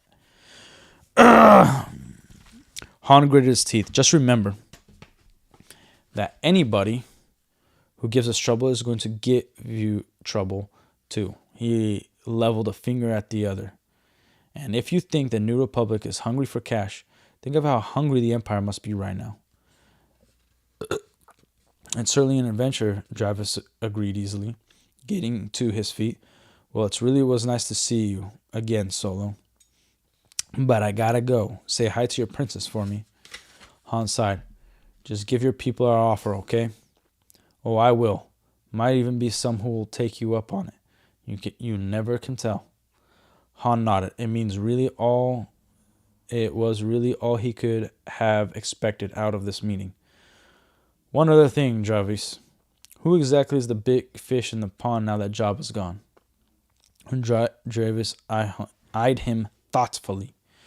Well, I guess it's not really a secret, he decided. Mind you, there aren't any really official numbers. But if I were betting, I'd put my money on Talon Card. Han frowned. He'd heard of Card, of course, but never with any hint that his organization was even in the top 10, let alone the one on top. Either Jarvis was wrong or Card was the type who believed in keeping a low profile. Where can I find him? Jarvis smiled slightly. You'd like to know that, wouldn't you? Maybe someday I'll tell you. Jarvis? Gotta go. See you around, Chewie. He started to turn, paused. Oh, by the way, you might tell your pal over there that he's got to be the worst excuse for a backup man I've ever seen. Just thought you'd like to know. With another grin, he turned again and headed back into the crowd. Han grimaced as he watched him go. Still, at least Dravis had been willing to turn his back on them as he left. Some of the other smugglers he'd contacted hadn't even trusted him that far. Progress, sort of. Beside him, Chewbacca growled something derogatory. Well, what do you expect with Admiral Akbar sitting at the council? Han shrugged. The Calamarians were death on smugglers even before the war, and everyone knows it. Don't worry. They'll come around. Some of them, anyway. Dravis can blather all he wants about profit and excitement, but you offer them secure maintenance facilities. No, Jabba-style skimming, and no one shooting at them, and they'll get interested. Come on, let's get going. He slid out of the booth and headed for the bar and the exit just visible beyond it. Halfway across, he stopped at one of the other booths and looked down at his lone occupant. I've got a message for you, he announced. I'm supposed to tell you that you're the worst excuse for a backup man that Dravis has ever seen. Wedge Antilles grinned at him as he slid out from behind the table. I thought that was the whole idea, he said, running his fingers through his black hair. Yes, but Dravis didn't. Though, privately, Han would be the first to admit that Dravis had a point. As far as he was concerned, the only times Wedge didn't stick out like a limp on a plate glass was when he was sitting in the cockpit of an X-Wing blasting TIE fighters into dust. So, where's Paige anyway? He asked, glancing around. Right here, sir, a quiet voice said at his shoulder. Han turned. Beside them had appeared a medium height, medium build, totally nondescript-looking man. The kind of man no one would really notice. The kind who could blend invisibly into almost any surrounding, which had, again, been the whole idea. You see anything suspicious? Han asked him. Page shook his head. No backup troops, no weapons other than his blaster. This guy must have genuinely trusted you. Yeah, progress. Han took one last look around. Let's get going. We're going to be late enough back to Coruscant as it is. And I want to swing through the Obrak sky system on the way. That missing element task force? Wedge asked. Yeah, Han said grimly. I want to see if they've figured out what happened to it yet. And if we're lucky. Maybe get some idea who did it to them. Boom. End of the chapter. Phenomenal book. You know, can't believe Lucasfilm just disregarded that and threw it aside. Well, that's it for today's stream. We're chilling. I'll probably make videos off this stream. But yeah, I'll see you guys. Don't forget to like and subscribe.